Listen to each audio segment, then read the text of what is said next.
Welcome to number 2 in this second series of the Ricky Gervais Show. With me, Ricky Gervais. Hello. Stephen Merchant. Hello. And Karl Pilkington. Alright.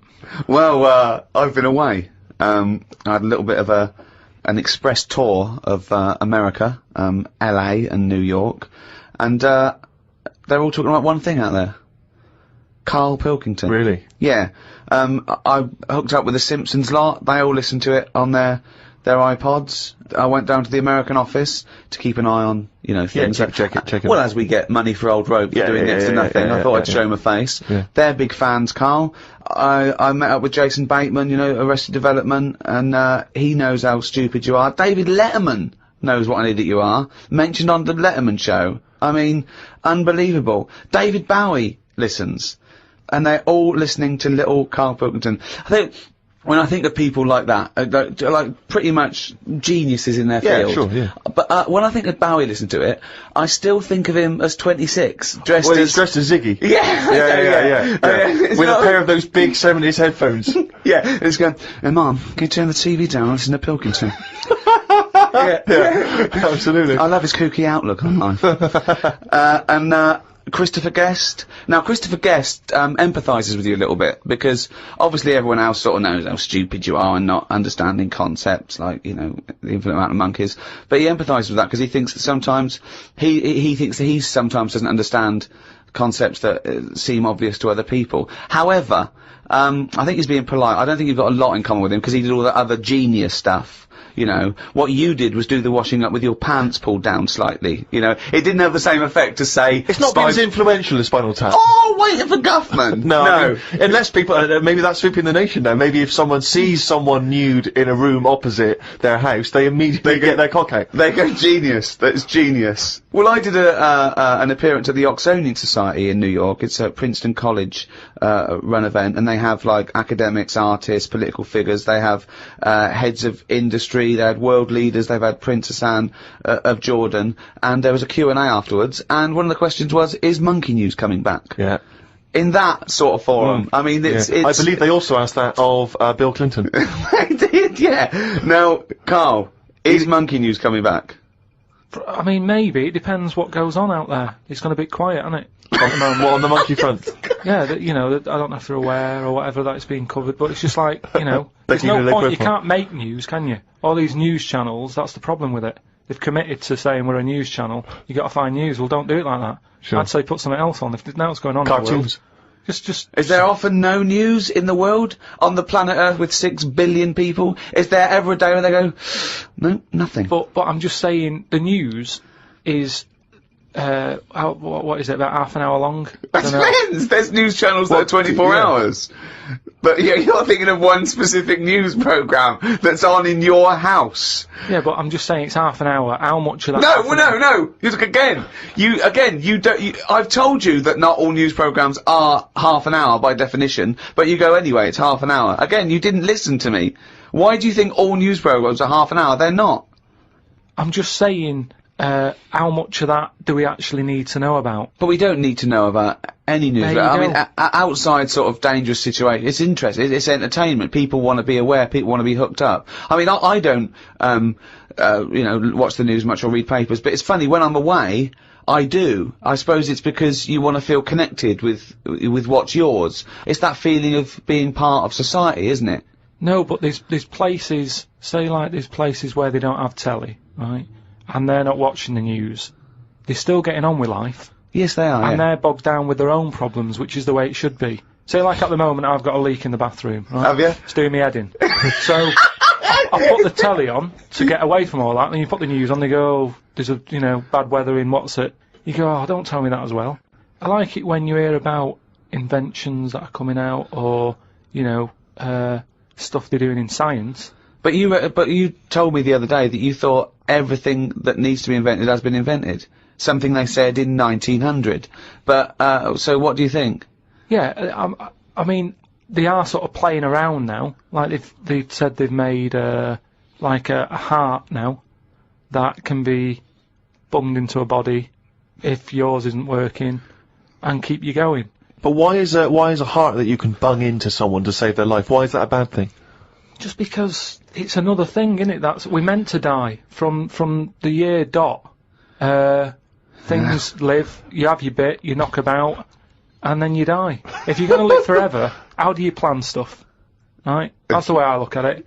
Sure. You sort of go... How big would your diary be? Well, that diary would this become is- intimidating, wouldn't it? this is what I'm saying. You have to fill that in for the rest of and eternity. you get bored. You get bored with living forever. And, you know, But I agree with you. you get bored of people. You'd have to keep making new mates, wouldn't you? Because you've discussed everything by the time you're about 110. 110! So it's kind of like... Karl, you have the same concepts that you worked out and decided that were true at about 10, I think. I look at life like a Box big of chocolates? book. Like a big book.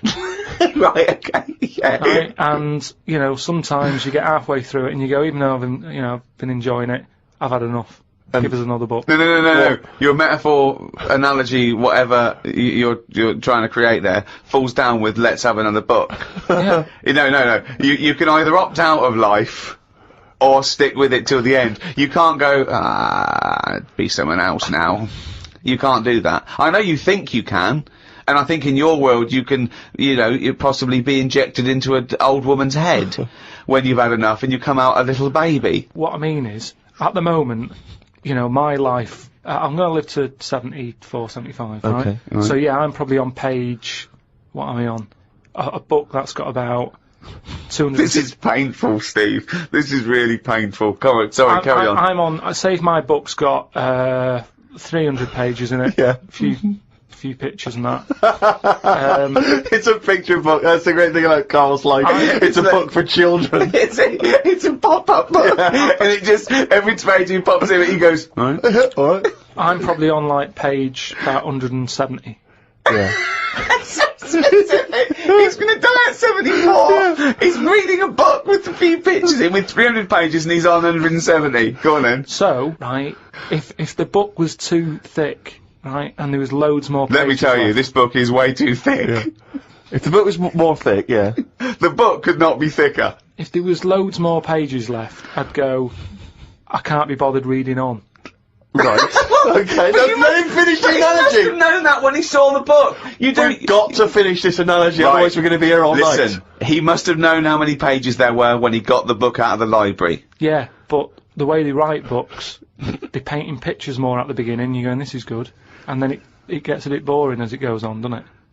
Okay, well that works. So you're saying that you were young. No, it doesn't work. Well, Well, no, you just but- accepted no. that that's what all books are like. No, but there's a little bit of poetry in that, because he's actually saying that, when he was young, his whole life was ahead of him, he couldn't wait the whole world, the promise that he was given of this world, and now he's a bit jaded and he's more cynical, and he realises that the world hasn't got as much to offer him as he thought it was. Is that what you meant? Yeah.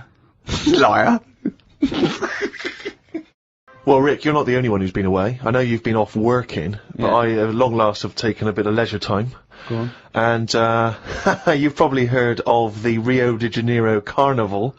Only one of the hottest, events in the world Oh, calendar. yeah. Imagine me down there. Oh, Rio, God. you can imagine, did not know what hit it. Oh, God almighty. Imagine, were you like Paul the Party Animal Parker? He would not have been able to keep up if he was with me. God, what did you do? What did you get up to? Oh, well, let me tell you right now. Day one, I almost drowned. Day two, I got a foot infection and spent the day in the hospital. And the rest of the time, I had diarrhea. So that was a hell of a time. Carnival. Yeah. I did. I was able to watch some of the carnival on TV, Oh, and it right. looked brilliant. It looked Did it? amazing. I didn't actually. It was difficult to make out because the TV wasn't actually in my room. Because in an effort to save money, I wasn't staying in a hotel. I was staying with a bunch of other people in some kind of, like, someone's flat that they let out. And, so I had to watch the TV, like, from my window, watching a neighbour's TV. And of course, when they changed the channel, often during the juicy bits, I couldn't see anything. And, but it looked really good. I'm bunged up at the moment just so I can get through the show. But I've just been on a 12-hour flight, and it is terrifying being on a flight when you know that any moment you could go. Because, how the problem is sometimes the toilet's free and sometimes it isn't, you've got to queue up. And the worst bit is that sort of half an hour just before you land when they say the toilets are out of bounds now. I'd say I went twice before that in quick succession. The woman sat next to the toilet. She didn't know what was going on, the noises and stuff, you know. And because I was really panicky. Oh, Christ. And so of course then on the whole flight, as we're landing, I'm really petrified because I'm thinking I packed a pair of underpants and jeans in my bag, in my holdall, just in case it all went. And I was really, because I hate flying anyway, and I hate landing because it's the most terrifying moment of the journey. Then it really was rumbling, and I was thinking, I got to get out of here. Of course, you know when you're in a hurry, suddenly everything makes you angry. The little old lady in front of me who's just hobbling along off the gangplank, go away! Yeah. You know, just really annoyed. With your bad hips and your bad and legs. your Zimmer frame. I know you've been through a war, but get out of my way! Yeah. And just anyone who kind of even passes you, and so I managed to get there just in time, got into and it all went off. Man alive, it was grim. But that was not anything compared with the first couple of days, because the first day I went for a walk, and of course Ipanema Beach is famous. I mean, obviously The Girl from Ipanema, one of the most famous songs in the world, and Ipanema Beach is famous for just the beautiful, beautiful people that gather there, and it is extraordinary. I mean, the people are remarkable. There's so many beautiful women in Rio, it made me angry. I was angry that these women were so attractive and that, you know, none of them were even looking at me. So, but anyway, I'm on the beach because I was shopping and I needed a wee. Right, and we went for a quick impromptu swim, and I thought, oh, we in the sea. Just think of him on this beach, right, with diarrhea. Well, I'm wearing great big long shorts, because I'm not going to try and compete with these boys, because they are... And you are, could I say this, the whitest man I've ever met in my life. Yeah. I mean, with his shirt off, you can see his heart like a newborn fish. Well, this was the thing. As I went into the sea to have a wee, there was a discussion about this. As I went into the sea to have a wee? Yeah. Well, I was desperate for a toilet, and I was shopping, so I thought, well, I'm never going to make it back to the hotel. So I'll go in the sea and have a little swim and just I see him straining, just like a cat in a litter tray. See, there was a discussion about this because I'm very much of the opinion that you should take your trunks down, and some people, some of my friends are saying, just do it in your trunks and let the sea just wash it away. What a hell of a carnival! And I think I'm against that. I've always been against that in swimming pools, everything, you know. I'm against pissing in swimming pools. Full stop. It doesn't matter whether you take your trunks down or don't piss in the swimming pool. Sea? Yeah, well, fine. Yeah, fine, okay. Right, fish do it. So anyway, so I'm in the sea trying to urinate, and I kneeled because I'm obviously very tall, so it's tricky to get deep enough for the water to mask what you're up to. So I tried to kneel down in the water, right, and I got John Thomas out, but then the water swept out again and just left me on the beach. But luckily my back was to everyone, so no one saw. I can't think of a funnier sight than Steve Merchant on his knees with his little John Thomas out. I don't know how big it is, I've never seen it. But, I mean, I imagine it's in proportion to the rest of it, is it? I wish. That's all I'll say is I've been a little shortchanged. But, so then I got up and I waded a bit deeper in, right? And, now I was trying, I got it out.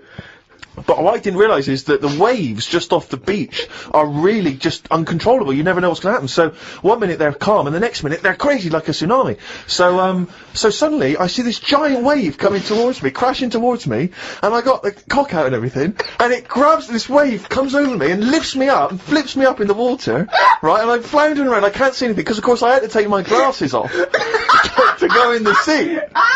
Because I didn't want to lose them. Oh God! So I floundering around, and I'm genuinely getting scared because as I try to get into shore, the wave just pulls me back again. So I'm waving to my friends on the beach, but what I don't realise is that because I'm not wearing my glasses, I don't realise that I've been dragged along the beach some way, and I'm not actually waving to my friends. So there's like a bunch of these beautiful women on Ipanema Beach. Watching a pasty white man waving with his cock out. And what annoyed me was my friends were laughing.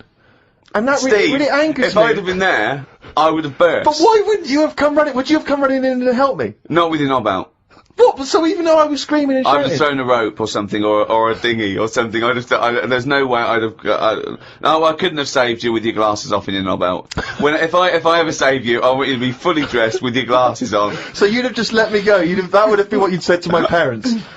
He had his knob out and his glasses off. There was no way I was gonna. I can't think of a funnier sight. Oh, chimpanzee, that is raining down again. Yeah, this is where we read extracts from Karl's diary. We've had to wrestle it from him. He's never happy, but, you know, that's the way it goes when you're doing, a show as popular as this. and I'm going straight now to this entry. My mum phoned and said that my Auntie Nora, classic Auntie Nora, wanted me to look on the internet to find out what the weather will be like in Spain at the end of November. I don't know where she gets her money from. 2 months ago, she was asking me dad how much it would be to get her back garden astroturfed, because she's sick and tired of the grass getting out of What does she want to do? Start a football team? What does she want a back garden astroturf? She likes the sort of green look, but she doesn't like the headache that comes with it, so she's just looking into getting that false grass put in there. Brilliant. Don't know how much it is. But. Went round to Ricky's and had some chicken curry that Ricky's girlfriend Jane had made. Ricky and Jane were going on holiday for a few days and had arranged for Glyn to come in and make sure the cat was okay while they were away. I'm sick of that cat. I was surprised that they hadn't paid for the little shit to go away with them on first class. Blimey, getting a bit vitriolic in the, why doesn't he like the fact that I've got a cat and I love the cat? Why? It's just everything in that house that you've got gets sort of special treatment, and it's a cat, and it What do you mean annoys you get me. special treatment? Sometimes We put food down for it, and sometimes it gets on our lap and we stroke it. You don't just stroke it, you massage it. You massage its back, you go, no, you're stressed out. Well, no, it's good. No, I'm not saying you stressed out. At no point did I say you stressed out. You said, what the fuck are you doing for? Is it stressed out or something? I like touching my cat. To be honest with you, I don't like Ricky's cat. Oh, I can't believe Because every time I go around there, it goes straight for my ghoulies. Yeah, Instantly. He'd probably seen you in the sea and thought, well, if he's waving it about, I'll have a bit of that. But it's like the lizard thing you've got. It's just sat there. You've bought a big box, right, to be in. Right, And the one, last it's a salamander, so it's an amphibian. It's Yeah. not a box, it's a big vivarium. Yeah, but what I'm saying And is... as it, and if you're going to criticise someone for just sitting there, having a round head and doing nothing with its life, people who live in glass houses, No, we've but done this one. Do you know what gets me though, right, Steve? When I was there, I was looking at it, and I thought, is it dead? Right, because he's just sat there, like... And it was thinking exactly the same fucking He sat thing. there, not moving, right? And then on the top of the box is like a box full of crickets and stuff. That's it. It's its food. Yeah. Right? But they were more active than the thing that it was going to feed. Get rid of the lizard. Keep them in there. More entertaining. Don't understand it. A few months back, a girl who was having a kid showed me one of them scans of the kid that was in her. That's science gone mad, innit? I couldn't think of anything nice to say, as it looked like a frog. Do you know why we've got to that point? What? Why have we got to see something that young? Why? Because people can keep an eye on the progress of the baby in the womb. Yeah, but why are they printing it out and stuff? Surely that's for a doctor to see. Well, that's just an added bonus for people who are interested in such Well, that's things. like saying, why do you take pictures of anything? No, because normally pictures are like, you know, in Brazil, sat in the sea or whatever. You'd go, oh yeah, I remember that day, it was a good day or whatever. But Wasn't. it's just kind of like, why have you got to see something? You might as well. Well, go you to the next- just listen, why have you got to see something that small? So why would you take a picture of Steve in the sea? No, but what I mean is, why? At what point are we going to stop? Are we going to start sort of X-raying the fella's testicles and saying, well, there it is at a really young age?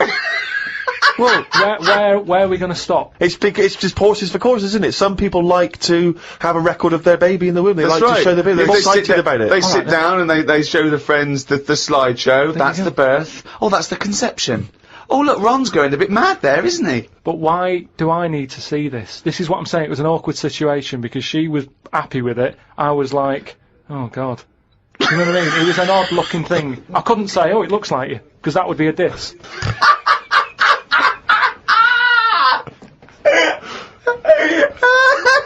Oh, Christ! Met Suzanne at Euston Station. I said I would sort out the tea tonight, so I called the curry house. The fella couldn't understand me. I asked for 2 poppadoms. He kept saying, how many? I kept saying 2. He still couldn't understand. I said 1 more than 1. He understood. When we picked up the food and took it home, there were 5 poppadoms in the bag. Oh, God! Oh, God. There is a restaurant somewhere that sells knobs to eat. No, there's not. There is. No, there's not. No, there is. It says that women can't eat too many of them, and if you want a seal's knob for dinner, you have to book in advance. Right, it's gobbledygook. This is the ramblings of a madman again. It's a trend, he writes. It won't last long. It'll be like hummus.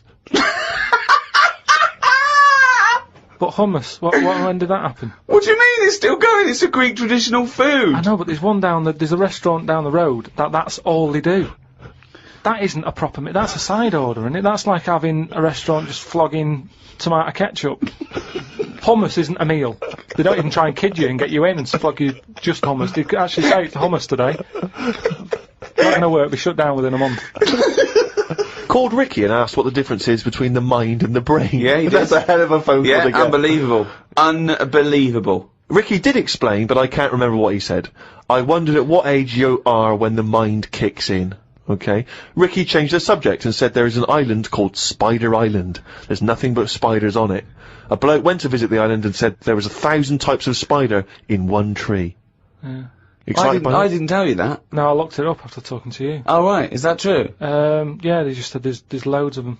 What do you think about that? What do you think of an island that's just full of spiders? It's a bit daft, isn't it? What do you think they should do then? I don't know, because you need spiders. I don't know what they do, but they say a world without spiders, like, wouldn't be good. Who says that? I don't know, someone. But they sort of do something. There's something about if you did get rid of them all, it would have an effect. Well, of course it would. Get rid of anything, it'd have an effect. Not everything, no. Like I've said, jellyfish and what have you. Well, no. The world wouldn't change. Well, it would. No, it wouldn't. Well, it would, because it's part of the ecosystem, so they're some things food, aren't they? No, but it's 97% water or something. Yeah. So how much are they doing? Just give them another 3%, make them water. That's more useful. Give them another 3% and make them water. Oh, God. The rain ain't stopped. The old woman with the bent neck. Now, we've not heard about the old woman with the bent neck Who's the before. old one She's with a the whole bent new neck? What's character. this? Incredible. She's really old. And she's got a bent neck, yeah, but tell us something else. I don't know what's up with her, but her head sort of comes out of here.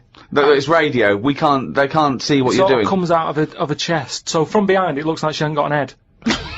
It's really weird, right? I mean, she's old, and I don't know what's happened. Just Suzanne said it's sad, and her bones have sort of bent up or something, or maybe she carried something heavy when she was younger. On her head. And I don't know. It's sad and everything. Yeah. But she's wandering up and down the street. Always looks fed up, but you can see her. You have to sort of bend down a little bit. But her head's just. I thought I told you about. She finds a lot of change. I said yeah. Well, as you write in the diary, the old woman with the bent neck is struggling in the weather. The rain must be running down her back. Don't know why she went out in this weather. Me back's doing me head in today. It does this every time the weather turns a bit grim, ever since I tried to kick me height. Oh, remember that? We've heard this before. Kicked me height and landed on me arse. Was going to treat Suzanne to a trip to the pictures to see Breakback Mountain, but then remembered there is a programme on about two-headed kid tonight. What two-headed kid? It's just a two-headed kid knocking about. And I just wanted to watch that. What do you mean, a two-headed kid? It was something on the telly. I only saw the beginning of it. I thought, oh, it seems a bit heavy, this. The programme about the kid with two heads was a bit sad. They never go into the good sides of these stories. I asked Suzanne what happens if they sit an exam. She said she didn't know. So, Rockbusters, you gave out 3 clues last week. Have we got a winner? Yeah. Okay. Now, this was the first person to email in, but you pointed something out, didn't you? That we're going to do it this week, the first person, but we think maybe it shouldn't be the first person because some people are up in the world when this comes up and some people aren't up in the world. So, we're just going to pick one at random next week. So you've got the whole week, but we're going to pick one at random. But this is the first one we got with all the right answers. The we first promised. one with the right answers, yeah. Yeah, so, well, give us the clues and the answers. Alright, so last week's clues, there was 3 of them. I'll give you initial of an artist or a band, and a cryptic clue. Yeah. You work it out, you email it in, you win a signed picture and that. First one was, well, I don't want a house that far away from the water. I want to be right on top of it. Go on. Right, so that was B. Yeah. That's, that was Beyonce. Beyonce. Like, Yeah. like a cryptic thing. You got that? Second one. I stand. Beyonce. Beyonce. That part Beyonce. of my leg is English. The initial was B. That was Britney. Right? Brittany. Yeah, so it's like British. Brittany. But so you're just taking the one half of her name, are you now? Well, she's known as that now. Mm. I think she's known I don't more know who as, she is, but fine. more as Brittany than Okay. Britney Spears. They don't really call her that anymore. Yeah. Also, British isn't the same as English. Yeah, I know. I realised that, but it was too late. Brilliant. That's what you're up against. Just like that Ollie Wants to Be a Millionaire. The last one was the initials were KW, Yeah. and the clue was the fitness teacher has got a speech impediment, right? So you've got to sort of think about that. You've got to think about a fitness teacher. Yeah. He's working out and that. Yeah. But he's got a speech impediment. So when it like comes to like Well, finishing, no, you didn't say all this in the clue. So. but it was just that one was Kanye West, right? Kanye West. West. So I'm just saying, Why like, would you the know, fitness teacher say Kanye West? because he's got a speech impediment and he's been working him out. They've built up a sweat. And he's like, right. Well, no, you everyone- didn't say all that, so it doesn't matter. You But don't- anyway, but even if that is the case, So what it's is he saying? He's saying, all right, can we rest now? As in, can we rest now? Yeah, just kind of because they say that at the end. It's like, right, everybody. So he's got a speech impediment, he's very, very camp, and he's adding words. Okay, but apart from that, it works perfectly. So That is bollocks, you're an idiot. So that was the first three. Who and, won? It was Gwymlyn Howe Jones. Right, let me have a look at that name. There's no such name as Gwymlyn. What is Gwymlyn? Is it something from Lord of the Rings? Gwillem Hugh Jones. Okay, and a signed photo of us is on the way Yeah. to him. Lucky If- you. I don't know why he wants that, but well done, he got the clue. I don't know if that's a good thing or not to get the clues, but there it is. Well, there you go. So we're going to do some clues for next week? Yeah, right. Again, same sort of system. 3 of them email in, and we'll pick one at random. Right. First one. The initials RP. Right. Right. And the cryptic clue. Not cryptic, well. Steal that woman's flower. Right. If you're gonna like nick a. Well, no, it's different now. What is it? If it's a No, cryptic clue... let him finish it. Okay, what is the clue? flower. What is the clue and stick to it? Steal that woman's flower. Fine. Okay. RP. Right, okay. Right. Second one. B.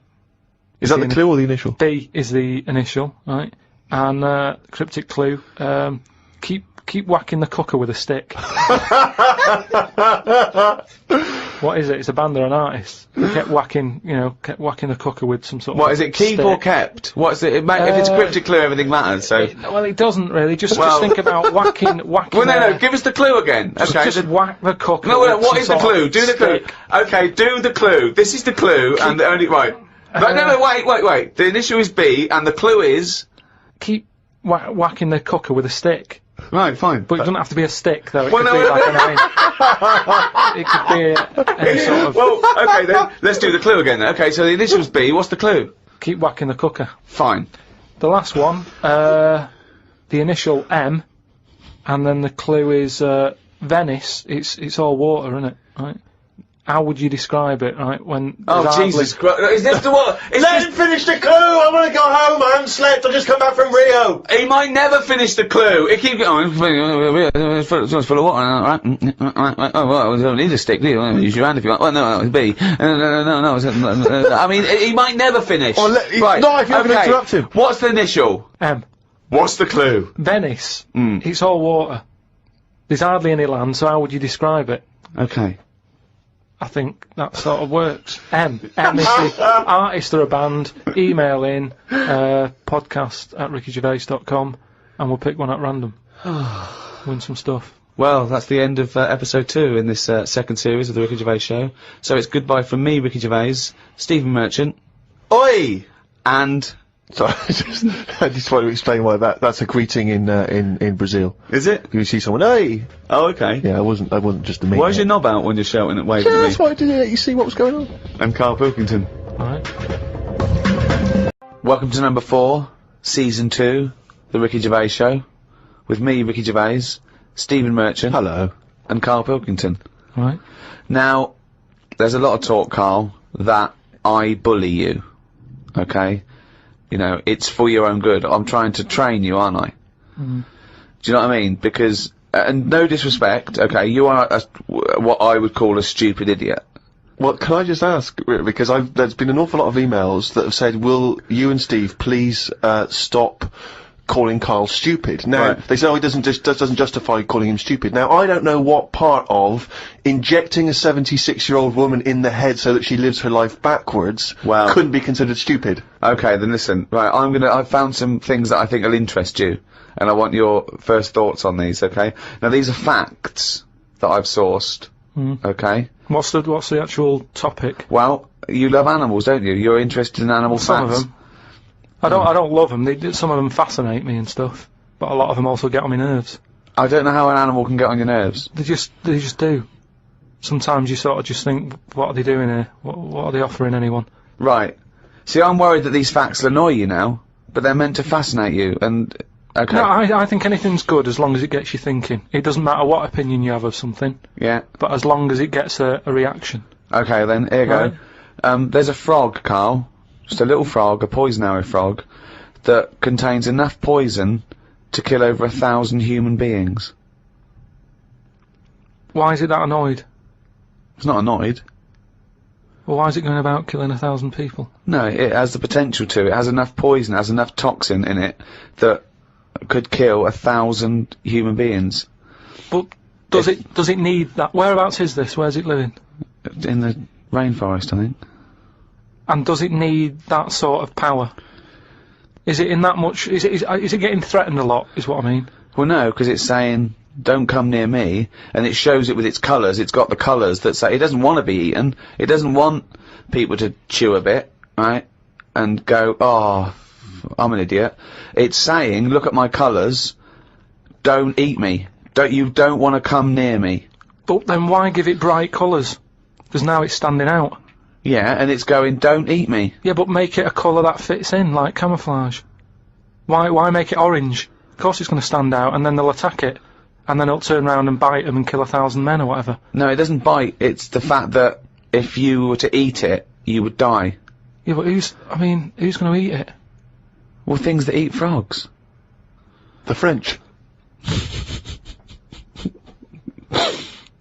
And they Yeah. go, sacre bleu! You have killed me and 999 of my friends. But why is everything, like, surviving like this, though? I thought it was all about survival of the fittest, not Yeah. the one who looks the hardest. Well, but survival of the fittest is whether you're chosen or not by nature. No, but I'd survive if I could go about killing 1,000 men at one bite. It's not fair. It doesn't bite. It's Well, whatever, if it licks you or whatever. But no, it doesn't not seem- if it licks you. If you lick it. Well, I'm not going to lick it. It's not going to happen. I will not be licking a frog. So it's of no danger to me. So I could still kill it, and there's no chance, at no point am I going to lick a little frog's head. Not when it's alive or when it's dead. I love the fact it's all about you. It's all about how it relates to you. And he's annoyed that they're getting away with something. He doesn't like any sly animals. He doesn't like animals hiding. Then he wants them hide. He doesn't want animals killing things. Then he wants them to kill things. He doesn't know what he wants. When they say survival of the fittest, they don't mean that, say, lions have been working out in a gym. It Do you means the fittest, understand? it means the fittest gene pool, and the fittest gene pool is a gene pool that's still around. That's all it is. Yeah, if but- it's here, it worked. I was trying to explain to you the other day. A slug is as evolved as us. It's not, though, is it? It is. not. You think evolution is aiming towards Miles being away human? from where we are. What? It's nowhere near what we're like. But you're looking at it in terms of this evolution has a will. It doesn't have a will. It's chosen or it's not chosen by nature. A slug got it right. A slug has got it as right as. What do you mean it hasn't? Well, what was it like before it got it right? But I think you think, Karl, that evolution is moving towards some kind of super being. Perhaps we're like the most advanced so far, but that one day we'll also have wings I agree with that, and that's- Superman No, type that's- powers. No, but something can happen in nature. There could be something like there could be less light, there could be more light, there could be meteor storms. There could be something that happen in nature, right? An external force, which means the paradigm goes back to naught. So then something that very unlikely would be the last thing to survive. There could, we don't know what's going to happen. I still don't think you've got the concept. It's one of the simplest concepts. It's one of the simplest models. This is why Darwin's a genius. But you think that everything, slugs, cats are all somehow, their ambition is to be like us, to be human, or to have the attributes like us, that they can speak, they can talk, they can think, they can act. Only because they don't. Yeah, but I only think that because when you see people with these pets, lizards, cats, whatever, they treat them like the humans. So I think if you do that enough times, they're going to start getting familiar with certain... Planet of the Apes. No, Yeah. He's I'm thinking talking, of Planet of the Apes. Say like you with your cat, the way you talk to it, you give it a little cheeky massage and that when it's stressed out. No, It's a cat. you made that up that it It's was a stressed cat. out. I'm just playing with my cat, right? If anything, the cat is to de-stress me. So you're talking to your cat, Rick. Is it answering back much? How are the conversation's going with your cat? Well, I have more intelligent conversations with my cat than I do with him. Yeah, here's one, right? When my gran died, right, she had this rubbish dog, right, and that's all we got left. It's like this little poodle. It was rubbish, right? Right. It was called Fluffy, and like my gran looked after it in a way that it was treated like a human. Do you know what I mean? Had a little coat on when it went out and all that. Anyway, so she died. We get left it. My dad's like, oh, bloody hell, right? Before you know it, only took about a month. It was a wreck. Because we weren't sort of bathing it the way she bathed it. We let it out if it wanted to go out. It got covered in oil. It used to go under the car and everything. So it went from looking like this fluffy, poodle to just being a bit of a wreck. It got hit by a car. It ran sideways like a crab and all that. In the course of how long? A month? Probably about two months or something. Yeah. Now, so it went from being over-treated to just being treated like a dog. Yeah. But a dog isn't, is not a indigenous species anywhere. We sort of bred those from, but jackals change it. All I'm and saying wolves. is change it. Take away the dog thing, give someone a frog, and they'll still overdo it. They'll be trying to treat it like, if you had a frog, I mean that lizard thing you've got, Salamander. it's still sort of treated as part of the family, even though Well, it it's does not. nothing. How is it treated as part of the family? Just the way, it's looked after, that big area that it's got to itself. We stick it in a case and feed it a cricket now and again. it- How is that like one of the It family? doesn't matter because it's in your It flat. is in Karl's family. It's in your flat, innit, and it's sat in that corner. I just mean, as time goes on, Yeah. things get educated as they get older. How old's that lizard? You don't. How old is it? About 15 years old. Right. Now, it knows more now than it did when you got it, because it's been in those surroundings. It's had its eye on things. Well, no. It's What do seen you think it knows? What do you mean it knows more now? They act on instinct. What does it learn? It knows when it hears the noise of a plastic case being unwrapped that a cricket's going to fall down any second. Yeah, That's well, all it knows. Yeah, but it didn't know that in the jungle. So it's already one up. What else has it learned?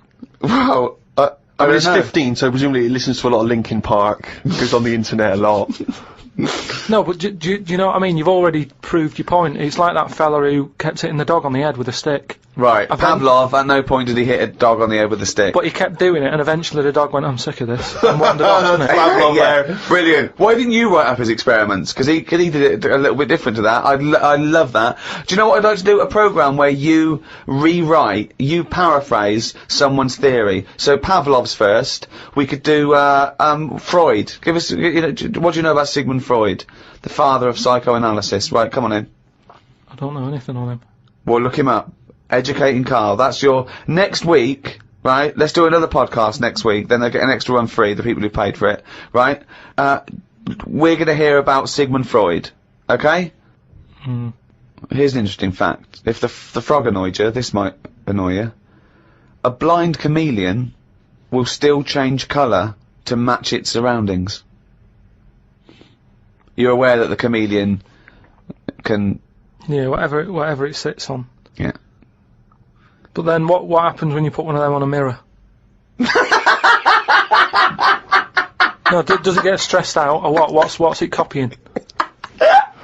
Well, it probably doesn't need to copy anything, because it looks at itself and it goes, oh, look, looks like that. That's brilliant. God, that was fast. That's the fastest I've ever done that. That is brilliant. So they can go any colour, there's nothing, you can put them on anything, and they'll go to the thing. I don't want you to have a chameleon, because you'd just be trying to see what it could and couldn't Try and do. catch it out. I know, yeah. Pop it on some tartan. But again, say like the frog thing, right? Pop it on the telly. Yeah. Couldn't do it fast enough. Why does the chameleon need that skill of copying a colour? Because at the end of the day, that lizard, chameleon, whatever, That's mainly sticking in the woods, isn't it? By trees, by grass. Right. Why can't it just stay green? That's all it needs. Those colour changes are only for camouflage, aren't they? I don't know. Some of them are for attraction. Some of them to show moods, anger. No, but I just think we're encouraging them. You see, maybe this is evolution or whatever, but at the end of the day, because they can change colour, they're wandering out of their area. They can be wandering about, you know, through a car park and everything, just because they'll go, well, I don't want to get seen, change to the colour of concrete. Whereas... Or into the colour of the Fiat Punto. But they should just stay green. Stay green, right? Stay in the woods and stay safe. I love this public information for chameleons. Words of advice for chameleons. Oh, God. Stay green, stay in the woods, stay safe, good night. Oh, God. Why are there blind chameleons around? I'm assuming that the blindness has no impact on the colour change, presumably is an automatic. It must process. be. But then that's not going to wander about much anyway, is it? If it's blind, it'll probably stay where it is. So it doesn't need to keep changing. If you know what I mean. I don't know what you mean, no. I never do, though. Right. The only time a turkey whistles is when it panics. Christmas time, then. Yeah. What do you think of that, Karl? It goes from one extreme to another, doesn't it? You've got a frog who's going mental, It's not going mental. killing thousands of people. No, that's not. That's got that sort of power. Then you've got a turkey who's whistling for help. You think that you should redress the balance a little bit? You want to give... What would you do? Give the frog the ability to kill 500 and the turkey 500? I don't think you should be killing... I reckon 10. 10, because... You've made your point with 10, haven't you? Do you think that he's got 1,000 in his lifetime, like he's got 1,000 to kill? I don't think you understand. I just He think... doesn't really kill 1,000 people. That stat is about that if you were to boil up a frog, decant the poison, there would be enough poison to split between 1,000 people and kill them. It doesn't mean someone goes, "Frog, you have the power to kill 1,000 people in your lifetime." Choose them wisely. But I just think if it needs that sort of power... It should be fighting evil. Well, it's not... it's knocking about the wrong area, isn't it? If it's under that much danger, move. As ever, thanks very much indeed for all of your emails. podcast@rickygervais.com.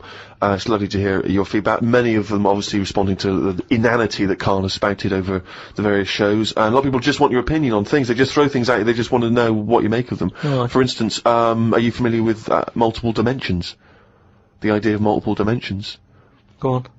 Well, you know, there are theories which state that we are just in one of an infinite number of dimensions. And in all of those other dimensions, every possible variation that you could imagine exists. So there is a Karl in one of those other dimensions that's both man and woman. There is a Karl that's got hair. There is a Karl that's got a penis growing out of his face. There is every conceivable Karl. And this is a scientific theory, not science fiction. It's a scientific theory. Is it a planet? No, it's a multiple dimension. It's another dimension that exists in parallel with the dimension we are living in now. So we're living in our dimension, and right next to us, intangible, unable to communicate with it or touch it or interact with it, So there I'm are still multiple doing dimensions. what I'm doing now, but I'd be sat here with a knob on my head. Exactly. Exactly the same life. Exactly the same life, but with the knob on the head. Now, because there's an infinite number of dimensions, there's another one where you're not doing this. You're sat there with a knob on your head, but you're talking French. Why is this happening? There is one, Karl, and this is a fact, that you're talking French with a knob in your mouth. Exactly. And no one can make his head or tail of what you're saying. No, because it's pidgin French anyway. Exactly. But who came up with this? Well, it's because there are phenomenons that happen at the subatomic level that people are explaining as being that, for instance, atoms or very, very small molecules are disappearing and reappearing. And people are saying... That's the fact that we're trying to dissect this theory, and you said very, very small molecules. Well, yeah, okay. Atoms, neutrons... And is there anything that we look at on this planet that we go, that's weird, but it would fit in normal in another dimension? It's just so I think happened. you. I think No, the but answer- say like the Elephant Man. Yeah. Was he alright, but he was just in the wrong dimension? I love this. Well, it's an interesting thought. I mean, of course, there is one dimension that where you are the ruler of the world and everyone thinks you are a genius. Yeah. I'd hate that though. I just don't understand why we're worrying about this, though. No, nor do I. Well, we're not worrying about it. Well, they are, because scientists and that sat in a room somewhere going, what's going on? What's happening in the other dimension? But we can't get to it, can we? So that's why I don't worry about it. I agree with Karl on this. It's largely pointless. It's academic. It's like when a person does philosophy, and the first lecture he ever goes to, he comes out and he goes in the student union. He goes up to someone who's doing English or science and goes, "Oh, you right, mate? That table's not there." They go, "What?" They go, "The table's not there." He goes, "What? Have you noticed?" They go, "What? What are you talking about? The table's not there." He goes, "Isn't it there? Can you feel that? Is it there or not?" And his beret falls off. Yeah. It doesn't. It's not a big chat up line as well when you've got a little bit of philosophy and you try to spout off. Because of course I told you before, haven't I, when I was doing a school play, and there was a girl, and I was trying to crack onto her, but I was going through my sort of, you know, fifth form phase of sort of reading Catcher in the Rye and all the rest of it, rebelling against the system, and I thought, well, she's gonna find me appealing if she realises how smart I am. So Can I just ask you one thing? Yeah. Is this before or after the phase when you thought a bow tie would sort you out? This was before the bow tie phase. Yeah. There was a phase, I should say, for new listeners, where I, for about 6 months, wore a bow tie because I thought it made me look sort of like I was from a Jeeves and Wooster book. And I thought I was very urbane and sophisticated. But, yeah, we're doing the school play, and, there was one point where everyone was hanging out in one of the rooms, music rooms, getting changed, joking, laughing, cracking onto each other, right? I was sat in the room next door, empty room, on my own, right? Reading Zen and the Art of Motorcycle Maintenance, the, sort of, kind of, you know, populist philosophy book from the 70s. Just sat reading that, in the hope that she would, walk in the room, see me, think, my God, he's obviously wise, and presumably, you know, get off with me. Must have sat there for about an hour and a half before anyone came in.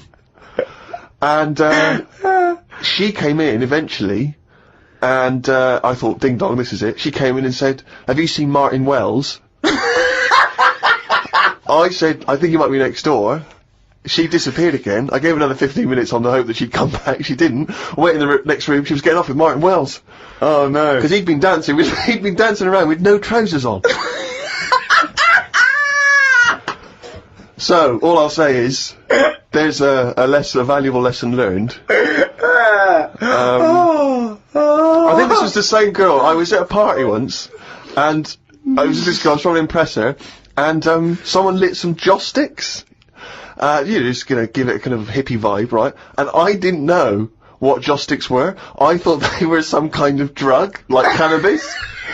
So these joss sticks are like, and I started going, because I thought we were all supposed to be getting high on these joss sticks. I started going, whoa. Oh man, these joss sticks they're really doing me in, man. And everyone said, "What do you mean?" I went, "Oh, they're good stuff. This is good shit." And they said, "What do you mean, joss sticks? They're not drugs, they're just an incense." And I went, "Yeah, I know, I'm just saying they smell great, is what I'm saying." Meanwhile, Martin Wells on the table, trousers down, everyone just throwing in money. Yeah, exactly. Oh. I don't know if it was, there was another party where I don't think it was the same girl, but there's inevitably a girl there that I'm trying to, you know, impress. And I went up to, it was a house party in someone's house, I didn't know anyone there really. I was only Steve, you come without trousers. Well, it worked for bloody Martin Wells. And I went up to the toilet, and I had to do, you know, number twos. Brilliant. And I did them. There was no toilet paper. At the party. And I was like, and I was scrabbling around in this bathroom thinking, what can I use? There was nothing. And I was thinking, oh God, what can I do? And, as I recall in the end, I couldn't make anyone hear. I didn't want to sort of go out into the hall and stuff. So I had to shout out the window into the garden where everyone was. No. Yeah. And someone had to come and bring me some. And, once again, it didn't. Well, I wish I'd fucking had Zen in the Art of Motorcycle Maintenance, then I could have ripped some fucking pages out and wiped my arse. Oh, Jim fancies that. He's gone and written it down again. That's the ever-changing jingle for Karl's diary, excerpts of which we like to read each week. Suzanne said today can be my day because she has been a bit of a pain with her illness and that. So she said I can do what I want today. We went for a walk around Green Park. Loads of tourists were about looking at the Queen's house. She was in because the flag was up. I wouldn't want to live there. Why wouldn't you want to live there? Just because it's right in the centre of town? It's just not in a good place, is it? It's got a roundabout outside and that. Really busy. It's pretty good. I went for a pee in the toilets. When I came out, a pigeon had shat on Suzanne's coat. She was in a bit of a mood about it. A bird shat on my ear once. I left it for about 10 to 15 minutes until I got home. I washed it off, and in that 10 to 15 minutes, it had corroded me ear. He's had a lot of problem with ears. He told me the other day, he got up, washed, had a bath, had some breakfast, went to the shops to get a newspaper and had a chat with a woman in the corner shop, got home, pottering around, looked in the mirror, he had a cotton bud sticking out of his ear. He went, what annoyed me was she didn't say anything. Like it's her responsibility. Yeah.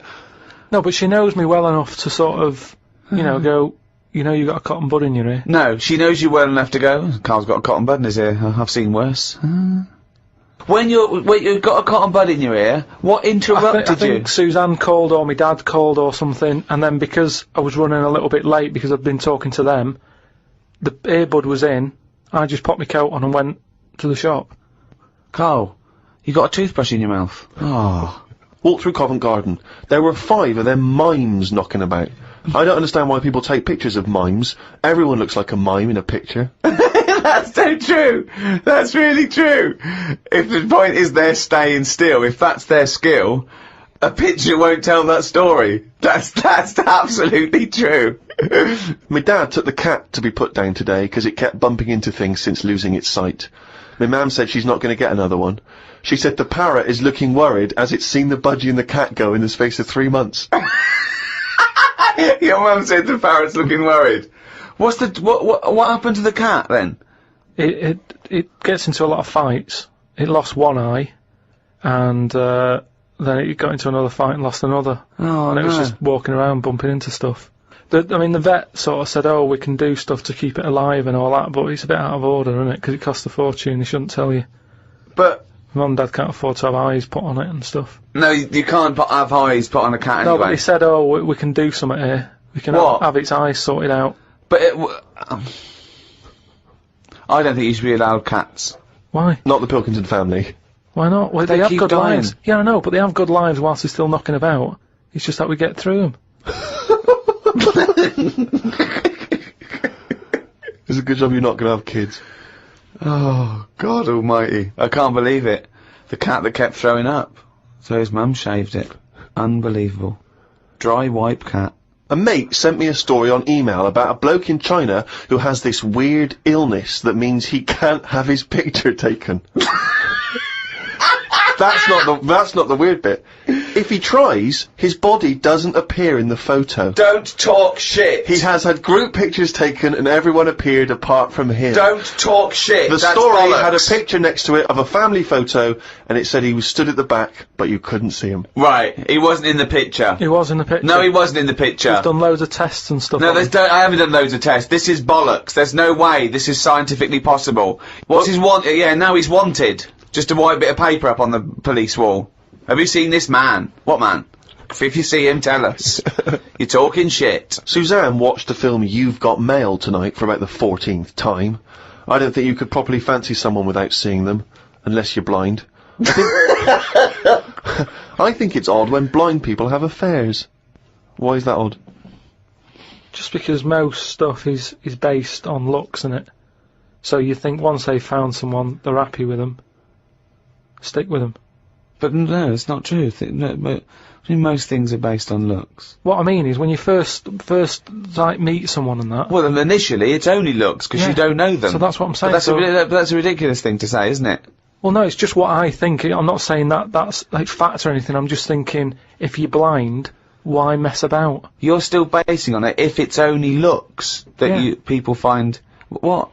Yeah, I'm just saying. So why is a blind person messing about having an affair? Because I'm saying that presumably that blind person isn't basing anything on looks. I just alright. I mean, maybe that's not. I mean more like. Do you want how- me to cross it out? Shall I cross it out? 'Cause Well, it's bollocks. it's just the same way. I think I put how people. I read something in a Sunday paper once with some bloke who was going out with some woman, he ended up going out with a sister who was a twin. If you're going to have a change, have a change.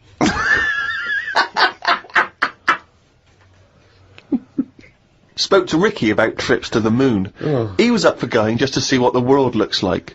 I came up with the idea of a giant mirror on the moon that would reflect the world back. He had a few questions, but I had the answers. Yeah. He changed the subject, I won. Right. My first question was, how would you get it up there? He said bit by bit. That'd be a good mirror then, wouldn't it? I said, how big would it be? He went, you'd still need a telescope. I said, how would you get it on the right side of the moon, always facing the right? He went, what? He went, does the moon move then? I went, yes. And if we don't like the mirror on the moon, we can always wallpaper over it. It's Suzanne's birthday tomorrow, so I've got to get her something. I sometimes think it would be best if we didn't celebrate birthdays. I think people would live a bit longer if they didn't know how old they were. Age puts restrictions on things.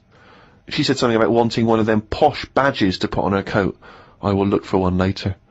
I love the fact that around the time that you've got to buy Suzanne her birthday present, you think that birthday presents are a bad idea. Got up early, it's Suzanne's birthday, gave her the card and present. She was well happy with her posh badge. She wore it to work. It's quite nice to hear a moment where she was actually happy for once in your company. They always say when you get someone a present, you should buy them something they wouldn't buy themselves. Daft rule. I want something I would buy myself if I had the money. When I was young, me Auntie Nora got me a present I wouldn't buy myself. It was a t-shirt with her face on.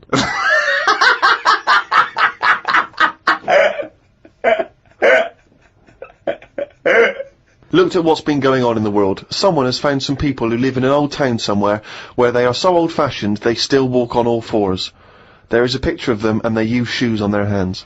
That's not old-fashioned. Why is that old-fashioned? That's some kind of regressive evolution. Yeah, really old-fashioned. Yeah. It's not true, is it? It is true. It's somewhere in, Well, I believe they have found a group of people that are living and walking around on all fours, but Yeah, I but don't believe they're wearing shoes on their hands. And I don't believe they haven't evolved to standing up. no, they just haven't seen other people walking on 2 feet. Don't talk shit all your life. That's all it's about, though, isn't it? You copy. When you're a baby, if you were stuck in a room, you'd wander about on all fours, because that's the way, that's an easy way of getting about. So you only walk on 2 feet because you see everyone else doing it. Well, I don't believe that is the case, because as I understand it, some of the family are walking on 2 feet. So I don't know what the ins and outs of it are. I know there's a forthcoming documentary on the BBC, so maybe we should watch that and then we'll all know what's going on. Instead of just leaping to conclusions because you read half of it on the internet and then skipped on to something all else. I'm saying is, though, you would wear shoes on your hands if you're roaming about like that. So I mean, you just confessed there that you leapt from fact to fiction, did you, in the space of one diary entry? It's just that I saw a little picture. And you assumed that they'd be wearing shoes on their feet? If they've got shoes on their feet, they might as well have them on their hands, because their hands are doing the same as the feet. If you're not going to wear them on your hands, don't put them on your feet then. I'm beginning to think some monkey news was bollocks. Treated Suzanne to her tea, went and got her a curry from the shop opposite.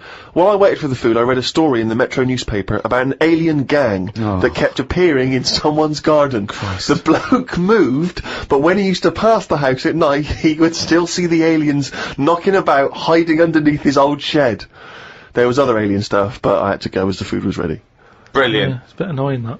Yeah, load of bollocks again. Well, good. More, drivel from Karl's diary next week. Right. Rogbusters. Quick. Right then, so last week gave you some initials, again, of artist or a band. Quick. Cryptic clue and that. Yeah.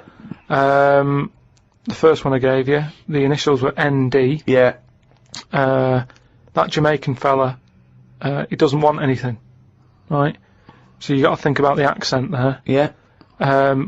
He doesn't want anything, so he's not sort of demanding anything. Okay. No sort of demand, nil demand.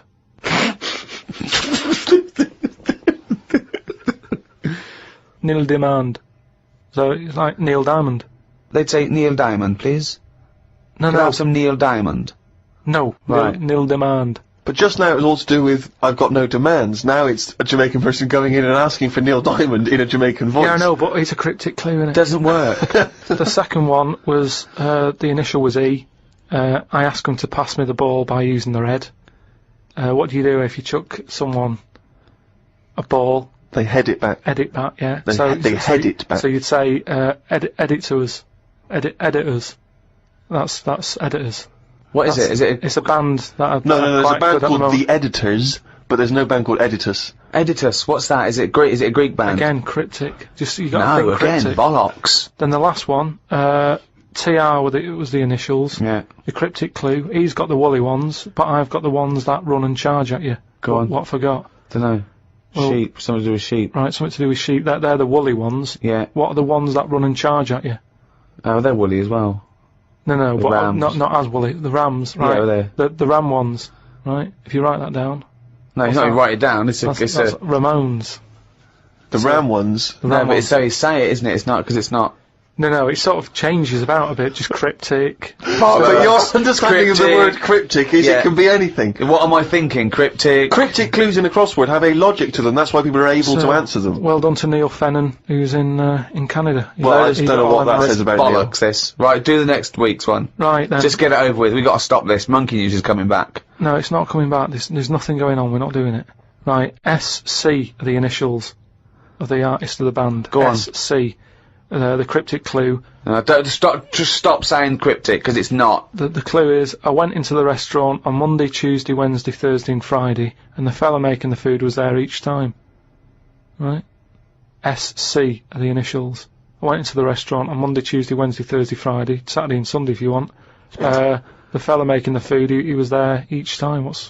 So you changed it. Was he there? SC. Was he there Saturday and Sunday or not? He can be if you want. I'm just saying he's there a lot. Oh, this Work is it this out, is SC. this is like pulling I'm teeth. trying to hurry it up. And the second one, go into that woman's store and rip her off. Right? Right. That's C. Okay. C. Go into that woman's store and rip her off. Okay. If you're gonna do that. Oh, don't mumble at the end of it. Go on. Just do the clue. And the last one, the initial E, Last one ever.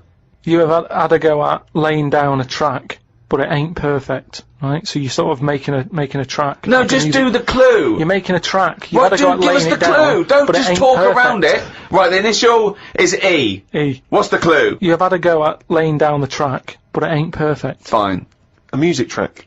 Yeah. Well, no, but no. You can't. No, these people can't ask questions. Well, I can. Oh So God. send them in. podcast@rickygervais.com. Right. That's the end of another Ricky Gervais show. Oh, thank God for that. Another one next week. We've got to give value for money because Oh. this is shit. So we've got to. What we do is because this is such dreadful bollocks, we're giving more of it. Yes. That's Lucky them. Yeah. So it's cheerio from me, Ricky Gervais, Stephen Merchant, Bye. and Karl Pilkington. With the educating Ricky, but you know, Let's see. you've got 3 titles. Yeah. That I tease you with different stories. You take your pick, and I teach you something. That Yeah. did happen. That's a little bit of venom. Yeah, go on. First one is don't rub it too hard, you'll get a rasher. I bet that's bacon related, knowing you. You've got enough is anus. Say that again. Enough is an anus. Enough is enough. Well, But it's changed to enough is an anus. yeah. And Okay. you've got Yeah. you've also got will it be a bloke? Oh no, will it like a bloke or a woman? What? Will it like a bloke or a woman? Will it? Yeah. Will it like a bloke or a woman? Wow. Yeah, so they're your 3 stories today. That sounds exciting. Okay, well, So, 3 stories. Don't rub it too hard, you'll get a rasher. forward Enough to that. is anus. And, and we'll have that one then. that one. Yeah. Right, well, do you believe in palm reading and stuff? Yes. Sorry, yes. Yep. Yeah, Yeah. of course. Sorry, I forgot. Yes, of course we do. Right, well, there's a fella who, he used to do palm reading. No, yeah. But a lot of people, he found that when he went up to him in the street and said, "Do you want your palm reading?" He was like, a lot of them were like, you know, "Oh, I've you know, I'm a bit ashamed of my nails and stuff because they're a labourer or they're a cleaner or something like that." I know a lot of labourers are slightly embarrassed by their nails. Yeah. No, but Yeah. so he found Look that, at my bloody hands, Reg. well, That's that hod carrying. did I ever tell you that? Did I ever tell you that I got picked at school to make tea and serve biscuits to old people because I've got good nails? No, go on. Is there any more to the story? Oh, that's about it. I mean, we used to do, like, I think the head teacher must have been getting something, maybe getting his mum in there for free or something in the Soul People's Home. So he offered the kids of the school, he said, right, all sit at your desk and put your hands on the table. And everyone did. And he walked past mine, he said, not bad, not bad. Yeah. And he said, you've got the afternoon off, you can go and serve biscuits and tea to the old people. What did you say? I said, alright then. Was good. that? Yeah. Good afternoon.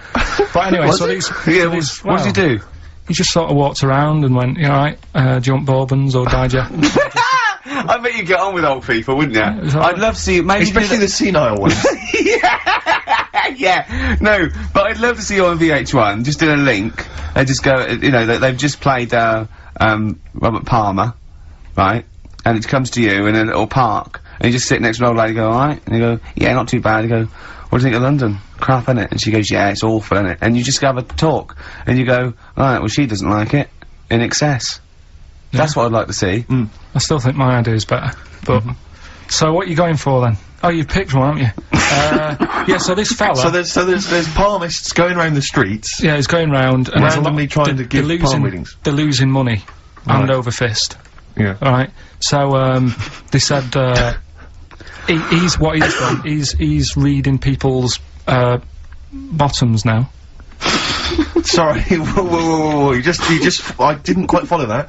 He was a palm reader, that wasn't making money, so now he's going up to people in the street and saying, can I see your arse? Basically, yeah. So from being a palmist to an arsonist? Well, they just, that's what he does. He said these same sort of lines and that you get on your hand, you get them on your bottom, and, he can read them. Right. Yeah, he's not a pervert or anything, or making up as he goes along. No, that's it, that was that. So, sorry, if a man came up to you in the street and said, can I have a look at your arse? Can I read your arse? You'd drop your trousers, would you? No, if he went up to him and they said, oh, I'd rather you didn't, because I'm a labourer, I've got bad fingernails. No, that's why I've seen, that's what a lot of labourers, they're showing their cleavage, you think, but actually they're having their arse read. Absolutely. That's that's what it is. And then, right... So is that the end of the story? Yeah. But then because... That's it. Educating Ricky is there's a bloke who reads arses. No, but you're then, a mentalist. But no, but what are you talking about? But then, do you know, like, now and again I come up with a little jokey line. Thought I'd make an effort today for VH1 or MTV. Yeah. Little line there. Don't worry, it won't last. It might just be a splash in the pan. Okay. Phil Collins next. Yes, let's take some Phil. So, you better get that out of you. Karl Zane Pilkington. Educating Ricky, will we carry on? Yeah. Right, you've got left. Don't rub it too hard, you'll get a rasher. And, will it like fellas or will it like women? Well, you said wool before. Yeah, will it. Go on then, I'll have wool it. Right, now this is similar to the one you were talking about before, right? They've found out that, They? Yeah. Scientists. Oh, yeah. I've found out 17th century? that, like now, 1 in 10 rams are gay. 1 in 10 rams are gay. Yeah. Yeah. So that was like, wool it. That's how I could get that in. They got a load of gay and straight rams. Right.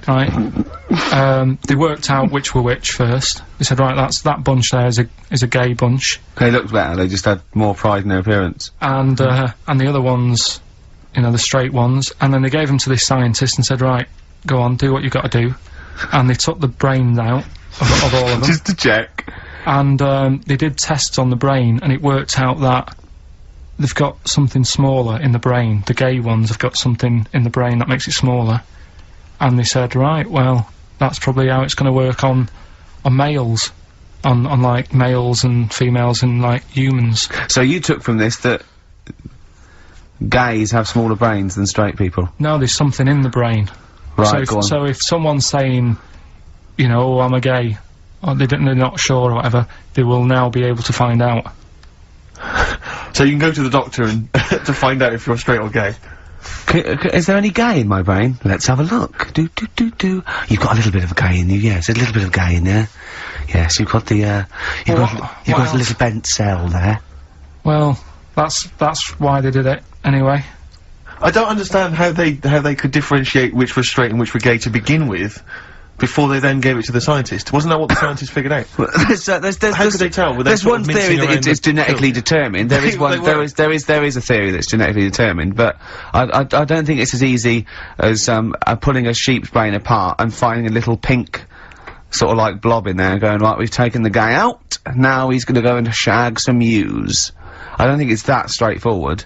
Although homosexuality does occur at a similar sort of rate in animals, I think. Yeah. Yeah. So You knew that, didn't you? So that's that one. I mean, I just like the idea of the farmer figuring out which is straight and gay. Well, that one's wearing quite a camp-looking neckerchief.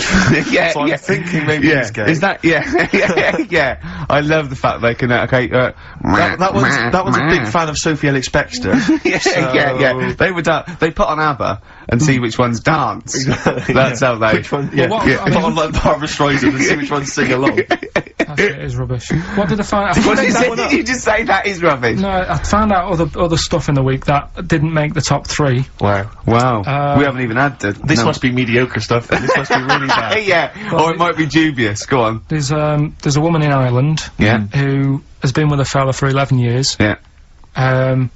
She always saying to him, you know, when are we going to get married and that? And he's like, oh, we don't need to. You know, we're happy and that. You know, like I am with Suzanne, it's like, there's no point, really. Yeah. Unless you have a kid, I don't think you need to, do you? Right. So, he was like, we'll do it in time and all that. Anyway, he comes home from work one day. He says, oh, go on then, we'll get married. She was so shocked, her hair fell out.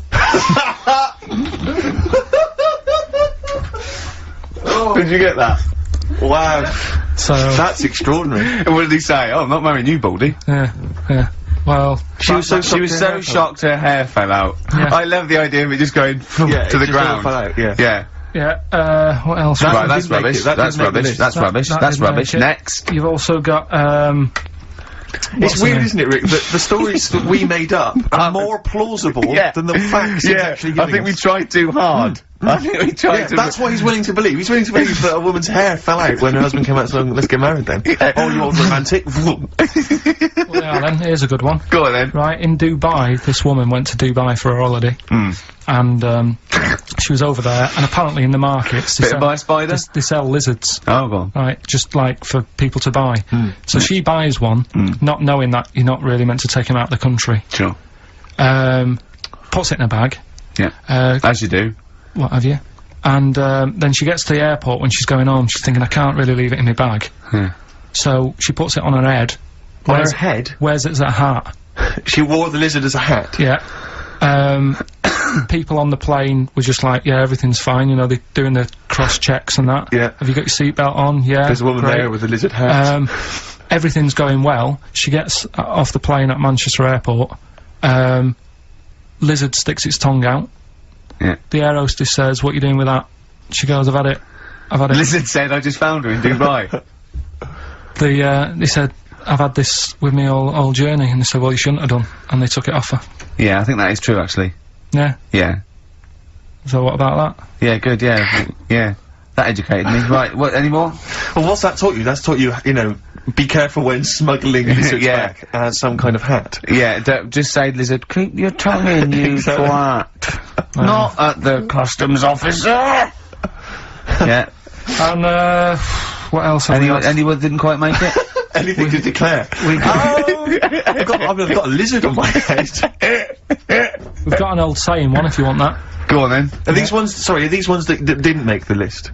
These are ones that didn't make it. Oh, right, okay. Because I always get more in than I need to, just in case. Just think if someone's just tuned in now. Is Anders listening? Is, well, I'll tell you, Dickie Anderson? I've got an email from Richard Anderson, Dickie Anderson. Go on. The Dick Machine, which... The big dick. The big dick, which, now this is interesting. I mean, I think we're wearing him down. Ricky, I think your show might be improving. Go on. That sense of despair and loneliness I normally feel when listening to your show doesn't seem so bad today.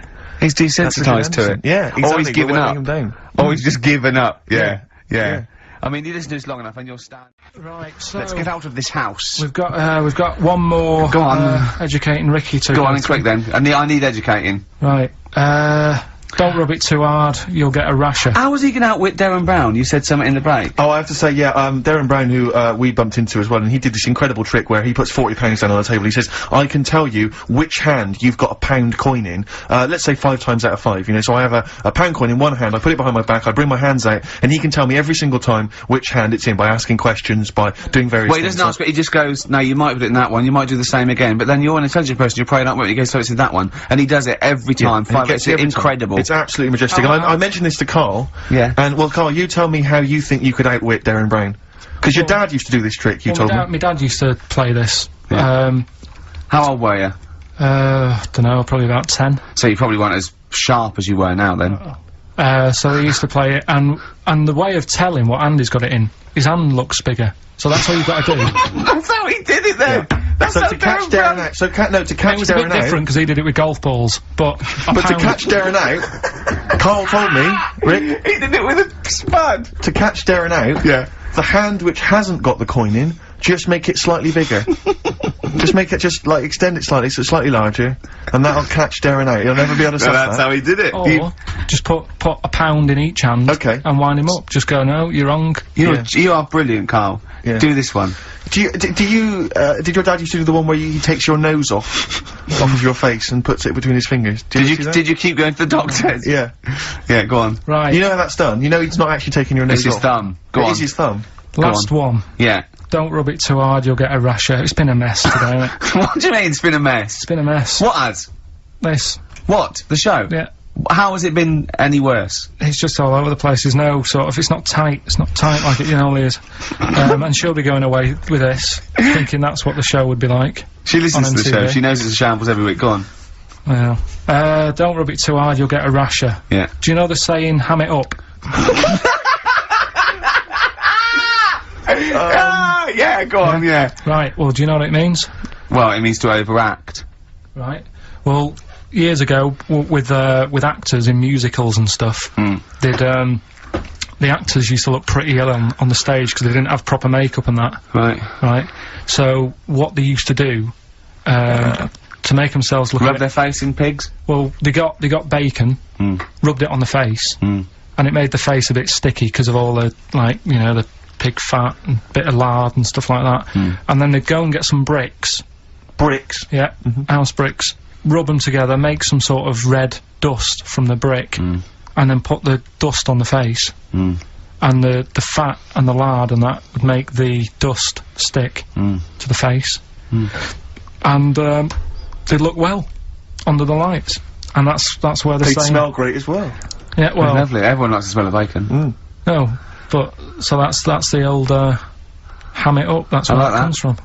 You know, if it's true, I've no reason to think that it's not. So that's your third Educating Ricky today. So, what have you learned? Nothing. Absolutely sod all. You've got your hamming it up. Yeah. Rams are gay. They know which ones are gay now.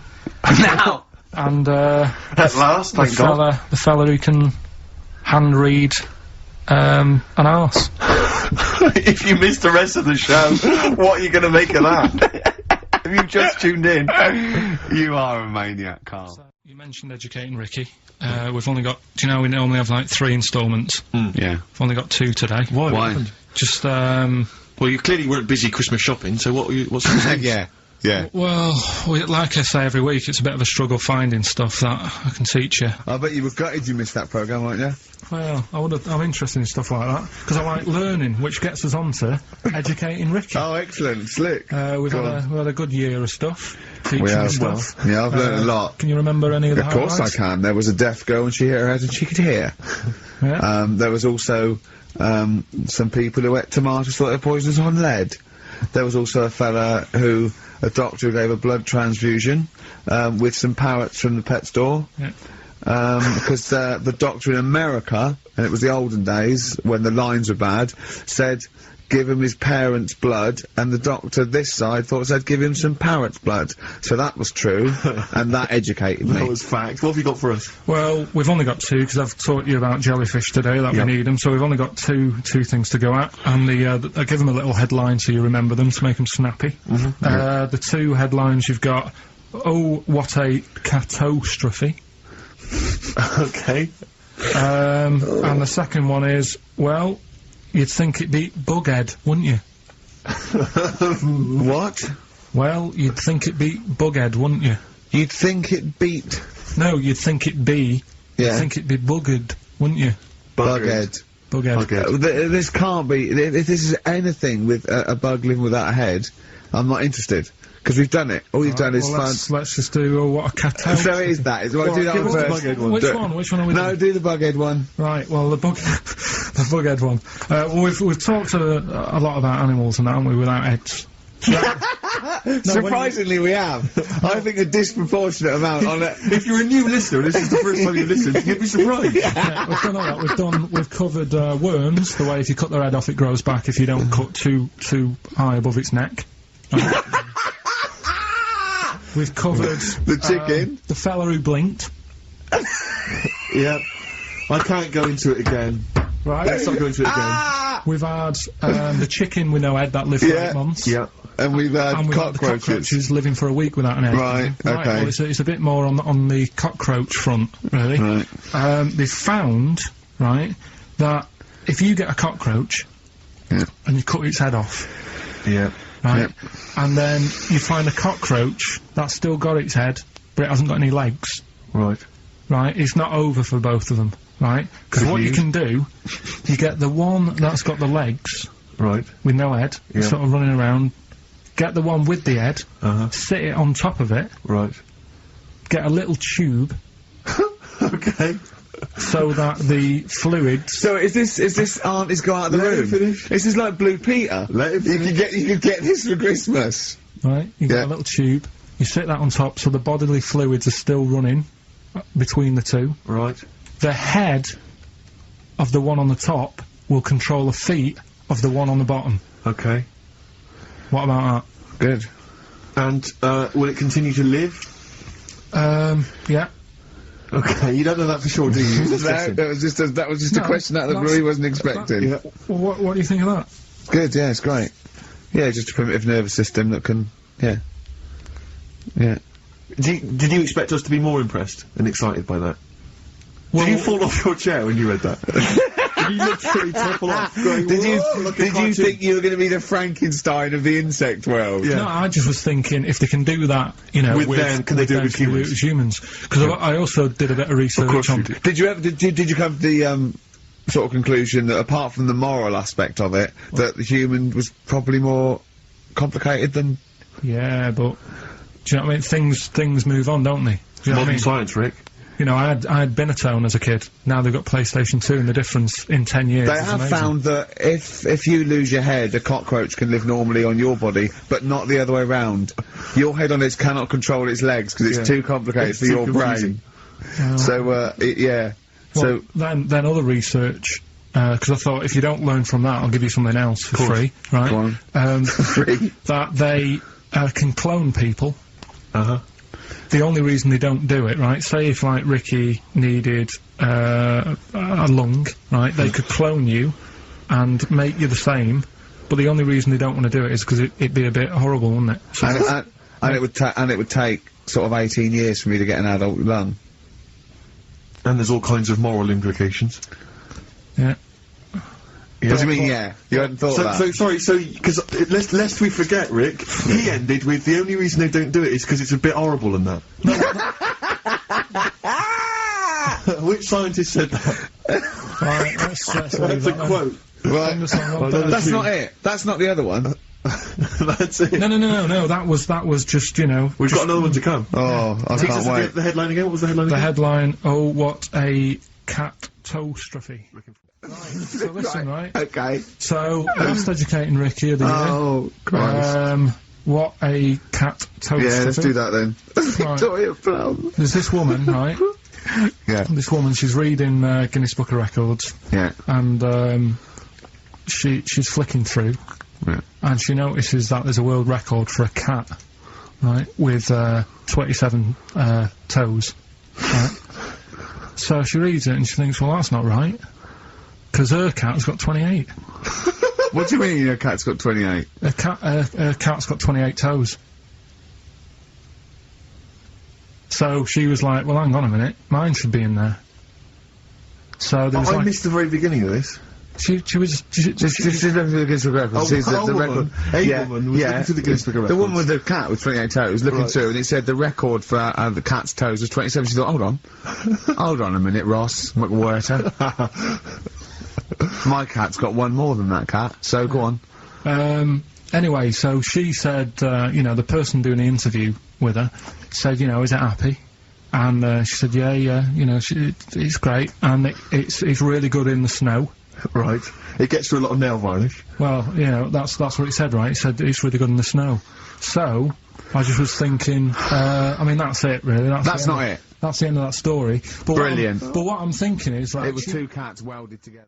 Carl, you promised me that you were gonna reintroduce Educating Ricky. yeah, we can do that. Have you got it? Have you got something that will, that's something that I won't know that's correct and that will interest me? Yeah, there's loads of stuff. Is it anything to do with monkeys? No, we've got monkey news. We've got coming monkey up. news coming up, of course we have. Yeah, we've got that later. Monkey news people, and then now over to XFM for monkey news with Karl Pilkington. No, we won't do Alright? that yet. We're not doing that yet. Educating Ricky is... Yeah. Well, let's do it. we Is did that it ages ago. Educating Ricky. Oh, that's interesting, and it's correct. Hang on a minute, though. What I do is, I tease you, don't I, with headlines. Oh, go on then. And then you have Yeah. to sort of go, that one sounds good. Go on then. What I are want the to know headlines? more about that. Educate me. Yeah, Right? okay. You've got, well, Jeez. Oh. that Nelly died. That Nelly died. Alright, interesting.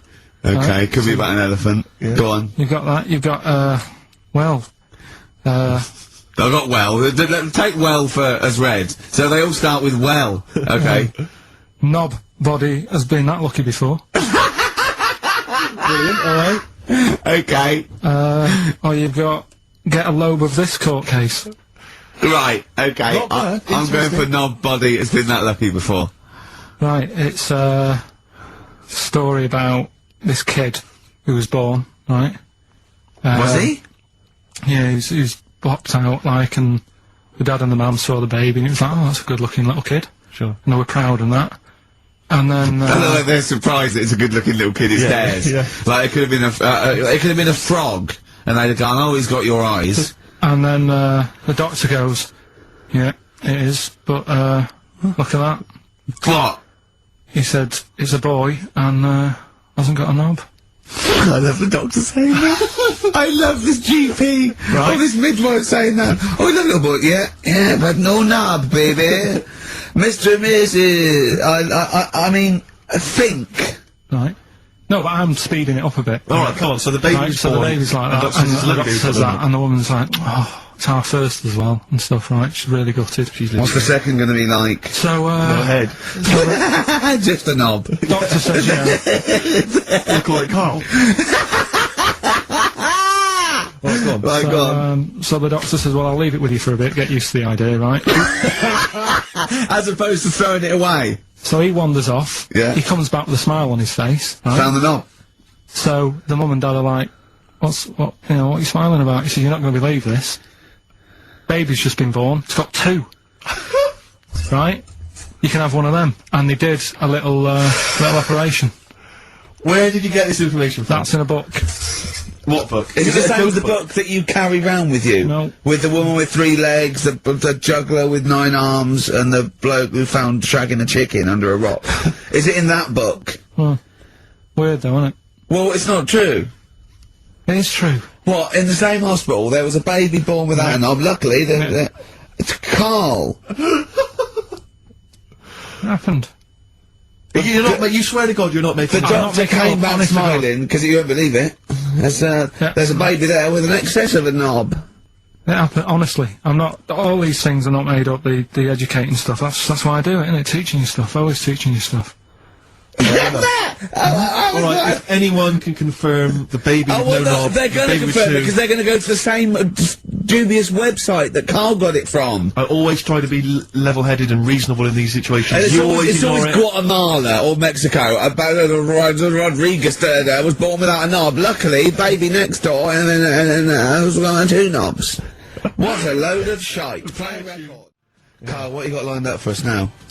Right, well, you've got a choice. Nearly dead? You can have a bit of educating. Yeah, that's how educating. Come on.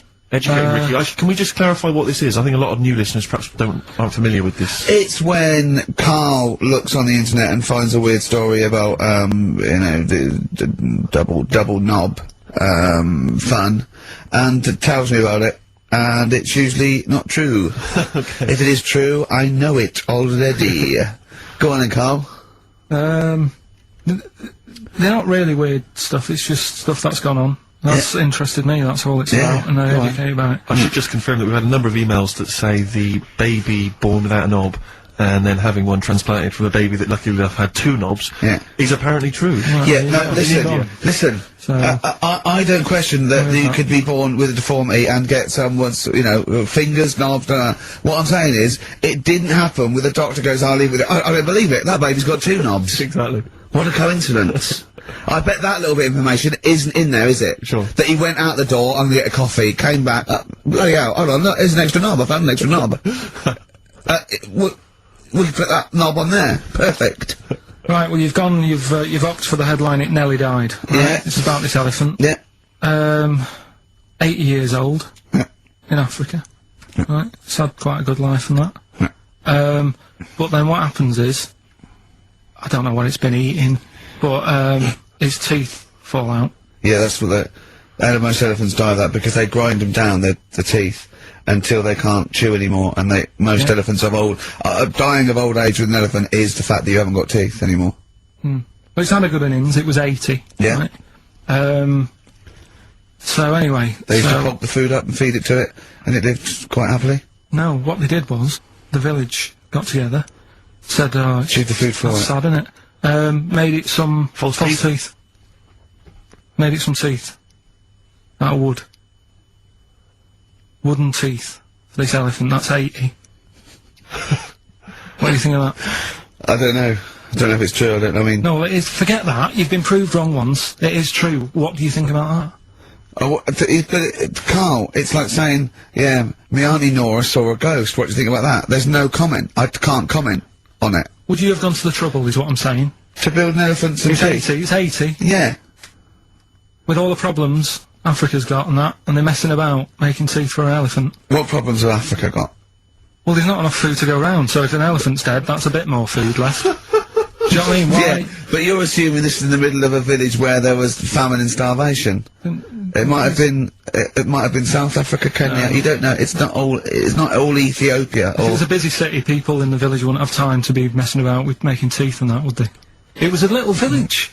Little village. Yeah. And a local elephant. The local elephant, like a local post office. I'll meet you by the elephant. No, to be fair, Rick, I think I saw Bob Geldof on TV saying, please, people, stop making elephants' teeth. They are eating all the food, we're sending it over there. F the number, where's the teeth? I don't know, it's possible. Send us the I mean, teeth. it's possible. It's possible they've made this elephant some dentures. It is possible. Wouldn't it Yeah. have been easier to just... Pulp it. Exactly. I'd have Mash thought- it up, serve it some soup or whatever. Yeah, I think if you're making its teeth, it's a village. So I'd have thought I wouldn't have thought it would work for very long, and I wouldn't have thought the elephant would understand that it was teeth. So I wouldn't have been able to thought that villagers could do it. I mean, top veterinary surgeons could have done some, but I think they made it all goodwill. But I don't want to thought it worked, so they probably ended up dying or pulping it like I suggested. But thanks very much. Play a record. Right, okay, you got the final educating Ricky, Karl. Get a load of this court case. Yeah. What happened was, right, Allegedly. fella's in court for something that he shouldn't have done, right? Yeah. You got all the detail then at your fingertips. And the jury says, he's guilty, right? And the judge went, what, he's not guilty, off you go then, right?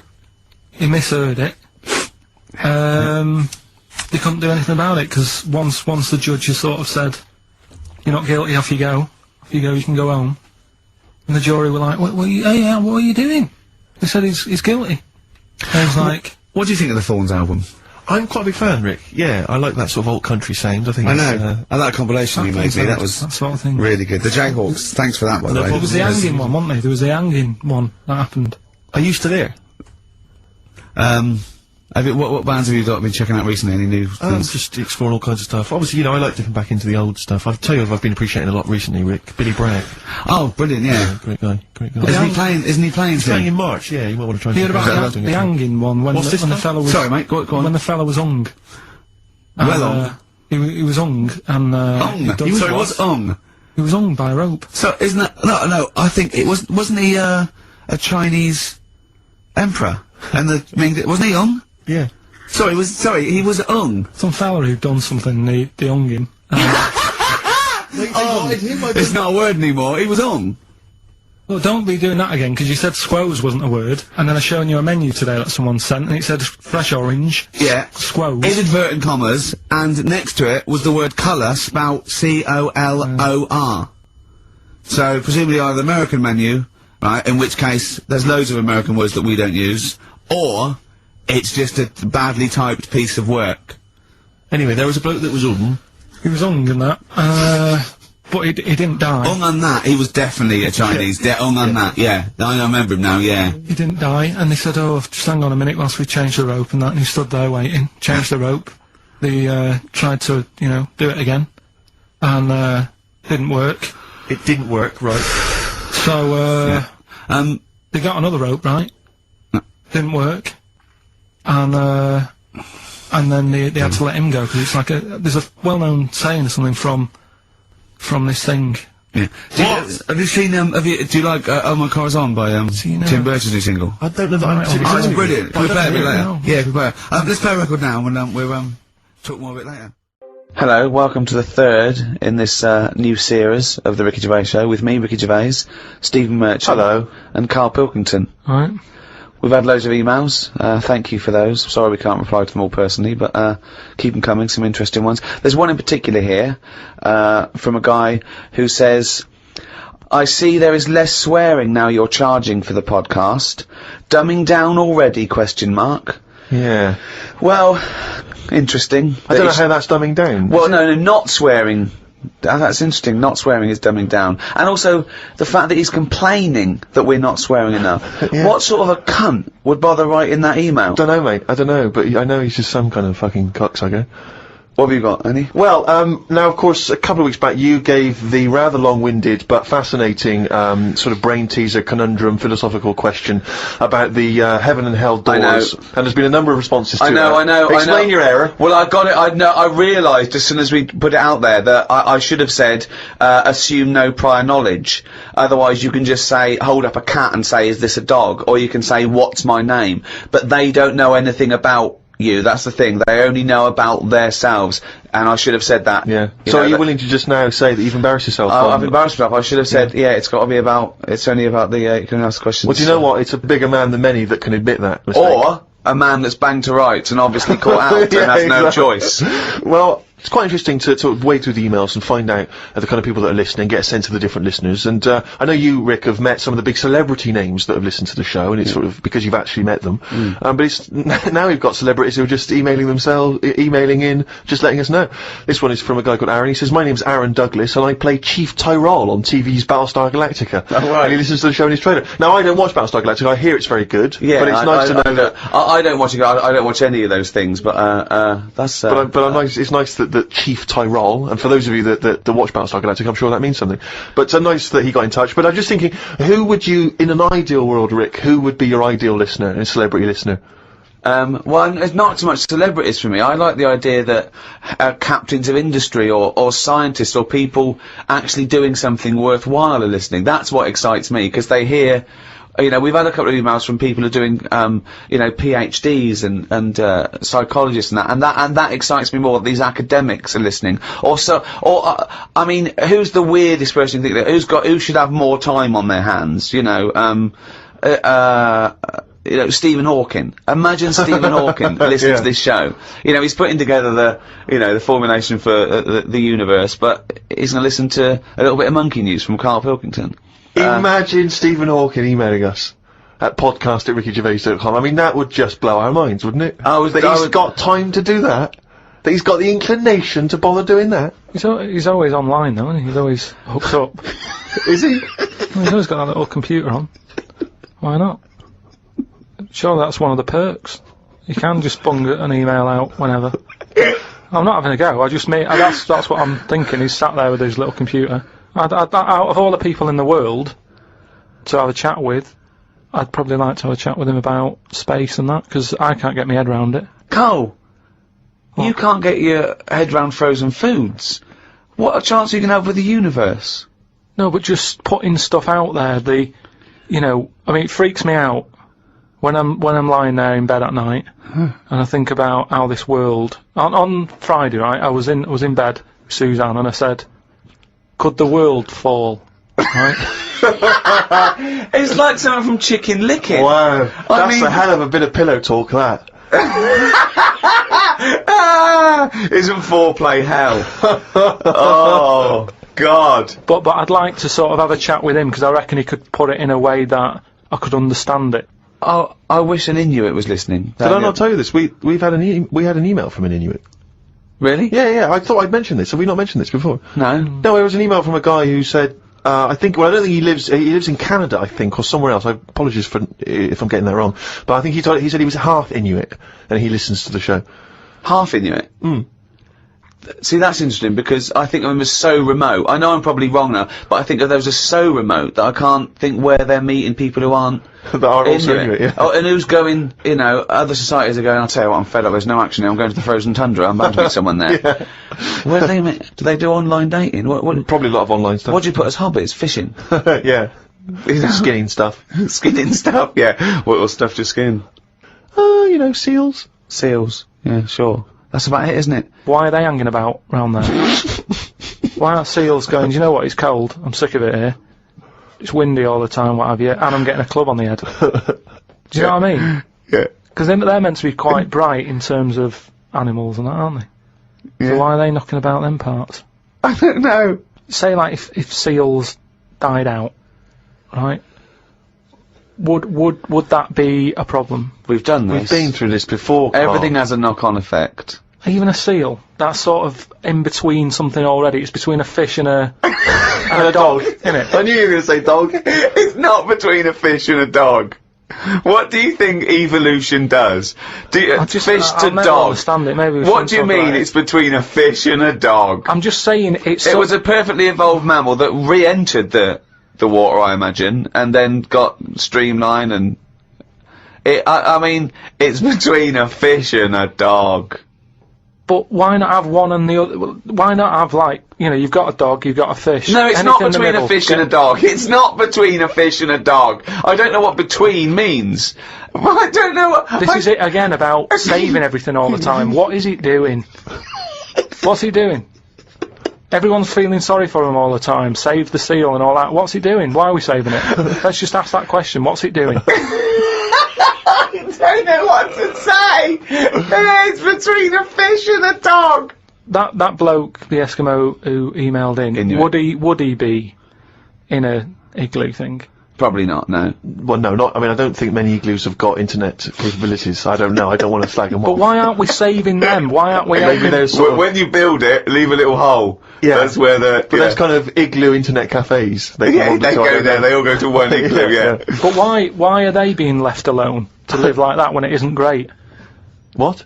Well, we're always eager to help everyone in the world, aren't we? We're always like going, oh, look, them people are fed up. Let's build the city up for them. Give them a, coffee shop and all the rest of it. They're being left Frappuccinos for alone. them. They're being left alone in igloos and stuff. Yeah. Why isn't anyone saying? But they're not asking for help. They're happy. Well, they're not necessarily happy, but that's the way they live. That's where they choose to live. But why hasn't anyone just gone over and gone? Do you know what? We can make it a bit better for you. Well, they have. I've never had a leaflet through the door saying help an Eskimo out, or clothing for Eskimos. The most remote people in the world, eventually someone gets them some whiskey and fags, and that's the end of them as a culture. It happens all around the world. There can be this idyllic world where there's no stress, and soon they're watching Come Dancing on telly, knocking back some whiskey and smoking 40 fags a day. But they're not moving, Surely are they? dancing on ice. yeah. But what I mean is, like, Oxfam collects clothes for people in Africa where it's warm. You probably don't need a jacket. Nothing for Eskimos where it's freezing, where they'd be quite happy to get a jumper in the post. Right, okay. So what you're suggesting, to Africa we send what, parasols and sun Bikinis. cream. Yeah. You're an idiot. Out of all the people in the world to have a chat with, do you know, what's his face? That German doctor. Which one? The guy that displays the human body? Guns someone. Guns Traven or something. All right, yeah. He's pretty good. Mm-hmm. Just like the way, you know, he cuts stuff up, shows you how the body works and that. Sure. And have you learned anything from that? Well, I don't. Is he a proper doctor? Because it's just that it's always. I mean, I could cut a body up. I never see him sort of put it back together. Is anyone keeping an eye on him? Sort of going, well, who is he actually? I'm sure he's a proper doctor. Well, he sort of cuts bodies up on the telly and sort of goes, is how like the intestines work or whatever. All right. And he just he holds them up, fills them with food, and he goes, look, they go fatter.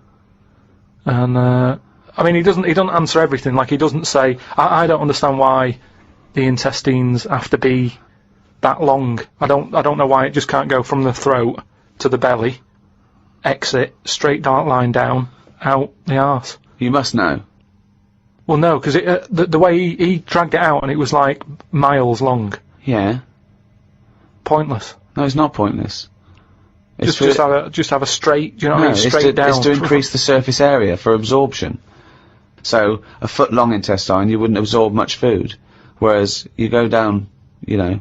Yeah, but just have more points in it where it has to go through some sort of filter. What are you talking about? Again, the evolution sort of worked this out for us. It really works. I don't think you're going to improve on it. In your mind, you some kind of Kerplunk style No, but intestine. what I mean is that's probably that long because years ago they were eating dinosaur, and that might have took a lot of indigestion or something. I don't know how chewy it was. It might have been quite fatty, dinosaur meat, and it needs to go through all that. Now we're eating like yogurt. So I mean, we don't need anything that, you know, is doing that much work anymore. All the food is mashed up. Auntie Nora, right? All her food is mashed. Right? She doesn't have to chew anymore. She's got teeth, but she doesn't need them. And that's how. She's got teeth, but she don't need them. No, but that's how we're she could have her moving on. intestines removed then. Well, no, but this is That what would I'm sort saying. our other problem, wouldn't it? We're changing everything all the time, aren't we? I mean, there's some fella who I was looking at on the internet. Identical twins, right? They were sort of sick of looking like each other, so they were like, "What can we do?" Right? And one of the twins said, "You have my arm," right? And he had his arm taken off and stuck on his twin, so his twin's got like 3 arms. No, it's not true. It's on the website. No, it's not true. What, for a laugh? They were born, So they didn't have no, a but laugh. just like- what doctor's doing this then? Well, they're old enough to sort of say this is what we want, and No. Doctors don't go, well, if he wants another arm, and I'll take it. They don't. Doctors don't do that. What sort of practice is this doctor going around and go? Dr. Jekyll. I mean, Karl, think of what you're saying. but we- where would he have stopped? Can you put his head on my knee? It's up to you. No, Sign You're this. paying. If you sign this, you may give my consent. but we, you know, it is annoying. What do you think these doctors sit around doing? Playing Mr. Potato? Or what do you think these doctors are doing? Just to do as they're told. They don't do as they're told. They do if someone wants it, and twins sort of, it can get you down, can't it? Being a twin, because it's like. Sorry, what would this solve, though? I thought you said he gave one of them a bigger nose, or a beard, or 2 front teeth to make him look different, right? Not. I'll tell you what we could do. Go on. Would you like 1 arm? Go on, what are you thinking? Well, me 3, you 1, therefore not twins. Novelty. I mean, you are a mental man. But they can do it now, can't they? There's no sort of. There's no line drawn anymore. They don't go, "You're crazy, we're not going to do that." Yeah, in Saw 2, not in the real world. No, they but- don't do things like Alright, this. there's another bloke, right? I don't know the sort of full ins and outs of it. Go on, you surprise me. But what he asked for, something happened to his tackle, right? It's penis. Yeah, right. So he was at the doctor's, and they were like, "Oh, what can you do for me? It's a bit embarrassing. I've got nothing down there." Right. So they were like looking at it, going, "Yeah." Doctor, I don't know if he started like rubbing his chin with his finger or something. Looked down. He's thinking, got an idea. You know, you've got a lot of fingers. How many of them do you use? The patient's like, yeah, I see what you're thinking. They cut off one of his fingers, sewn that on to where his tackle is. He's happy. Well, that's different though, isn't it? Well, That's where they've really taken different. tissue. No, but I assume they fashioned it into more of a knob than a finger. No, I still think it's there with like a little knuckle and you know, fingernail and that on it. Well, I assure you it isn't. They've probably used the finger as a basis to then build up some sort of knob-based No, because organ. if you were doing that, use a sausage. I mean, why lose a finger for... Well, I'll tell you why. Because your finger has your tissue, your blood type, and therefore would graft near your testicles. A sausage is a thing that's made by a butcher out of offal, okay, that really can't be grafted onto any part of the human Yeah, but- body. That's why they very rarely use any meat products Yeah, but in surgery. I know, yeah. Well, I mean, why not use a sausage? You're a mental case. I saw some bloke the other day in a meeting, and on his desk he had a picture of his kids who were twins, right? And they looked alike, and he did that thing of dressing them the same, that sort of thing. That annoys me, right? And I sort of said, you know, you've only got a small desk, just have a picture of one of them. He looked at me like I was mental. It's just That's weird, isn't it? amazing. It's not. I think it's it's sort of common You sense. know what you've come up with there? No solution to anything. That's what you've come up with there. You've come up with the best no solution I've ever heard in my life. Or it's solutions to problems that don't exist. No, Yeah. because more room on the desk, isn't it? Yeah, it's no solution to a problem that didn't exist in the first place. Well done. There was a picture on when I was on the plane coming back from here, there was a picture of this new luxury hotel. It'll be, I think, $10,000 a night to stay there. It looked extraordinary. It was a hotel, and the best rooms were built under the water, under the sea. Wow. So it was the best hotel we've ever seen, but surrounded on all sides by glass, and out of it you could see the sea, the sharks, the fish. I don't think I'd like that. No? But that again, that's just one of them hotels where it's over the top for over the top sake, isn't it? Like where they have 12-course meals. Well, just have 2, but make them bigger, rather than dragging it out and there's the first course. You know, a couple of Snails. Yeah, it's just for me all that is. Don't eat a snail. Don't have one snail. Eat one big tortoise. If you want slow food, don't have loads of little snails. Here, there's a giant tortoise. Tuck into that. Feeds 10. But it's what you were saying before. When you start having to take a risk with food, like the fish that can kill you if you eat it, don't bother. But there's apparently a delicacy in Japan, again, someone could verify this, where they eat a live little octopus. And it can stick to your throat, because it's obviously fighting for its life. I mean, good. Again, you don't need to eat a live octopus. What are you thinking? How cruel is that? Well, how fresh do you need your food? It's not, do you know what I mean? But I always remember this story when I was a kid about, some bloke who, a bit sad, this story, but weird. He had, throat cancer, right? And his doctor said, carry on with your life, right? It's not going to be that good, but just carry on, but don't eat meat. And he was like, oh, I love meat.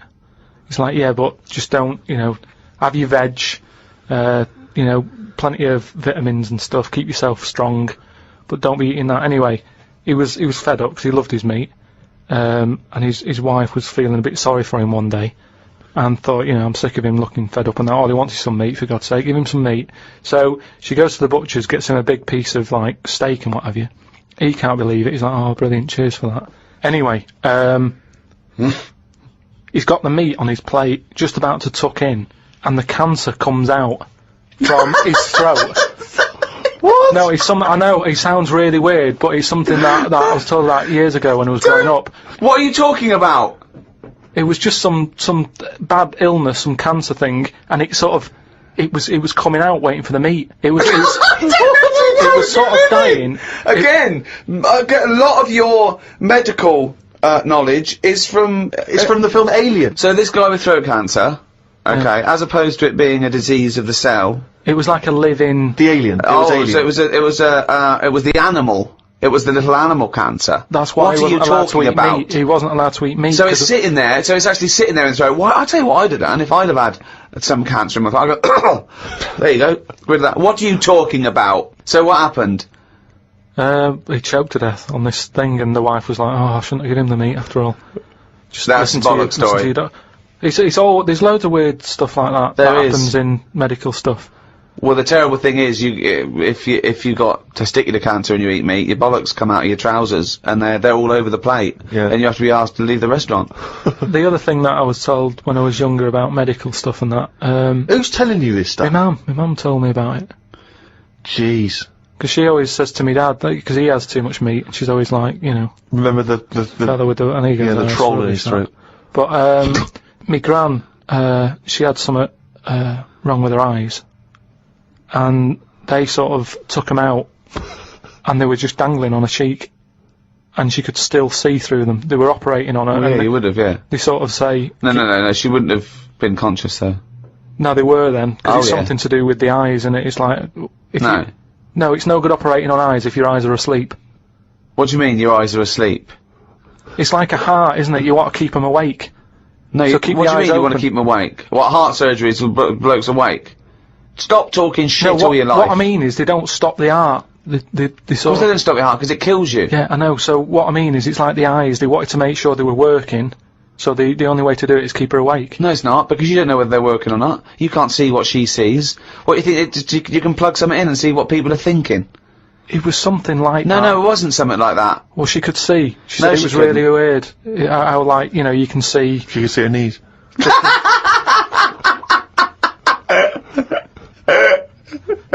That is bollocks. Oh, chimpanzee, that is only gone and written it down, the little... That's the jingle for Karl's diary, excerpts of which we read each week. Get straight into it. A band from the Conga have won the Best Newcomers in a Radio 3 competition. They use pots and pans for instruments. It says that the Conga is a poor, sad place. So why do people do that happy dance at the end of parties called the Conga? Right, one is the Congo. There's no place called the Conga. They come from a place called the Congo. Where do you come from? Okie dokie. It's a terrible place that we don't know whether to put our left leg in or our right leg in. Sometimes we shake it all about. We're but, not sure if we should. But Conga! Fucking hell, you're such a... Went into the gadget shop today. It's full of stuff that we don't need. Gadget used to be a good word that made you think of James Bond with all his gadgets. The best thing I could find in the shop was a clock that ran on potatoes. We are definitely going backwards. I agree. Well, who cares about that? You know, a little electrical impulse, so what? Had a night out with old schoolmate. Found out about more of the other lads I went to school with. One is living underground. What do you mean living underground? Not like a mole. Do you Yeah. mean he's got a basement, or do you mean he digs a hole every night?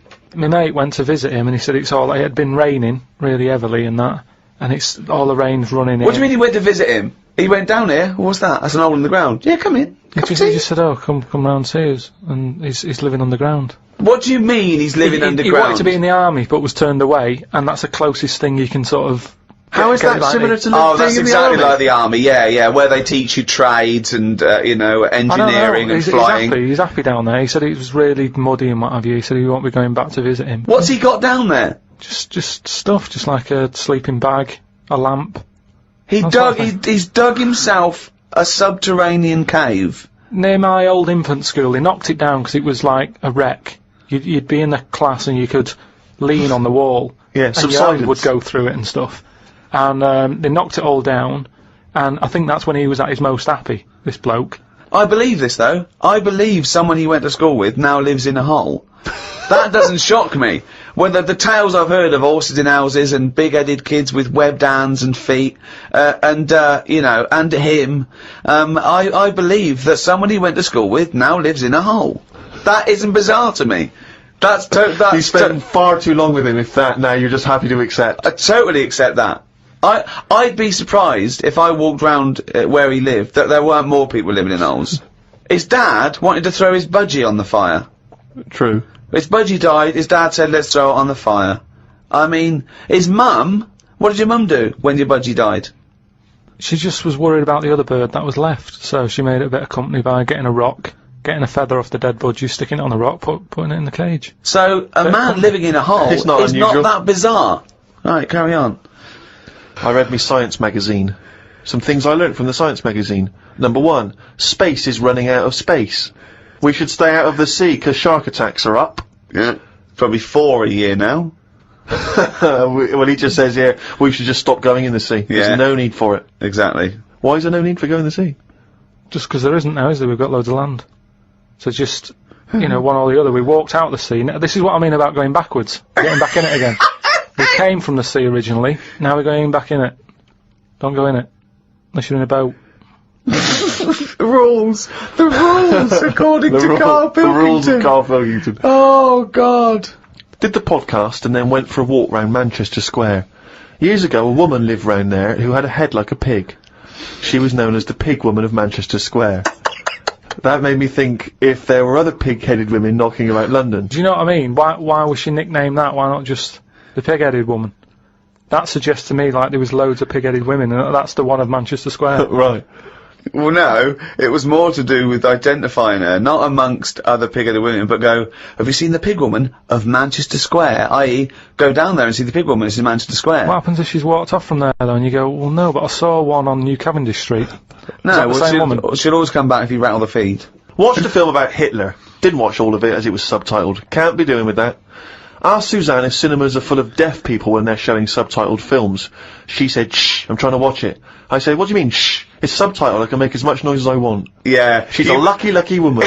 You must be a joy to watch a subtitled film. I mean, the concentration is up there already. I mean, it is hard to concentrate. It's not as easy as when you're hearing it, because you read things, but, you know, it's possible. If you had a buffoon going, I'm just gonna sit here and make as much noise as I want, what's the point of that? Yeah. What is the point of that? I mean, it's possible, but why do that in a cinema? Just walk into a subtitled film and go, right, everybody? Let's all do the conga. Well, yeah, or during ballet. You know, I mean, ballet, they're just dancing. You don't need to listen to the words. Just have a conversation. We're having our bathroom done. The bathroom man was round at 9 this morning. We weren't allowed to use the shower because it all had to be bone dry before we could use his waterproof filler. Not that waterproof, then. Went for a brew with Ricky. We talked about monkeys and how they are closer to humans than they are to apes, and how bees will drink cider to get off their heads. Now and again there is a bee that lets the drinking get in the way of the work, and other bees sting it to death. Blimey.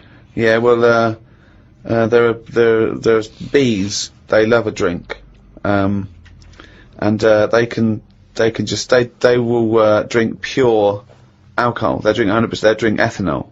You know, I don't know why. They love getting off it, and they fall down and they're drunk, right? A bee can take in the equivalent of like 20 litres of wine, right? But some bees get addicted in the same sort of percentage as human addiction. Like 10% of bees, they can't get enough of it. They take ethanol, they take cider apples and that. And then when they get back to the hive, they go in a bit pissed, and they've got guard bees, and they go, come on, we've all had a drink. Bouncers. Yeah. They sort of are, right? And they push them away, and push them away again. Then the next time they go, right, I've had enough. And they give it a good hiding.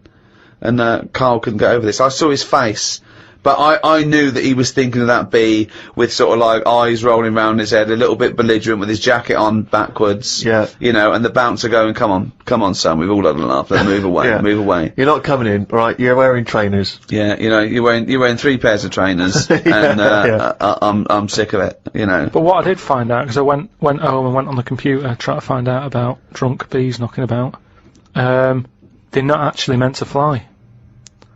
It's only because they don't know. Fly. Well, no, but if they were told that you're not actually designed to fly, they wouldn't bother. No, this is that thing that goes around that aerodynamically, on the face of it, looking at the size of the wings and the body proportions and everything, that it's a surprise that they can fly. Okay, it's not that no one's ever told them they can't, and as soon as someone tells them you're not meant to fly, they all fall out of the sky going, oh, what are we doing? Like in a cartoon.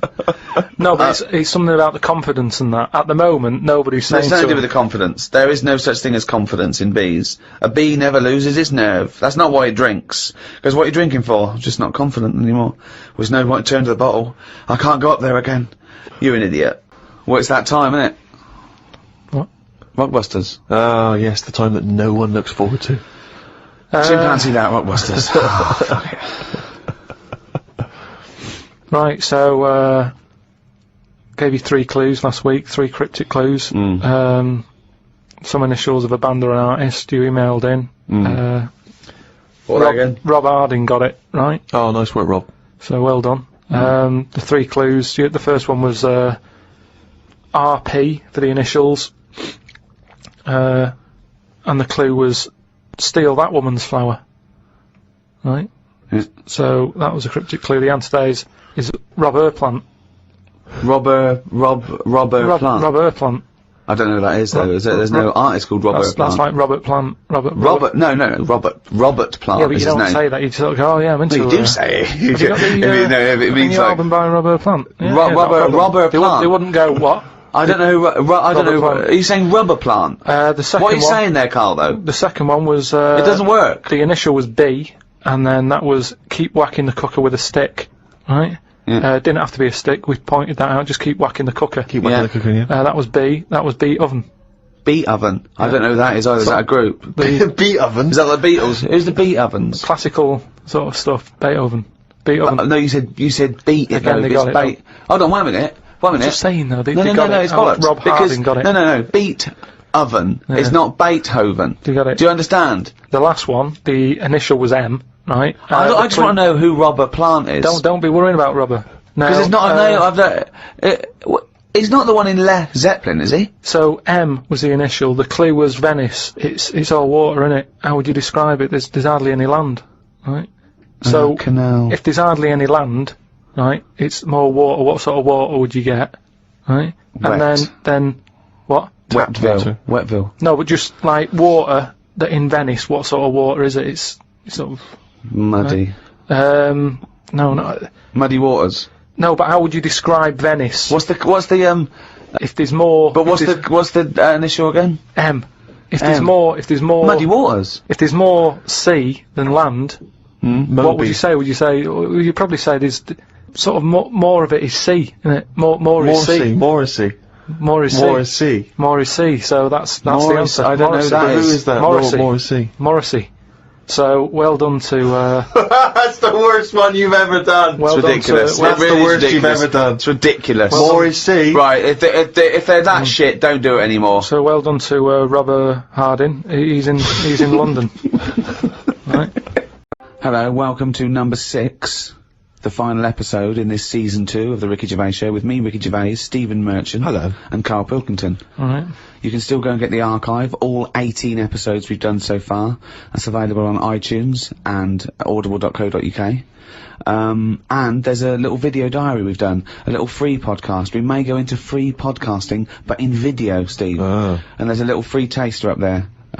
So check that out. Go to rickygervais.com to find out all news and everything. But come on, let's get on with this episode. We're here and now. This is right, yeah, absolutely, here we are. Good, Karl, go. I've got some bad news to start off with straight away. The world's oldest tortoise, a 250-year-old tortoise, died last week. Yeah. Did it? Yeah, in a zoo in India. 250 years old. So would that have had that thing that they say about how you get a flashback of your life? You mean your life flashes before your eyes? Yeah, they say, don't they? Just like on your last breath or whatever. You like see you coming out of the womb and everything. Well, one, I don't believe that's true. I don't believe your life flashes before you. I don't know what evidence we've got. People who die say, you never guess what's happening. No, but there's loads of things that have happened where people go, oh, that's weird. That goes to show that we've been around before, or. No, it doesn't. There's none. I have no evidence for that. Of Well, I reincarnation. told you that time when it happened to me when I was younger. Go on. Your life flashed before your eyes? Well, it wasn't like a flashback, but it was it's the next thing next to flashbacks. It was I was having a bath, right, and my mum had like run the bath and that, and she said, "Is that too warm?" And I said something like, "No, it's all right. It's a lot better than when I used to have a bath in that wooden bath in front of the fire." Okay. And she was like, "What?" And I said, it happened years ago. And she was a bit like, "Oh." And I can't remember that now, but she talks about it, and You know, that just goes to show that, because I was at an age when I wouldn't have known about wooden baths years ago in front of fires. No, but you talk rubbish now. So all you were doing, you were talking rubbish from an early age. Where's the problem? No, but you can only talk rubbish if you're aware of knowledge. Well, I didn't know about wooden baths, so You why didn't- would I have But invented Carl, that? we've only got your mother's word on this, and she thought you might one day be a doctor. Yeah. So, She put a rock with a feather on it to keep a parrot company. lest we forget. Yeah, but I'm just saying. Well, it's all bollocks.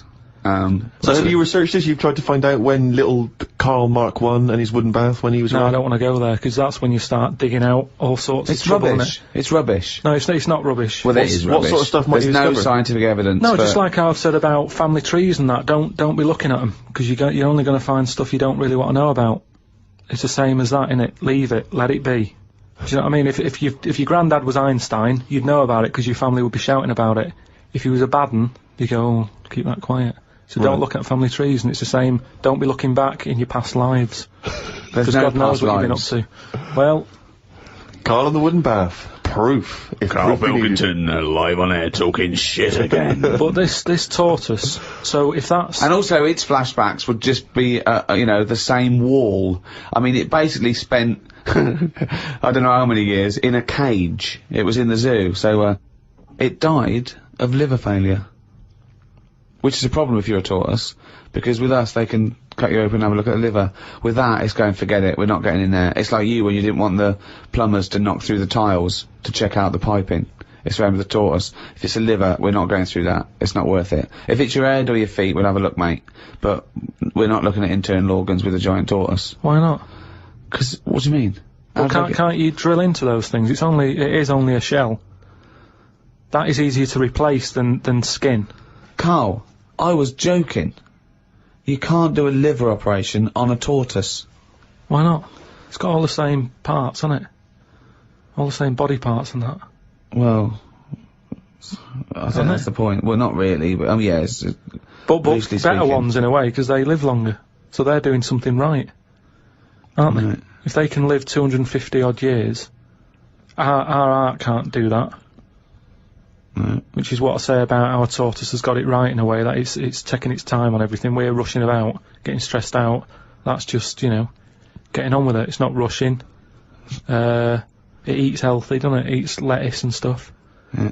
So that's probably doing it right, but to be honest, it's too much. I wouldn't want to live 250 years. Just eating lettuce. Let's not forget that all a tortoise does is eat lettuce. It's not like it's jet skiing weekends and then getting its lettuce on a Monday. That's all it does, is eat lettuce. Yeah.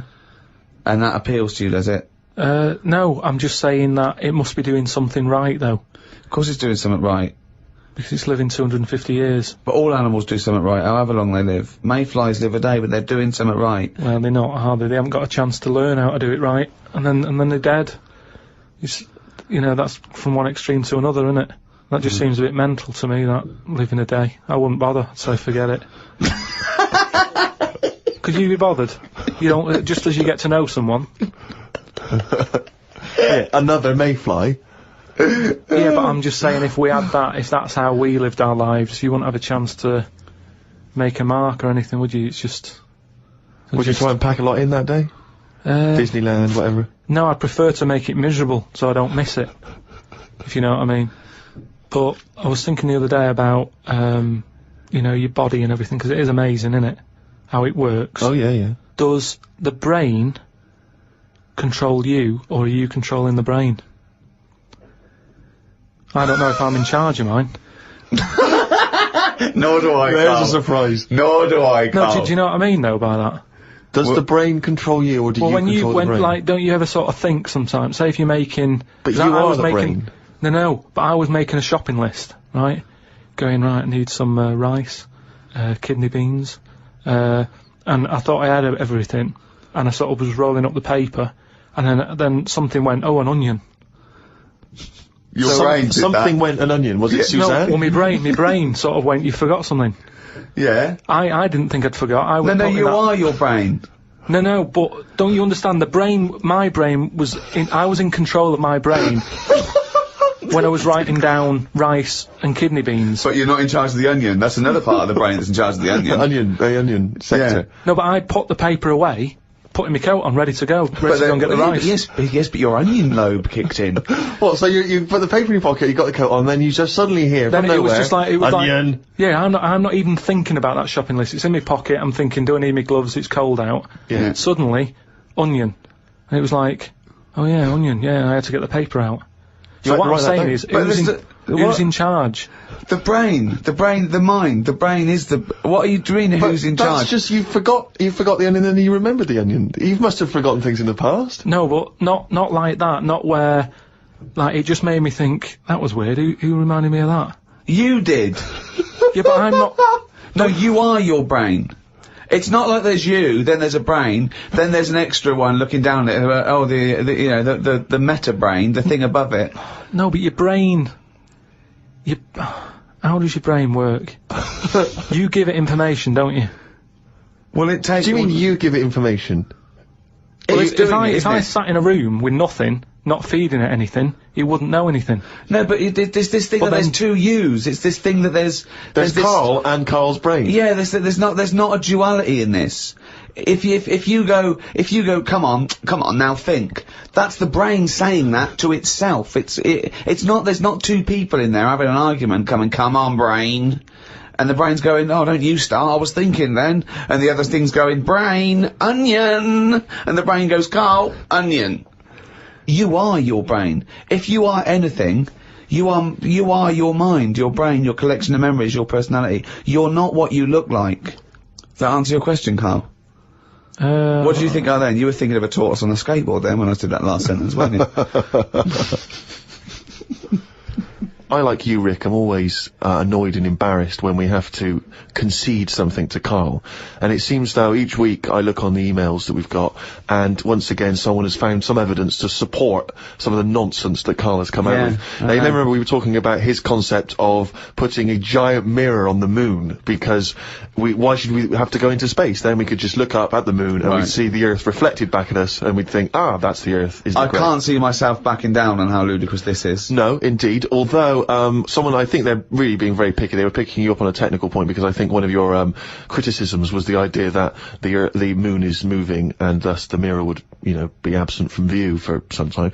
Although people have been claiming that the moon, there's always the same face of the moon that's shown to us. There's always the same side of the moon is always visible to Earth. That's when they talk about the dark side of the moon. It's not just light. It's the fact that we can't see. It's the other side of the moon. But we move, so it's not always present. Well, no, but it would always be present to someone on Earth. Yes, I know. Wait, this is the thing. These people don't know what I know. I know that Karl is thinking of looking up there and seeing himself looking back. That's what he's hoping. Like when you're going along in a car and you see a shiny building, you go, oh, that's my car. And you wave. That's what he's hoping to see.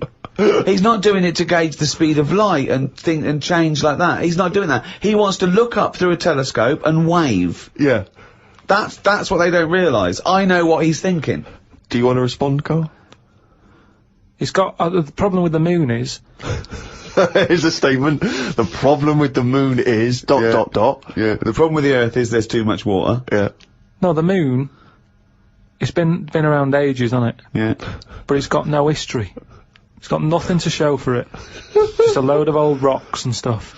Yeah. And for me, history is created by stuff happening on it. So really, the moon, even though it's old, in a way it's new. Because it's untouched and that.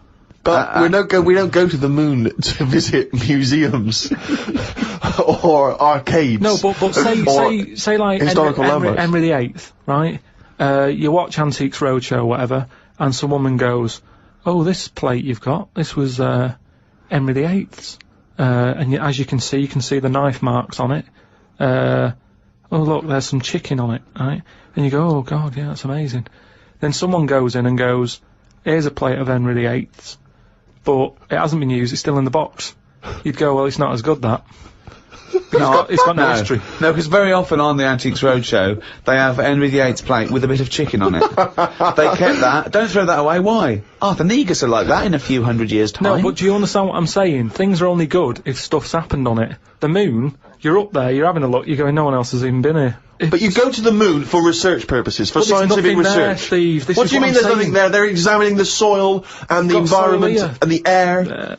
It's just a long Well, they're way not to doing go that, are for they? knocking. They're just not doing that. Well, they're not, are they? Because last time they went up, they were playing golf or something. There's golf balls up there that they've been whacking about. What sort of research is that? That's what I'm saying. There's nothing up there, so why else would you go all that way and go, oh, nothing here. Fancy a knockabout?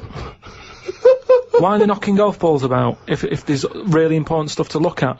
You don't see people in museums going, fancy having a knock some golf balls about? No, I'm looking at this vase. Oh, right, that's interesting. But on the moon, nothing. Nothing to look at. What other games have you brought? That's what I mean. Karl, have you ever seen the programme Inside the Actor's Studio? No. James Lipton interviews famous actors and gets words of advice about, how they work and how they act. But at the end, he always asks a series of questions, which is based on a French series of questions that a guy called Bernard Pivot used to give people when he interviewed them. So I'm going to ask you some of these questions. Many people will be familiar with them. It's just interesting to see what your response is. And, answer them quickly. You don't have to think about them too much. What is your favourite word? Don't think I've got a favourite, because you only use them when you need to, don't you? I don't just go about saying the same word. So, Well, alright. yeah, it's not my favourite, it's just that it does the job. It does the necessary job for that time, doesn't it? It's like, how are you? I'm alright. It's a greeting. What about, I think serendipity was voted England's favourite word. Never used it. No, stupid word. Who decided that? Don't know, it was a poll, but I was suggest things. I can't believe people coming up going, favourite word, serendipity. Thanks for asking. So, Yeah, but yeah. the thing is, say if it meant, oh, I'm fed up, would it still be the best word? Is it based on how it sounds and how it's put together, or what it means? I think everything. But then loads of words are being left out on, which are probably brilliant words, and they're not getting a look in. Such as? Well, like that one, fed up. I'm fed up. It sums two it up, words, doesn't but it? Well, words. two, it just sums it up. When someone goes, how are you? You go, I'm fed up, me. Sick of it. It's another good one.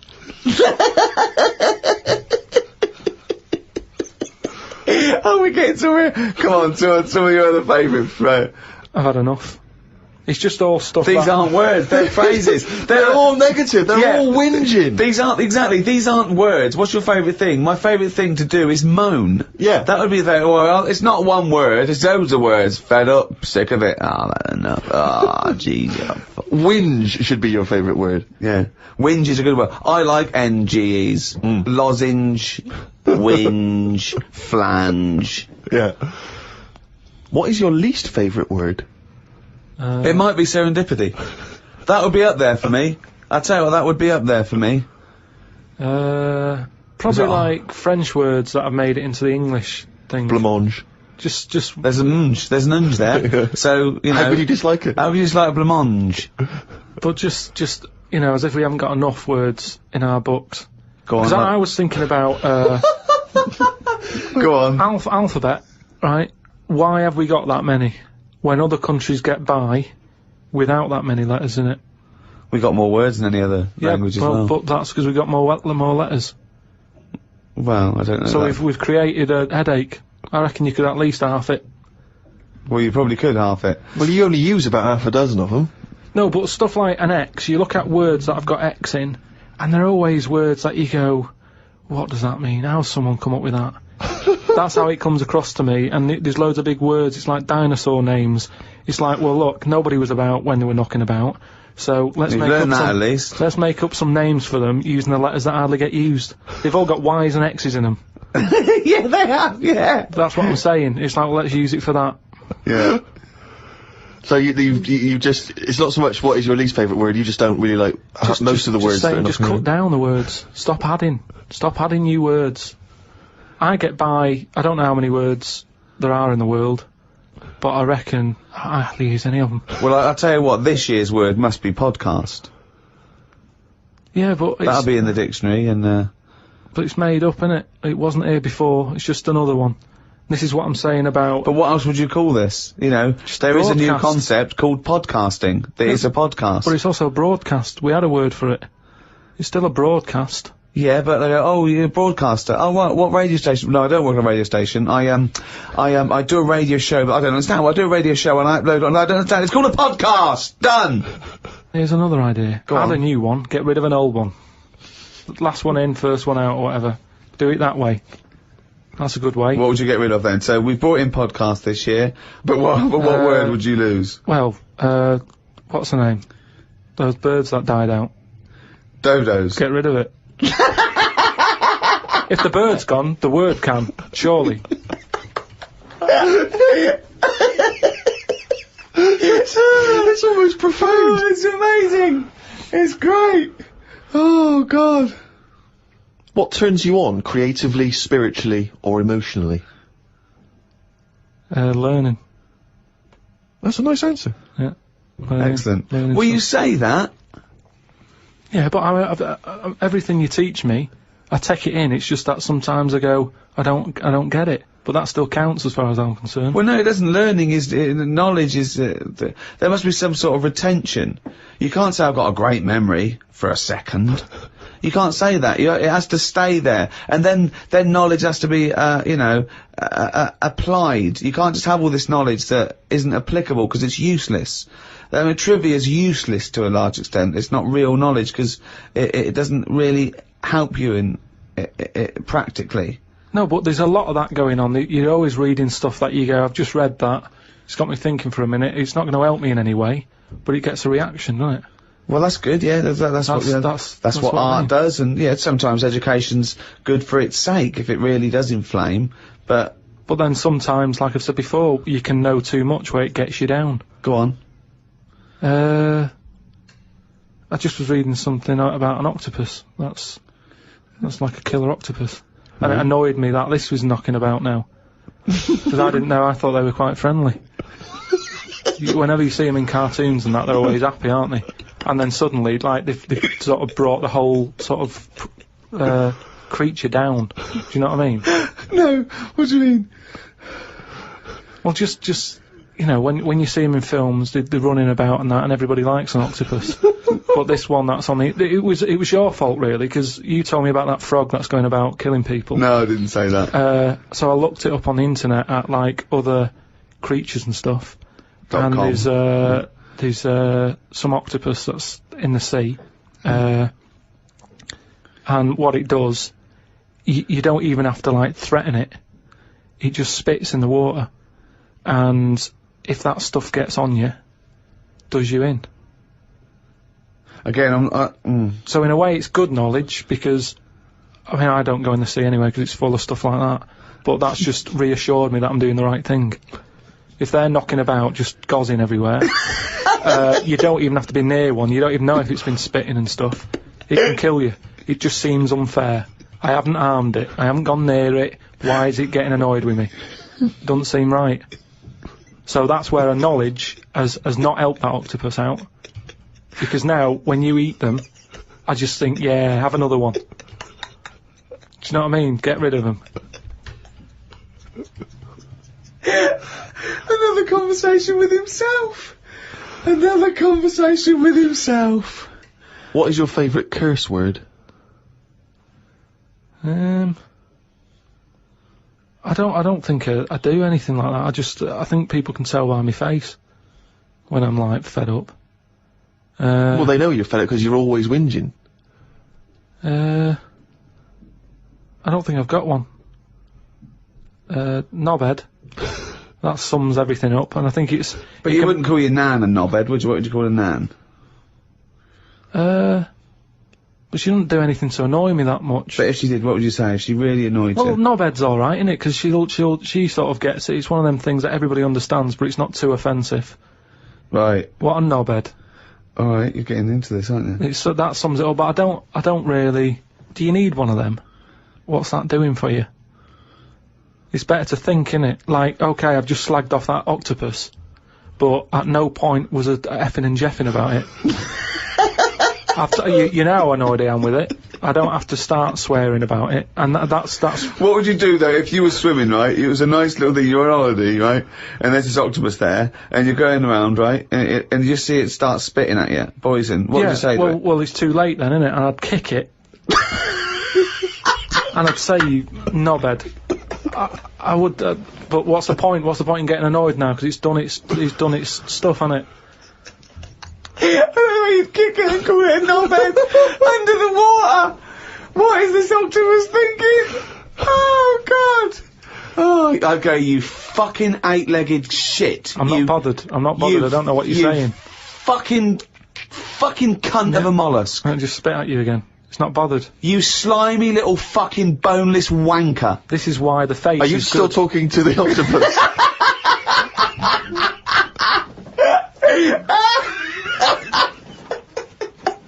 Oh, I don't believe it. He's written it down.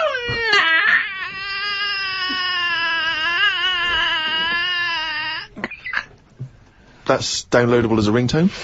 And it's also the jingle for Karl's diary. Just reading excerpts of Karl's diary. Went home and looked up Freud on the internet. Didn't find him that interesting, so looked at some other philosophers instead. Socrates, Aristotle. Why have you just listed some philosophers? Just to show that I'm learning.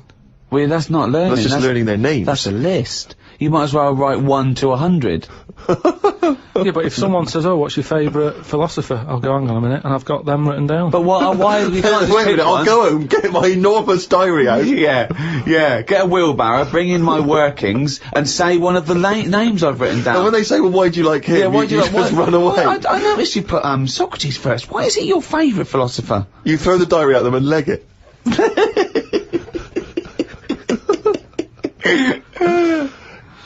Oh, and then you go on to say, it's weird how names have changed, but then there's no other point there. It just is, isn't it? When you think about, like, Socrates, I've never heard that on anyone who I know. Is what I mean. It's just, in a way... But you're not Greek, are you? But how did that go about back then? I mean, say if you were phoning someone up and they said, I'm booking a table for 2, they go, name? Socrates. Did he ever go, cheers? Without going, can you spell that for me? But I don't know what point you're making. I'm just saying it's a name that's awkward. You're always going to have to go, can you spell that for me? You go, and it's not just him. Look at all them other names that are on that list. But they're from a different country. And a different era. Yeah, I know, but the names, I've been to Rome and stuff, and you sort of go... Well, ancient Rome. Just Rome. It hasn't changed, has it? Rome, so it can be ancient Rome or Rome in 2006. It's the same buildings. I used to love Nero going around in his Fiat Punto. Lao Tzu from years ago came up with some good stuff. 1, he who knows does not speak. He who speaks does not know. Not entirely true. To lead people, walk behind them. Yeah. And of course, the journey of 1,000 miles begins with 1 step. Yeah. Did that.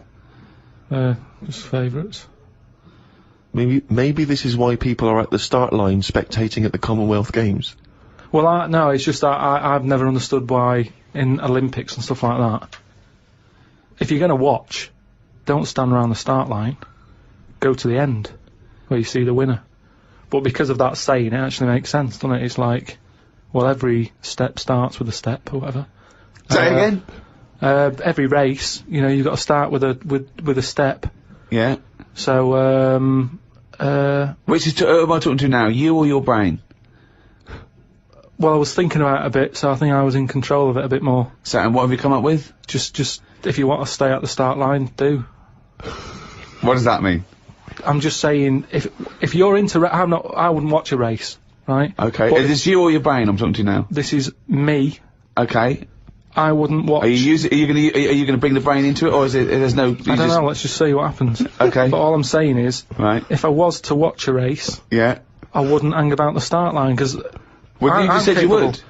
What, did I? Yeah, you said that's the place to start, because every race starts with a step. No, but I wouldn't normally. Right, I okay. won't watch any The race. brain definitely hasn't been used No, yet. is this you or your brain you're talking about now? It was, I'm just saying about me, if I was on holiday, yeah, and Suzanne said there's a race going on down the road, yeah. I'd go, well, let's go, keep going down the road and stand at the finish line. Okay, but now what have according you to thought? Lazoo, Yeah. I'd say, well, hang on a minute, every race starts with a single step. Yeah. How many people around the start line? Is there more room there? She goes, yeah. I'll go, let's go there then, it's less busy.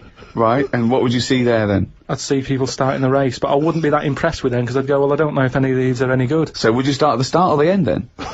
If it was down to me, I'd just probably stay at the finish line. Okay, so you wouldn't want to see the first step then.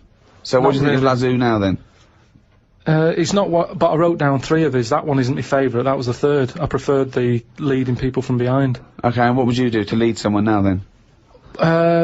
Well, if you're behind, you don't have to take responsibility, do you? You can go, well, I didn't send you here, you went there. That's not really leading them, though, is it? Yeah, because I've made them think. I've gone, they go, oh, I've just walked into a big hole.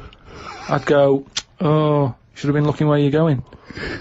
I haven't led them in that hole, but they've learnt a lesson, they won't go in a hole again. That was one of the greatest conversations I've ever been a part of. I mean, that was incredible. Never mind Aristotle and Socrates. That was incredible, that. If someone's out there, could they make a transcript of that? Because I think that, you know, in 1,000 years' time, that'd be amazing. That was incredible, Karl. And not once was the brain used.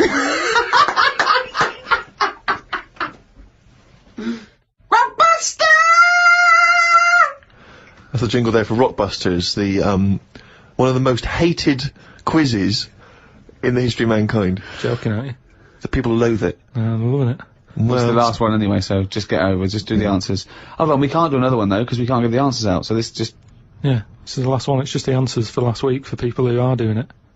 Okay, well, small mercies. The first one that I gave you last week was, the initials were CK, right? Yeah. The clue was, do you know the songs that you sing at Christmas? Yeah. That bloke over there is the best at singing them. So what are the songs you do? Carol King. Carol King, yeah. Right, That well works. done, yeah. That works. Very Right. well done. The second one, MG. I told the homosexual man that the grape tree was mine. Right? MG. Gay. Yeah. Marvin Gaye, obviously. Marvin Gaye, But how do you get to Marvin? What's it? That's my vine, isn't it? I told you. My Vine Gay? Yeah. My Vine. Yeah. And the last one, My Vine Gay. That's shocking! It's, and well, the last one, it was, shit. the last one, the initial was S. I said, I asked you if you believe in Father Christmas, what would you say? What's the name for Father Christmas? Santa Claus. Right, so if I said to you, do you believe in Father Christmas, you'd sort of go, No. yeah, but what's his name again? Santa. Right, so what would you do? You'd go, oh, Santa. No, I don't. That's it, that's what you do there. You go, Santa, nah. Santa, nah. Santana. So that was the last one. Well done to Bob in Yorkshire. Got all 3 of them right. You'll get a little signed picture. Oh, well, that's it. That's the end of season 2, Ricky Gervais Show. We're back soon. Check out rickygervais.com for information and upcoming news. There's a free video cast we're doing. We're also bringing out a book of the podcast. Yeah, that'll have a lot of the best conversations we've had with Karl, and I think there have been some of them in this show. And Karl has illustrated all his points and his memories I mean, that he thinks that's proof, pictorial evidence. So, I mean, it is the ramblings of a maniac, but you can pre-order that on Amazon. Well, thanks very much. It's goodbye from me, Ricky Gervais, Stephen Merchant, Bye. and Karl Pilkington. Hello, welcome to number 5, season 2 of the Ricky Gervais Show, with me, Ricky Gervais, Stephen Merchant. Hello. And Karl Pilkington. Alright. Coming up, Karl's going to teach us all about Sigmund Freud. No, we're not doing that. Well, no, Yes, we we are, are. because last week we promised people that you'd research Yeah. Sigmund Freud. Yeah, but I had a look, but I didn't find him that interesting, so... But that's not... But this is That's what I irrelevant. mean. This is what we were talking about. You say you wish you could go back and learn stuff in school because you didn't. You want knowledge. You always say about you want to learn Yeah, I something want a to day. learn something interesting every day. Yeah, but you've got that. I had a look at the website. It just... SigmundFreud.com. Yeah, he started that. I just didn't had a he? look. I did a search on, like, famous quotes from philosophers. Quotes, brilliant. That'll get you everything you need. A quote. Well, That's I don't need to know his history. that sums I up just- a man's life work. A quote. No, but that's what you're remembered for, isn't it? Churchill will go on the beaches and all that. Sigmund didn't really have any sort of... Catchphrases is what Yeah, you mean. yeah, things that you hear. Yeah, sound bites. He wasn't good with the press. Brilliant. So you haven't bothered to learn about him. well, You didn't even pick up a book. I wouldn't know where to start. Do you feel like you're thinking in your head? Sometimes, like then I was. But I don't know if I am, because it's got a mind of its own, hasn't it? did look at some of the things that he'd said, and the Do one it now. Do it now. Right, what have you learnt about Freud? Okay, here we go. This is Karl Educates Ricky and Steve. Number 1, Sigmund Freud. Karl, tell us what you learnt about Sigmund Freud. Right. All I remember was that he said a baby. You look at a little baby having some milk from its mum's breast, right? It looks well happy. It has enough. It's full up. It goes to sleep. It's got a smile on its face, right? He said that's what happens when you're older as well. That's all I remember from all the things that he was saying on his thing. He just said it's weird how, like, it's like... Now, to be fair, Rick, that is obviously in translation. Yeah, I know. From the original, so I don't want you... No, I'm not having a go at criticising Freud. him, you know. I mean, Freud has been discredited on some issues, and we've moved on with experimental psychology and But that's what have the you. one that was interesting. I don't quite follow. So what do you take from that? Explain that to us in layman's terms. I don't know. Well, that's pointless. Without application, knowledge is pointless. But it's not knowledge, is it? He's just saying drink milk all your life. It's good for you. No, he's not saying drink milk all your life. What is this? Is this an advert he's doing He now? also came up with go to work on an egg. Yeah. Oh, Christ Almighty. But like I said, I wasn't that impressed by his work. So Unbelievable. Karl is allowed to vote. I know. He's allowed to cast a vote That's in this country. It doesn't make sense. yeah, I wish I hadn't. I've only done it once, and look what happened. I got called up for jury duty.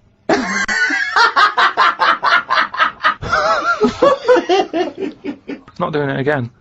People do what they do anyway. I think they only let us vote, so we feel like we're having a say in what's going on. But really, it just carries on, doesn't it? I haven't seen a big change. But that's exactly why you vote. No, the Having best a thing say. you can do is look after yourself. Get on with it. Brilliant. Okay, well, I hope that's a quote. I hope someone out there who's, maybe making a dictionary of quotes or an encyclopedia, and they've finished with Freud, they've done Pavlov, he hit a dog on the head with a stick. Next, Karl Pilkington. Karl Pilkington, what do you say about the world? Just get on with it.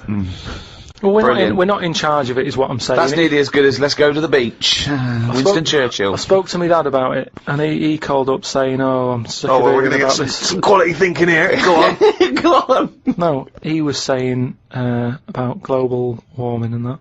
Yeah. He was saying he's sick of hearing about it. Right. Because at the end of the day, that's just the world, innit? We're all getting old, and the world's getting old. That's the end of it. Brilliant. What another amazing quote. Well, it is. What we're trying to do. This is what I'm saying about we don't like people to get old. We're always saying, oh, we can change that face, we can lift your chin up, we can put a wig on you.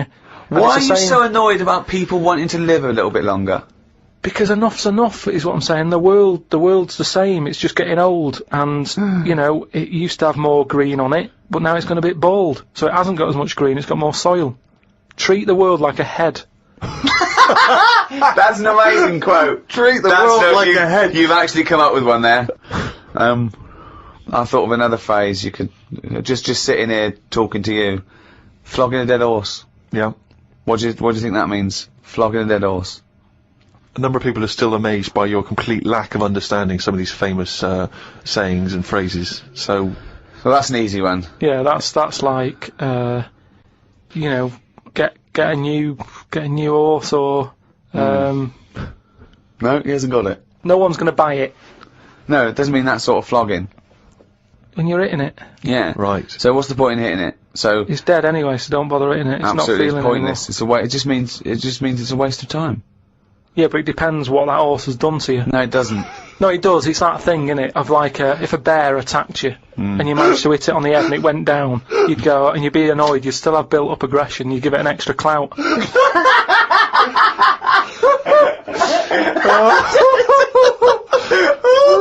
Unbelievable! That's extraordinary. I don't know who's compiling this book. Sometimes it's worth flogging a dead horse if he did something to you, if he annoyed you. Carl, I've got a couple of little facts for you, just to try and inflame your imagination. Go on. Sharks are immune to cancer. Really? Yeah. So how have they found that out? Well, I don't know, but But I've never heard of any fish having cancer though. I haven't heard of a cod being ill. So why are we focusing on that one?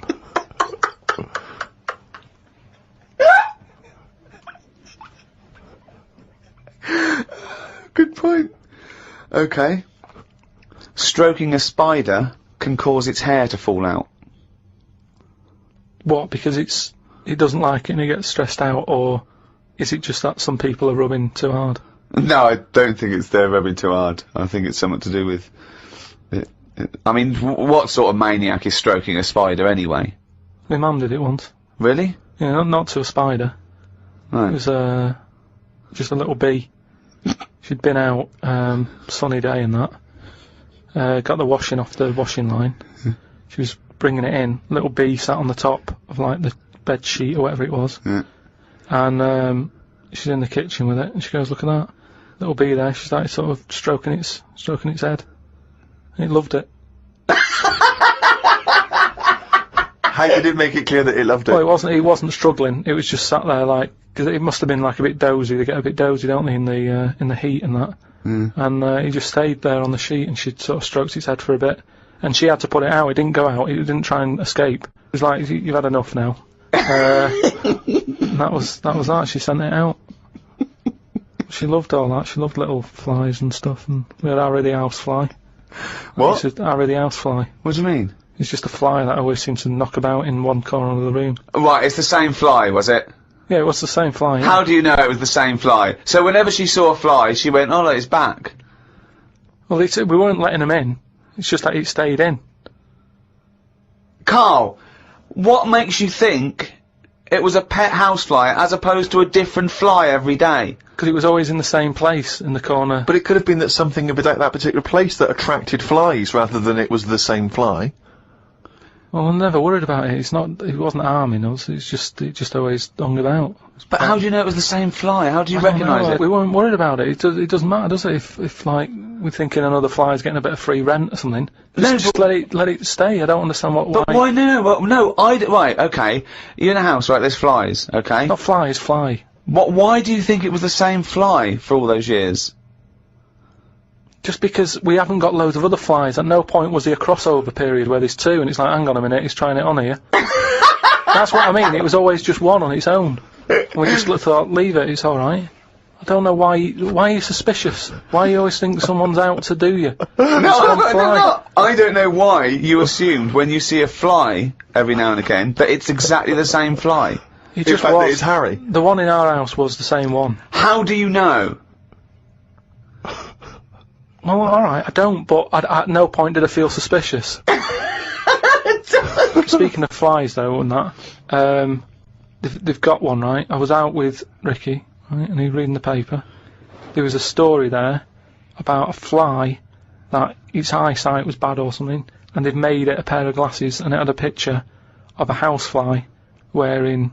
Okay, this is incredible, glasses. Steve. Can I take over? Hang on, let me just need to finish a couple of questions for that. So there's a small fly and they've made it a pair of glasses. Yeah. So that it can see better. Yeah. And your concern is what? Well, again, it's just that thing of we're looking after everything now, aren't we? Sorry, I've got to come in here, Steve. All right. I showed you the You story. saw it, you saw It was it. a picture of a housefly with a pair of glasses Glasses on, yeah. Right. It was about a one-sentence thing.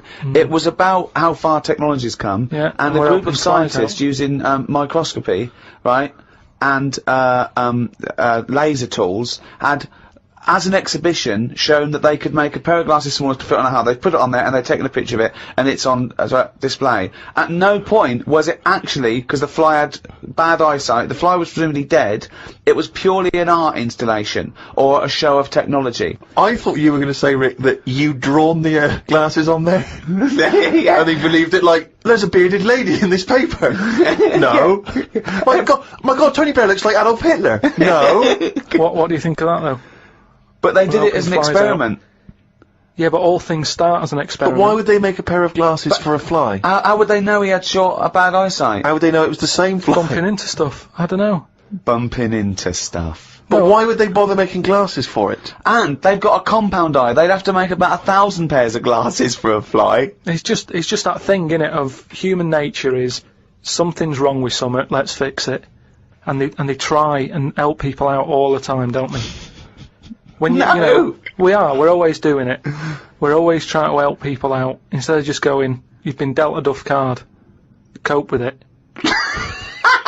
We're always fiddling, always fiddle about.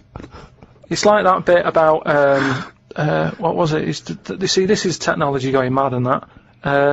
They're doing operations on people, right?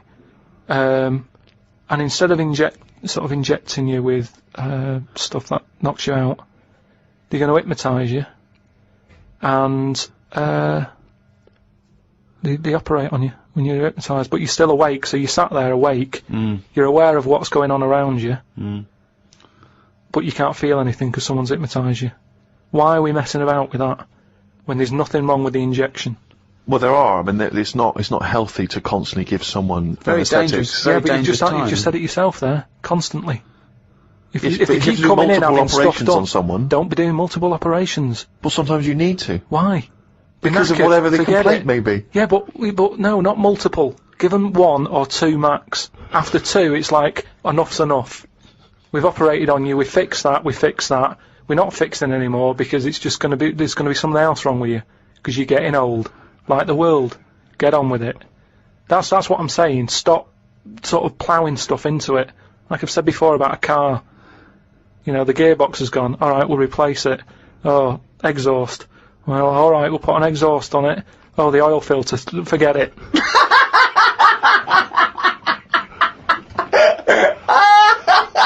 Came up with a good idea. We'll be the judge of that. I'll do it now. It's not a good idea. Okay. Okay. I'm sticking my neck out here. But I right. think this isn't going to be a good idea. Okay. Thoughts? Well, I'm going to agree with you. I'm going to second that motion. Okay, let's see. Let's see if we're both right. See-through skin. High five, Rick. Well, I heard, and you told me this, so I know it's true. What? Do you know when I talked about replacing blood with ink? Yeah. They can do it, not with ink. With coconut, what was it? Well, one, it said coconut milk can be used as plasma, but I haven't had that verified because it's off one of those websites where there are spurious facts. I've seen facts like the Impala's fur is just nearly the same colour as grape juice, which I don't know who's that aimed at. I don't know, you know. So. Well, what do you think of that, Steve? I mean, I've sort of touched on it. But I've just got to echo what Ricky said. I can't have an opinion unless it's been verified. But why aren't you just being open-minded enough to go, well? No. But That's that's not not a being question of being open-minded. Open-minded is being open to the facts that, you know, the possibility. Open-minded isn't believing everything you hear. You don't believe everything you read, do you? A lot of stuff you kind of go, well, that's interesting. But what we talked about this. What about Noah's Ark? What about it? Well, you know, you said you believed it because it's in book form, but according to that, didn't he get 2 of every species on a big boat? But we know that's impossible, don't we? Depends where he was. If he was above a zoo, there would have been a lot of different stuff knocking about. That's my only problem The with zoo that. hasn't got 1% of all animal species. No, but they've got more. What I'm saying is, where was he floating where he could get an elephant, a giraffe, a cat, a dog, a gerbil? Where were all these things floating about? Well, exactly. Right, That's my these only Old Testament downfall. zoos, they were quite Yeah, quite but big, exactly. really. But you're right. You're questioning it. How is it possible? But I've just said, a zoo. But what are you talking about? A zoo? As I said, there's no zoo that has got 1% of all animal species. Well, I don't know where he got them from then. There's a couple of million species of animal. And how did he round these animals up? Because they were drowning, so they were looking for any boat. So they were actively seeking out an ark. Well, they would have just been looking for anything to get hold of. Yeah, and where did he keep them all? How did he keep them all separate? How did he... At that point... Oh no, the lions ate the otter. No, because at that point, it's that thing, innit, of how you all pull together in a bad situation. Talk shit. You all chip in, they're all like, oh god, you know, let's be nice to our neighbours. Right. So there's spiders talking to flies and...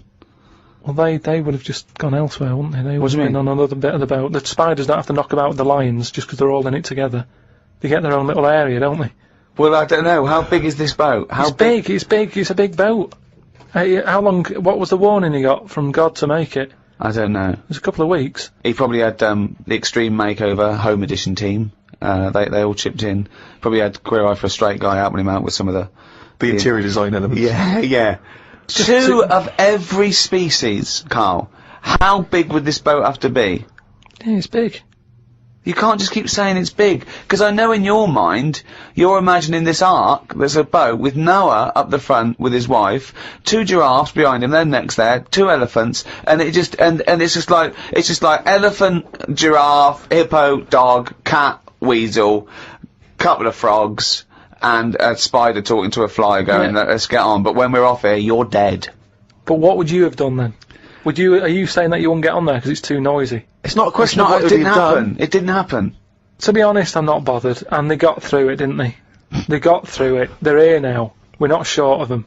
If anything, like I said, he didn't do us a favour because he saved too much. You can't move out there for stuff.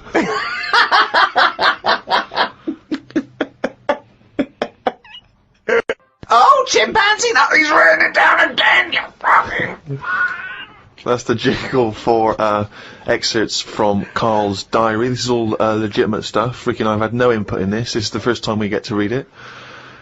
Went and did some shopping for stuff as it was my turn. Suzanne moaned a bit because I forgot orange juice and bought some cheap toilet paper. She always buys the expensive toilet paper. I don't know why they make toilet paper with pretty patterns on it. That made it into the diary. Up and out at 9 o'clock to go to the Cotswolds. Now, I think this was a gift for your girlfriend, wasn't it, for her birthday? Yeah, it was a You went to the birthday and Cotswolds, that, so I just went for one night. Got the car and headed off. We stopped at a service station to get some breakfast. We had fried toast with an egg on it, 1 sausage and beans, twice. Cost us £13.85. They sell everything separate, so it seems cheap. At that price, we must have been charged for each bean. We found the B&B, but they wouldn't let us in the room because we were early. We went for a walk. There was not much around the B&B, so we had a quick walk around the car park. And went back in. Happy birthday. The room was now ready. It's an alright room. 3 biscuits, so I ate them straight away. Like a child. Like a dog! He runs in, jumps on the bed. No. Get off the bed, not on the furniture. The room overlooked the car park that we'd already been round. You're staring at the window. Remember when we went there? We'll always have the car park. Yeah. Oh, God. The room had posh coat hangers in the wardrobe with sponge on them. So I ate the sponge. Don't think they are needed. We went and booked a table for Sunday dinner and went on another walk. There was a field that was there just for birds to live on. We couldn't see any, so we went to the pub. Headed back to where we were staying for our dinner, I had beef. It was nice enough, but there was a family of 13 behind us. I don't see the point in going out in large numbers. They annoyed me. One of the family asked for sorbet before his next course. He was only about 11. He thought he was it. I said to Suzanne, I've had enough and needed a kip. Watched Planet Earth on BBC One. They filmed a panda for 4 weeks and all it did was sit in its cave. It did nout. If I was Fiat, I wouldn't name one of my cars after them as it suggests it won't work or go very far. It'd be like bringing out a Ford Sloth. No one would buy it.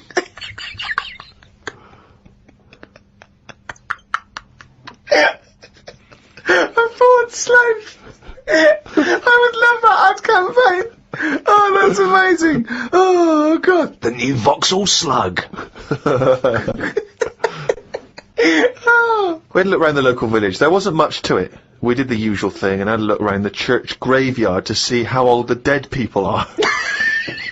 Suzanne's had a hell of a time so far. She's gone to the Cotswolds, the room wasn't ready, she's seen the car park, an empty field, and now let's go and play how old the dead people are. I like the fact that you mentioned we did the usual thing of having a look round the church graveyard. Do you make her do that every That's time what you you go do, away? innit? 'Cause I like the fact, I want to know what she did for 2 hours when you slept. Did she just like... She went to a club, had a whale of a time. No, she just looked out at the car park, just like, memories.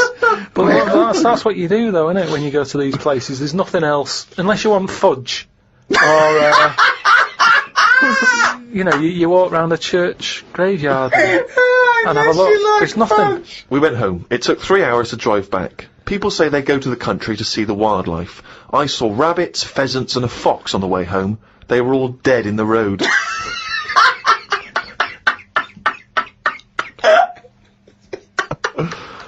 I was just intrigued to know, because Rob from Burton-on-Trent has sent this in, and he wants to know that, because he's just started seeing someone, and he wants to know what your advice, Karl, is on how to keep her happy. You know, he's just started a relationship with someone. He wants to know what your advice would be to keep her happy, because, you know, I mean, he won't have heard that you took Suzanne on that wonderful trip to the Cotswolds, so what's your advice, really, for someone who's perhaps just started a relationship? I mean, you've been with Suzanne for, what, 9 years? Ages. Mm.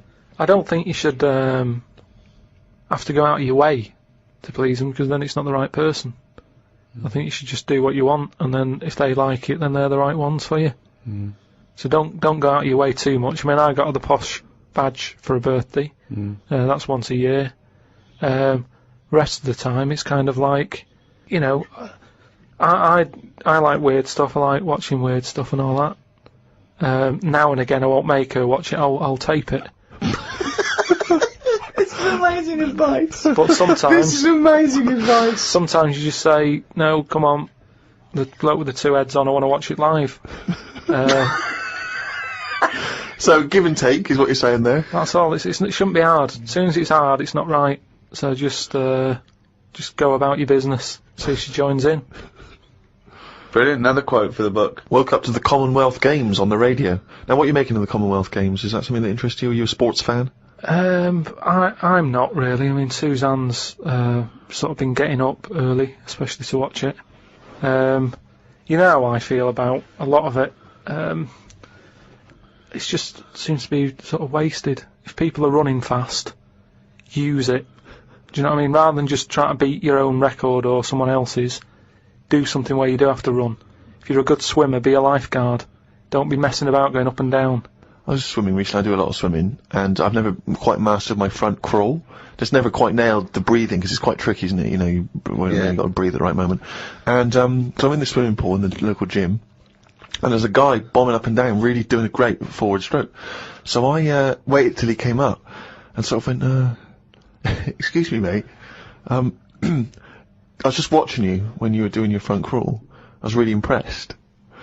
Could you just watch me when I do mine and tell me if I'm going Why wrong? would you go to a man? I know, and that was what that was the problem. Is only as I was saying it did I realise what it sounded like. I've just been watching you swimming up and down. I was really impressed. And you're both in speedos. Both in speedos.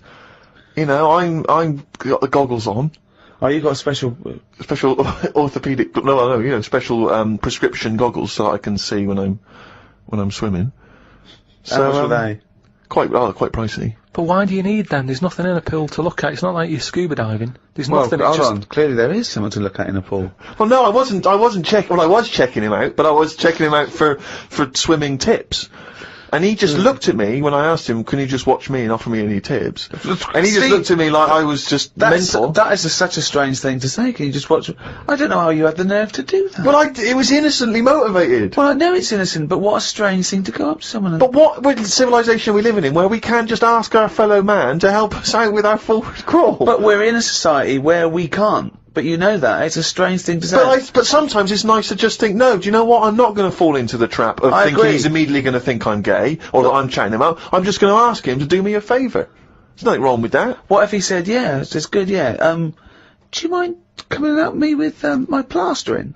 You'd have said, no, I can't. But it's not the same. He's in the swimming pool. He's there in the pool. He's swimming up and down. He's, you know, it's not no skin off his nose to just offer a bit of kindly advice. If your car's broken down in the middle of nowhere and someone drives by, you know, it's a generous thing to do. Just stop and maybe look under the bonnet and help them out. I agree. But I don't see how that's any different. You know, and he did, and all he asked was that I wake him off.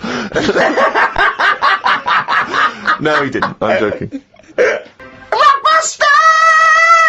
That's the jingle for Rockbusters, a quiz which I don't think anyone enjoys. I mean, Karl doesn't enjoy writing them, we don't enjoy listening to them, the listeners from the emails are just not interested, so don't know why we bother.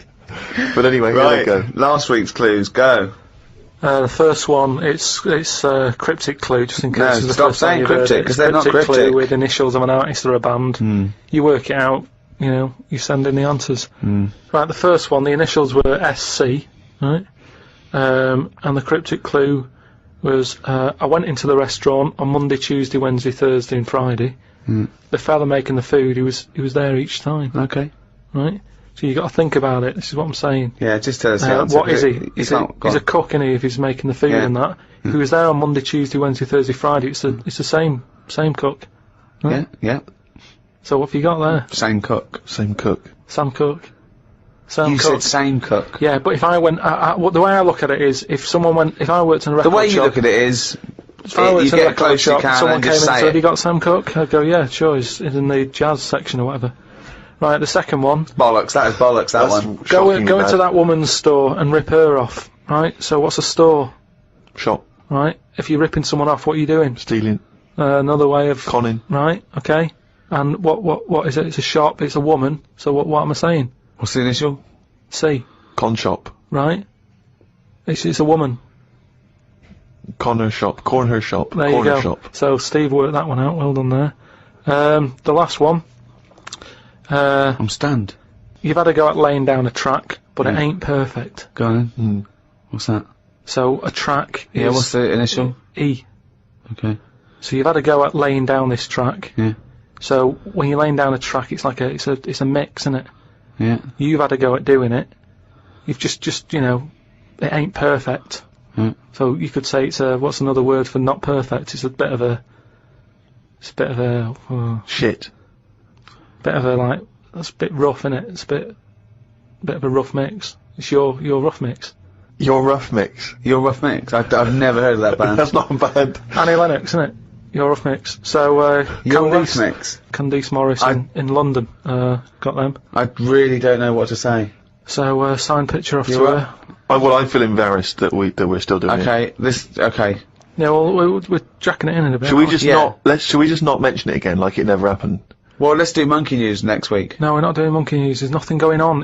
I'd be doing it if there was monkey news going on. It's not going on. We can't do it. Rockbusters has to fill the gap. Are we doing this week's? Hurry up. CK. Depressing. Oh God, we got this week's to come. I thought Fuck this was me. over. CK. Okay, now. Do you know the songs that you sing at Christmas? That bloke who sings them is brilliant at it. Right? CK. Second one. MG. I told the homosexual man that the grape tree was mine. What? I told the homosexual man that the grape tree was mine. And what's the initials? MG. Right? Okay. Bit of an easy one. And I ask you if you believe in Father Christmas, right? What would you say if I asked you? The initial is S. Is that specifically Ricky? We might as well keep it as Ricky, yeah. I ask you if you believe in Father Christmas, what would you say? So have they got? Is there any prior knowledge? Do they have to guess what I'd say? Well, they'd know. It's obvious what you'd say about it. Oh, this is so bad. So It's an embarrassment. This. Yeah. So it's a little quiz. Leave them thinking with that for the next week. Right. What are you going to learn about Email next in. week? Podcast at rickygervais.com. Just send them in. Embarrassing. Don't bother if they're shit. Right. Well, that's about it for another week. It's the end of number 5, number 6 next week. Keep coming to rickygervais.com. We'll keep you abreast of things that are going on. We've made a little video, haven't we, Karl? That we might pop up there. And we've had a few emails about the old shows. People came into them late in the season. Well, you can now get all 12 episodes of the first season on iTunes. And I think there's a 2 or 3 quid in England, or $5 or so, I'm not sure. But you can get those now, all 12. So, from me, Ricky Gervais, goodbye. From Steve Merchant. Goodbye. And from Karl Pilkington. It was quite good. Anyway, let's get him out of here. No, but they do have a laugh. I heard about a doctor who was working on a brain, right? And apparently when they work on the brain, it's best if they keep you awake. Because, you know, just so you can go, that hurts a bit, and they go, oh, we best not touch that bit again. That's Right. the reason. Rick. Amazing. That's the reason. No, there's It's amazing. certain operations, isn't there, where they go, you know, we can knock you out for that, but for this one we want to know. It's probably because the You're brain needs to be Activity. active in order to. Yeah, to they do show that kind of thing. activity, But yeah, sure, they- yeah, so no, it's anyway- actually so you can wake up and go, yeah, no, that hurt. That stings. Hell, that stings. Don't pop that in there. You can't feel anything in the brain anyway. No nerve endings. Really? You can't feel it, can you? Well, maybe there's another reason, but anyway, his head's open. He's sat on this chair. The doctor's going. I reckon he was laying down. I thought he was laying down, but in your world he's not. He's sat on a hard-backed. I think it's dining more like chair. in front of a mirror, like a hairdresser type thing, right? And he's cut the skin off. So get a bit shorter there. So he's So for the weekend, sir? He's- I won't be shagging with no brain. anyway, so he's cut the skin off and chopped a bit. And you're always going to get bits, aren't you? Sort of. Whenever you cut anything, you end up with a bit missing.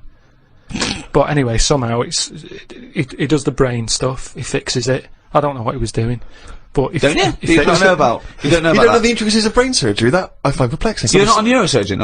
I don't want. Oh, okay. so they go on. sorted out the problem, right? And he goes, right. All we've got to do now is stick the head bit back on. Yeah.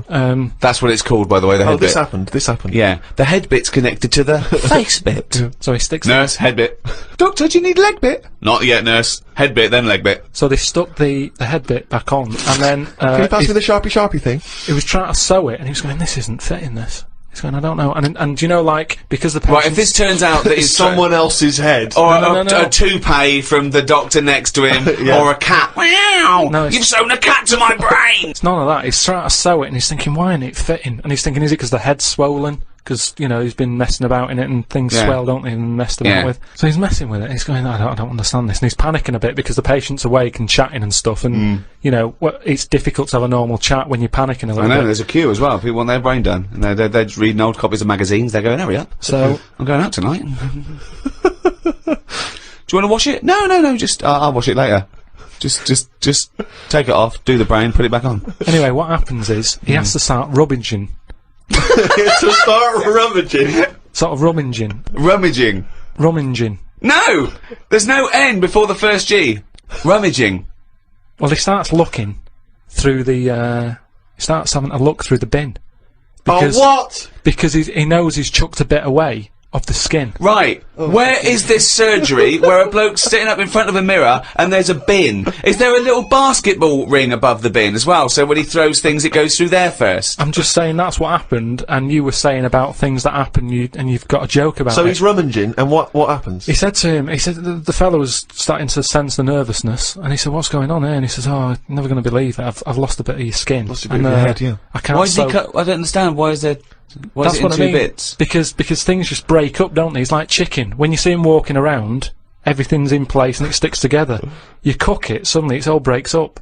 He cooked his face before he cut it out. I'm just saying how flesh it sticks together well. Yeah, but when he'd cooked the scalp before he'd taken it off his no, head. but Daddy. it's just an example of how Oh, skin okay. can break up with the muscles and everything. So he's rummaging in the bin, and does he find the head? He found the bit, and then he's like, "Oh, sorry about that," and he sort of managed to stick it on. Right, he and didn't stuff. wash it off or anything. Yeah, I'm sure he gives it a bit of a rinse, but I'm just saying how Nonsense. you've got to make a joke out of stuff, haven't you? Yeah, it's bollocks. If you're a doctor. Okay, that's good. So where was the joke in that story? At what point I thought this was a story Well, about how doctors have a sense of humour. Yeah, when well, did he at make a the joke? end, he sort of laughed and he sort of said, "Oh, there you go, it's back on." But good job, the bin men didn't come or whatever, and they made a joke out of it. I've never heard such nonsense. I've never Carl just heard made that such joke up. nonsense. Right, Carl, let's do a competition. Chance to win some of the product that we've got out that Carl doesn't want to talk about because he's too lazy. No, it's not that.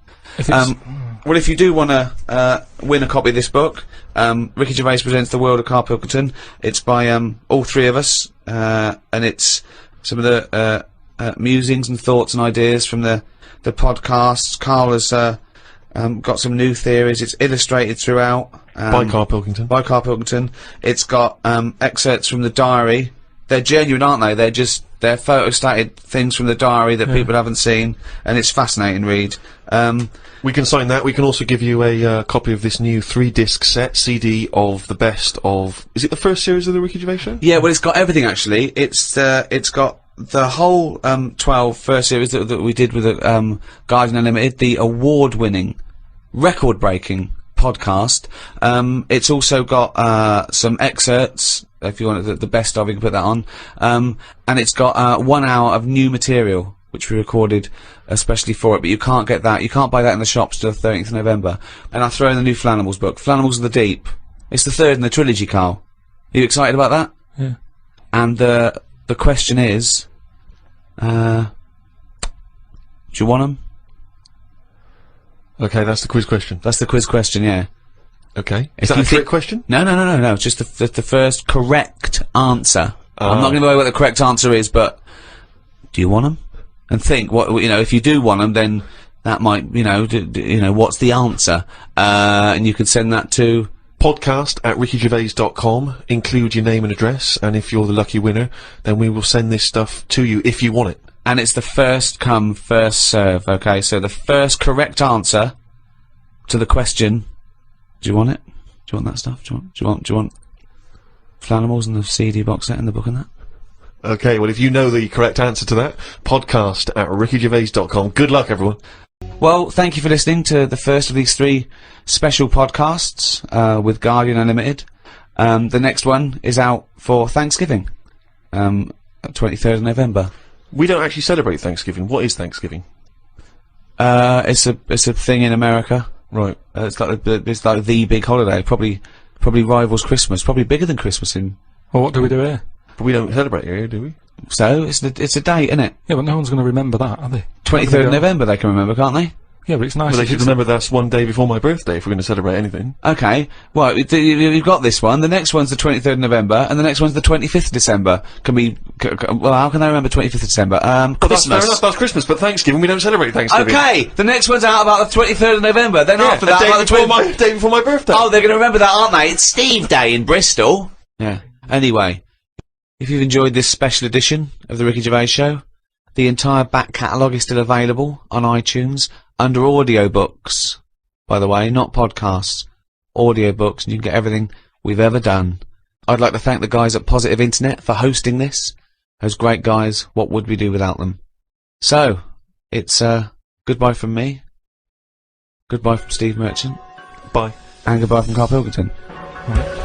Welcome to the second in this series of 3 special free podcasts with The Guardian Unlimited, with me, Ricky Gervais, Stephen Merchant, Hello. and Karl Pilkington. Alright. These are a special thank you to all the fans that bought the last few podcasts we've done. Still available on iTunes. You can't miss it. It's at #1 in the charts. Karl, it's Thanksgiving. I don't know what that means. I don't know why we're doing this. I'm slightly in agreement with you, actually. I don't celebrate Thanksgiving.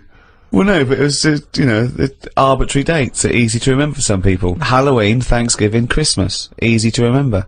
I don't think Thanksgiving is. Well, it is in America, and Yeah, but I couldn't tell you. I mean, I've been around for 30 odd years. I've never celebrated one of them. I've never done anything about it. No one has. I don't know any relation who has ever said, "Are you popping around for Thanksgiving?" I don't know, when is it? I've never done it. because it's not celebrated in this So country. why are we celebrating it? We're not celebrating it. It's an arbitrary date to do a podcast. I just don't know what it's about. I mean, before you celebrate something. You don't celebrate Halloween, do you? But we did that. No, but it annoys me how people don't actually know what the occasion is, but they celebrate it.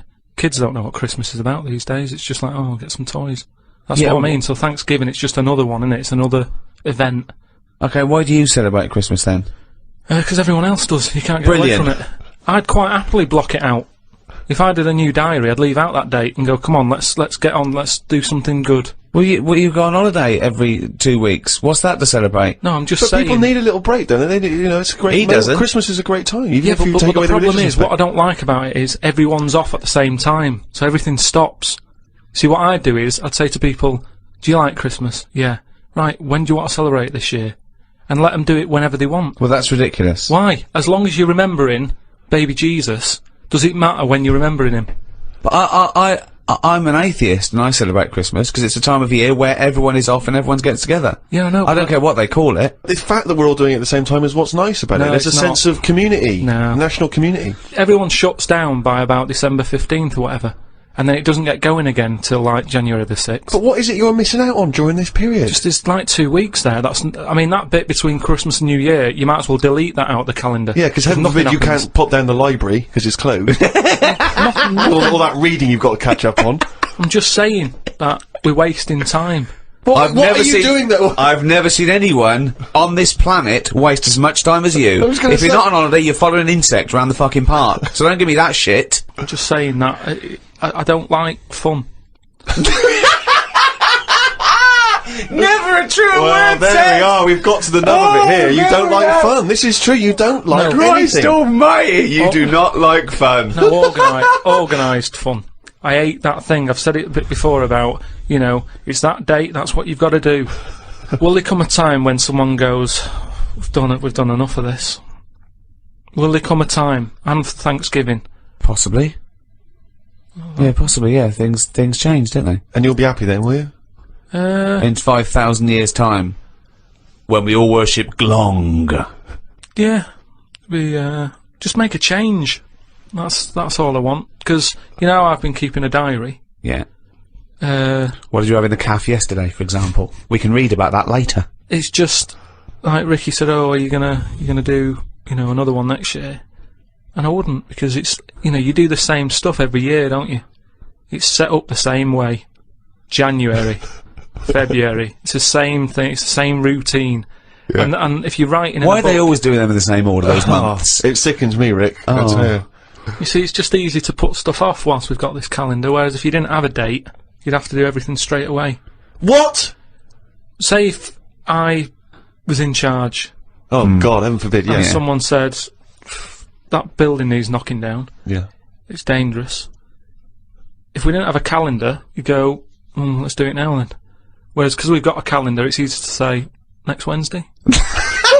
I love him! His theories are amazing! I mean, I don't know, maybe he is a real visionary thinker. Maybe he is free. You know what I like about him, though? All his thoughts, they're about freedom of expression in a strange way. He's not burdened by anything. He just goes, well, why do we think like that? He questions everything, like a true visionary scientist. But who gets a diary come Christmas time, which I know you hate, you know, for the next year, and thinks, what a piece of shit. Now I've got to I'm put just gonna do stuff when I want to do it. I'm going to take out next Wednesday. There's no such thing as next Wednesday. No, but what I'm saying is, before the year's even started, I know in that new diary I can whiz forward to December 25th and I go, another Christmas. I don't know what you mean. So everything's set in stone before I've even started the new year. It's like, oh, Pancake Tuesday, that's coming up. So someone's already decided. It's Tuesday. Someone's already decided. Someone's already telling me what I'm doing on half of the year.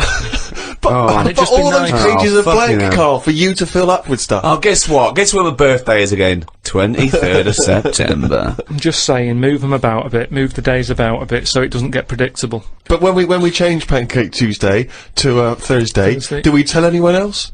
Yeah, they do an advert on the telly, just saying, don't forget to buy your pancake mix. But so why? Carl, why not just stick with what we've already got? Because if you're notifying everyone anyway... I wouldn't put a date on that pancake day anyway. Just have them when you want. Have it when you want.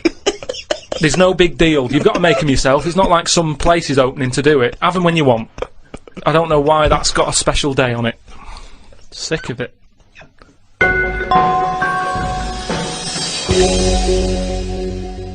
Happy Thanksgiving. Thanksgiving is based on new settlers to a new land surviving. Yeah. And I was talking to Karl in the week. We were talking about new settlers and everything, and I was thinking, imagine if you had to start a new settlement now, okay? There was something wrong with the world, okay? The world was kaput, okay? And we found another planet. So, Karl, if you had to go to a new planet, don't worry about starting life again. They've got sort of like these breeder clones that do all that, but you can choose 6 people from this world to take to start this whole new world, okay? So you need, you know, as I say, you don't need to So what's happening here? Is this it's going to be wiped out, okay? It's going to be wiped out, but there's enough on this spaceship for you and 5 other people. Okay, and they've got them there. They've got these sort of breeder clones there, so it's going to be populated. You're going to have the workers, the drones, everything like that. But you want to take 6, I suppose, sort of world lords to teach, to lay down the politics, the teachings, the laws, the government. I'd hate it. And how long have I got to make a decision on it? Till the end of this podcast. Right, go. Who do you take? Who's the first person you take, and why? And where are we going? Mars. Okay, so a planet where there's an atmosphere. I've got to know where I'm going because I've got to sell it to the people who I'm asking. There's no point when I go, are you coming with me? Where are you going? I don't know. It's just like this world. There's oxygen, there's seas, there's rivers, there's forests, there's animals. Okay, but we're going to populate it with the human race, and you can choose 6 people to lord over this new kingdom. You want the best people for the job. Yeah. So, who's the first person? Probably Patrick Moore. Why? Why would you take Patrick Moore? Just because he knows his way about up there, doesn't he? He'll know the way. So just have him. I think that will, whoever I pick next, if they see that he's going, they'll go, right, you know, it's going to be a long Moore's journey as on it board. is. You don't want someone who's going to be going, is it left here? Is it right? Do you know what I mean? And he could play the xylophone on the journey. But He's a- Carl is Moore the most useful person to have if you've only got 6, because he may be very useful getting to the planet. No, but I've once always you got wanted to there, meet him as well. I've always wanted a chat, and that'd be a good chance, wouldn't it, when I'm in a rocket? How long's it taking to get to Mars? I don't know, a year. That's what I mean. No, it's so, not Mars, it's somewhere else. Okay, so it's a year to get there and then... yeah, well, that's what I mean. So it's a good chance to have a chat with him about stuff. So And I Moore- think he'd be up for it as well, to be honest. Yeah. I think you know. it's Why just- do you think that? Just because he's spent his whole life talking about what's going on up there, isn't it? And yet he's never been. And I feel sorry for him. You know, most people when they're into something, they get to go to a place, don't they? Sure. People who don't know who Patrick Moore is, he's an 80-year-old astronomer. Yeah, that's what I mean. So let him have a bit of a good life. So Moore's on board. Yeah, Patrick Moore. He's on. Right, out 5 others. 4 others now. Jamie Oliver. Why would you take Jamie Oliver? Just food and that. You just what you need someone, because they say that like you know, you can feel down if you don't eat. He couldn't convince 8-year-olds to eat a carrot. What's he going to do in this brave new world? They're all going to be on turkey Twizzlers. I think he's got the right attitude. He wouldn't be faffing about. Remember, we've landed now on this new world. Yeah. I don't know what it's like. The people who've Listen, made me I go- love Jamie Oliver. I think he's great. Yeah. But he wouldn't be in my 5 people to start a new world. That's all I'm saying. Nor would Patrick Moore, because he knew the way. Well, what chef would you pick? I wouldn't pick a chef. Why would I pick a chef? Because you want someone who's going to, like I say, food's important. When you're low, there's nothing better. If you're a bit fed up, there's nothing better than having a good... But Carl, I don't think you've quite grasped that these people have to start civilization again. They have to be wise people who can make the laws. Yeah, and before you do all that, you need a good meal. So Jamie Oliver, that's his job. It's like when we get there, that's when he kicks in. Right. He's the first one, really, Can I who suggest gets something? going. Just to save 2 places on Patrick Moore and Jamie Oliver, take a map and a cookbook. Okay, who's number 3? What sort of state is this world in? Does it need... Oh, he's going to take a fucking gardener. It's like it's It's the world, but new. it's that exactly. It's the world but new, untouched by humans. There've been no fossil fuels burnt, no machinery, no wars, just this Garden of Eden. And you, Patrick Moore and Jamie Oliver pitch up. Plus, who else, Carl? Go now. First thought. Attenborough. Again, he's a genius, and he's a bit of a hero of mine. But I don't know if we need Attenborough. Just because I reckon if it's a new world, you're saying it's the same, but they always say, don't they, that all worlds are different. So I'd want him there, just to sort of, when we're roaming around, because we'll all stick together for a bit, won't we? When we're roaming around. Then they'll be sick of the sight of you. They go, let's lose Karl. But you've got 2 men so far who've got a combined age of about 150. I mean, if you're starting a brave new world, dare I say it, not going to be around very long. Shouldn't you be taking some younger, fresher blood? No, not really, because they haven't lived, have they? These have lived, and they can sort, and they're useful, like I say. Patrick Moore's done his bit, he's got us there. Oliver has cooked us a dinner. Day 2, I reckon we'd end that on day 1 there. We'd have a dinner, we'd all have a chat. I don't think you're thinking of the future. I think you're thinking of the journey, and then the first night. Okay. So you've got day David 2. Attenborough, Yeah. you've got Patrick Moore, you've got Jamie Oliver, you've got 2 other places. I get the feeling that you're not so much recruiting people for a new world as I'm a celebrity, get me out of here. As a dinner party with Yeah. people you'd like to meet that you've seen on the telly. Oh. Come on, and 2 more. I'd take someone who's a bit daft. Just so. No, you don't need to, Carl. That's covered, believe us. No, that's what I mean, though. I don't want them having a go at me going, why are you here? I'd point the attention somewhere else. To text someone else who'd sort of wind them up. So Who's that then? Paul Denan, or someone like that. It really is. I'm a celebrity. So you've got Patrick Moore, you've got David Attenborough, you've got Jamie Oliver and Paul Denan. A brave new world. Starting life again. Okay then, brilliant. Oh God. Right, one more. This is amazing. This is going to be. I'd love to go back and visit this in 1,000 years. What teachings they laid down. Oh God.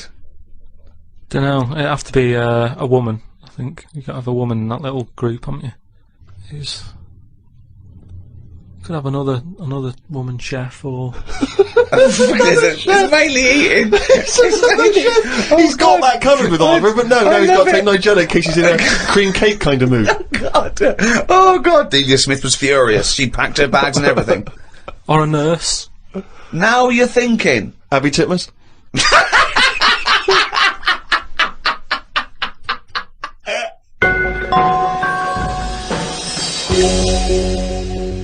Karl, I know you like to be kept abreast of all the latest breaking science news. Did you read recently about the blind mice that they have been able to make see again? And hopefully they're whatever they did, which allowed these mice to be able to see again, they're hoping to be able to do with humans in maybe about 10 years' time, or at least begin tests in 10 years' time, which is pretty impressive, isn't it? How many of these mice did they experiment on? 3, probably. Right. They were. It wasn't taking place in a farmhouse, was it at all? I didn't read the intricacies of the. Did they have tails? Did they still have their tails? The 3 blind mice? Because yeah, I don't know. Again, I'm not sure. Well, what's your concern? Well, I think I know what happened there. Really? Yeah, I think the farmer's wife probably got annoyed at them running after her. Right. But how could they run after her? Because they're blind. I don't know. I think they used a sense of smell and hearing. They could hear her clogs, and they followed the sound of the big fat clogs. Right. But they got their comeuppance. They lost their tails, so now they're blind with no tails.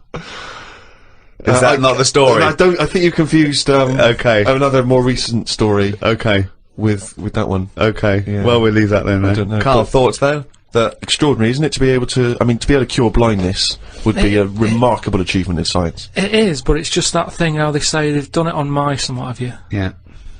If I was blind and I went in for the meeting with the doctor, yeah, and they said, "Do you want yours doing?" And then they said, like, "I've done it on mice," that wouldn't be good enough for me. I'd say, look, when the blind fella gets in, don't say we've done it on mice, just say we've done this on eyes. Because if he goes, what eyes? Just say just a pair of eyes.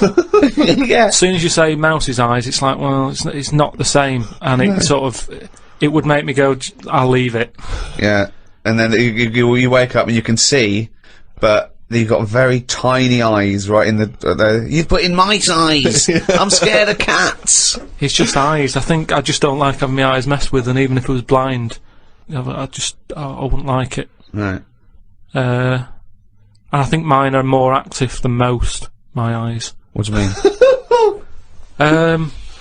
Well, I went for a what's her name, Steve. You don't know. I've had problems with my legs. Oh, Christ Almighty! He's the same. What are you? 33. He's a hypochondriac. And you talk like you're a 70-year-old honestly, man. the slightest thing. He's got time off work for this. We went to the dentist 3 times in 1 week. He goes now. His legs rubbed 2 times a week for some reason. I don't. In and out of the kidney hospital, and they're going, "There's no kidney stone, Mr. Pilkington." He's going, "Oh, right. Christ Almighty, do some fucking work." No, the thing is, I've been in the last 30 odd years. I've been working hard, and I've let my body get run down a bit. How have you? You're 30. What are you?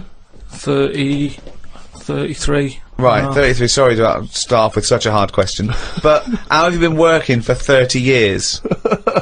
Well, I just have. I got on with it. At 3. At 3. No, I'm Well, you just didn't saying. get on with anything at school, did you? Because you were just pitching about. Yeah. You weren't working out there. What was the first job you got? How old were you? I was 15. Right, okay, so you've been working for 15 years then, okay, good, Yeah, but right. I had my paper round when I was 10, didn't I? And that was hard graft. That's why I'm bald and that. Getting up at 4:30. It all adds up, doesn't it? All adds up. So anyway, when I kicked my height when I was a kid.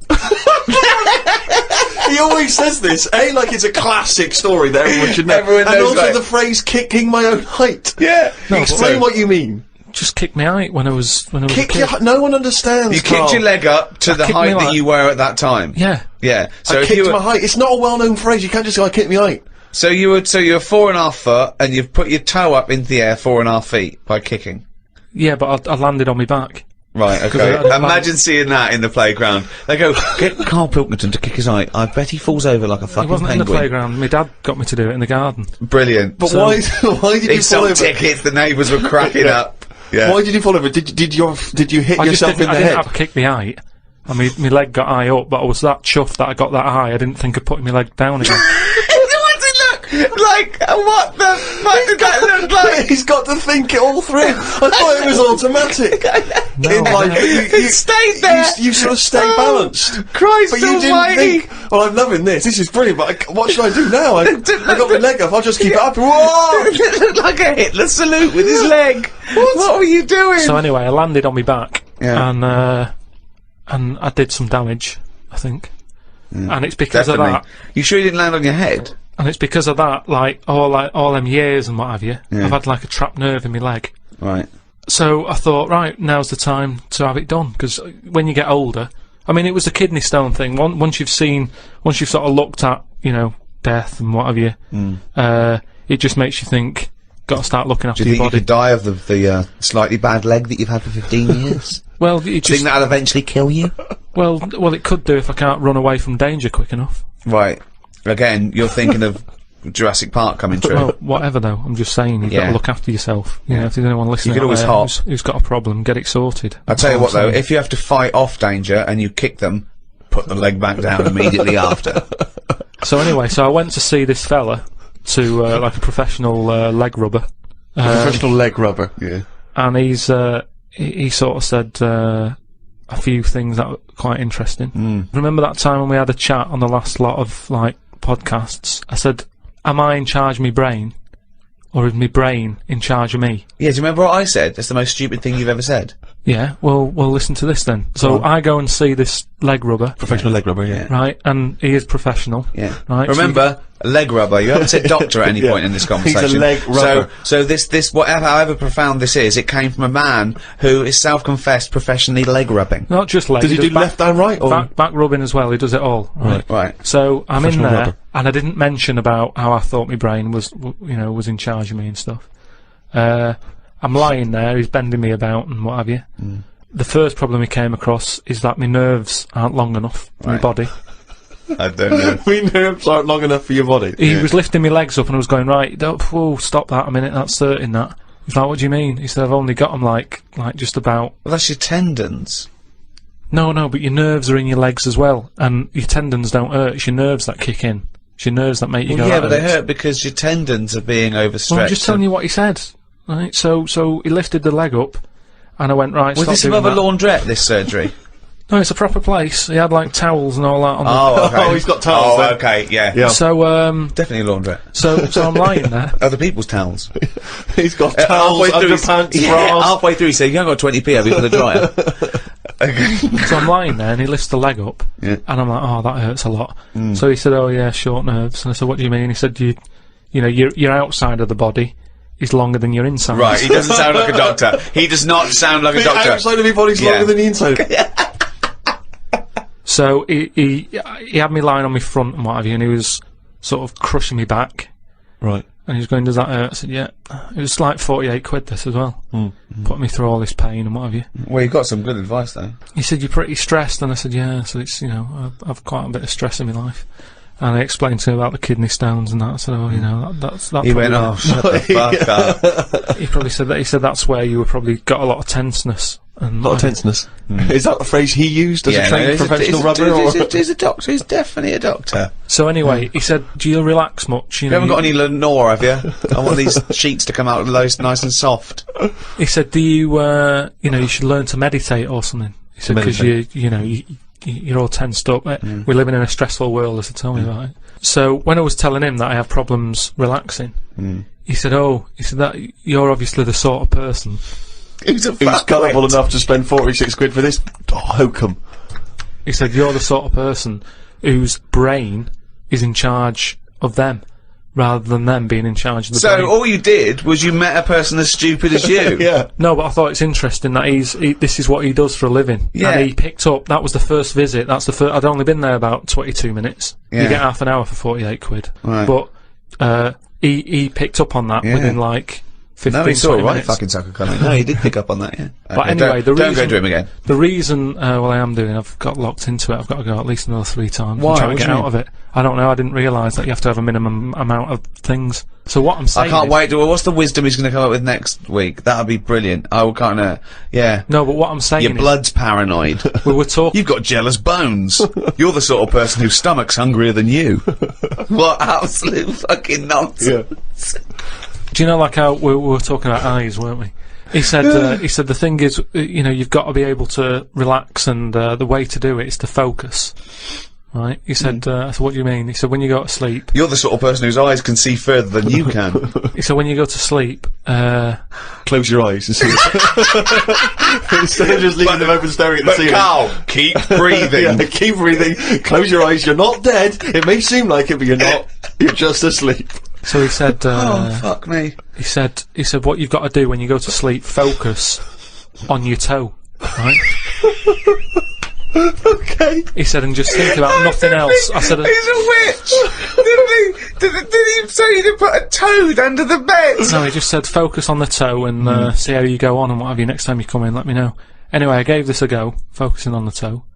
So what does this mean? You mean you sat in bed staring at your toes? No, this is it. He said, like, lie down, Visualising shut it. your eyes, and sort of look at it, sort of thing.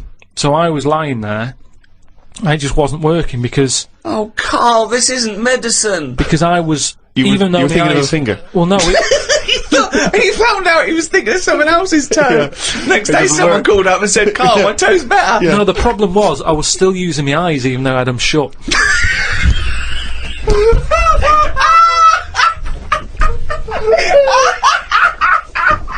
Oh God! Oh God! Just when I think he can never come up with something stupid, he pulls that one out of the bag. Right. So what does that mean? Oh God! You were still using your eyes even though they were shut. What does that mean? I was straining them. I had them shut, but I was sort of looking down at me foot. You were trying to see through your eyelids at your toe. Well, I was looking down, so I'm thinking that's where the foot is. Because of that, I was straining them and they were stinging, so I had to pack it in.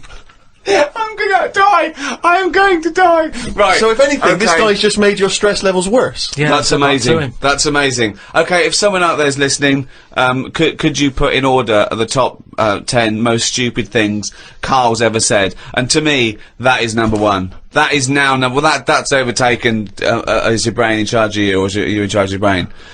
Oh, that's amazing. Hi, Ricky Gervais here with me, Steve Merchant Hello there, alright? and Karl Pilkington. Right. Yeah, welcome to the 4th podcast in the series of 12. It's after Christmas now. That's it for another year. All right, everyone had a nice Christmas. Oh yeah, I had a blinder. I had an absolute blinder, mate. Good presents, Karl. Right. Yeah, not bad, yeah. Get anything good? Not Odds and ends. that I can think of. Odds and Just sods. bits and bobs. Yeah. A friend of mine got a gift, or rather gave it as a gift.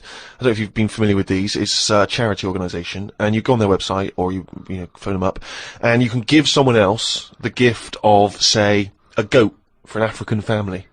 So you say, "This is what I've bought. I've bought goat," and they go, "Oh, brilliant! Where is it?" And you go, "No, it's going to a family in Africa."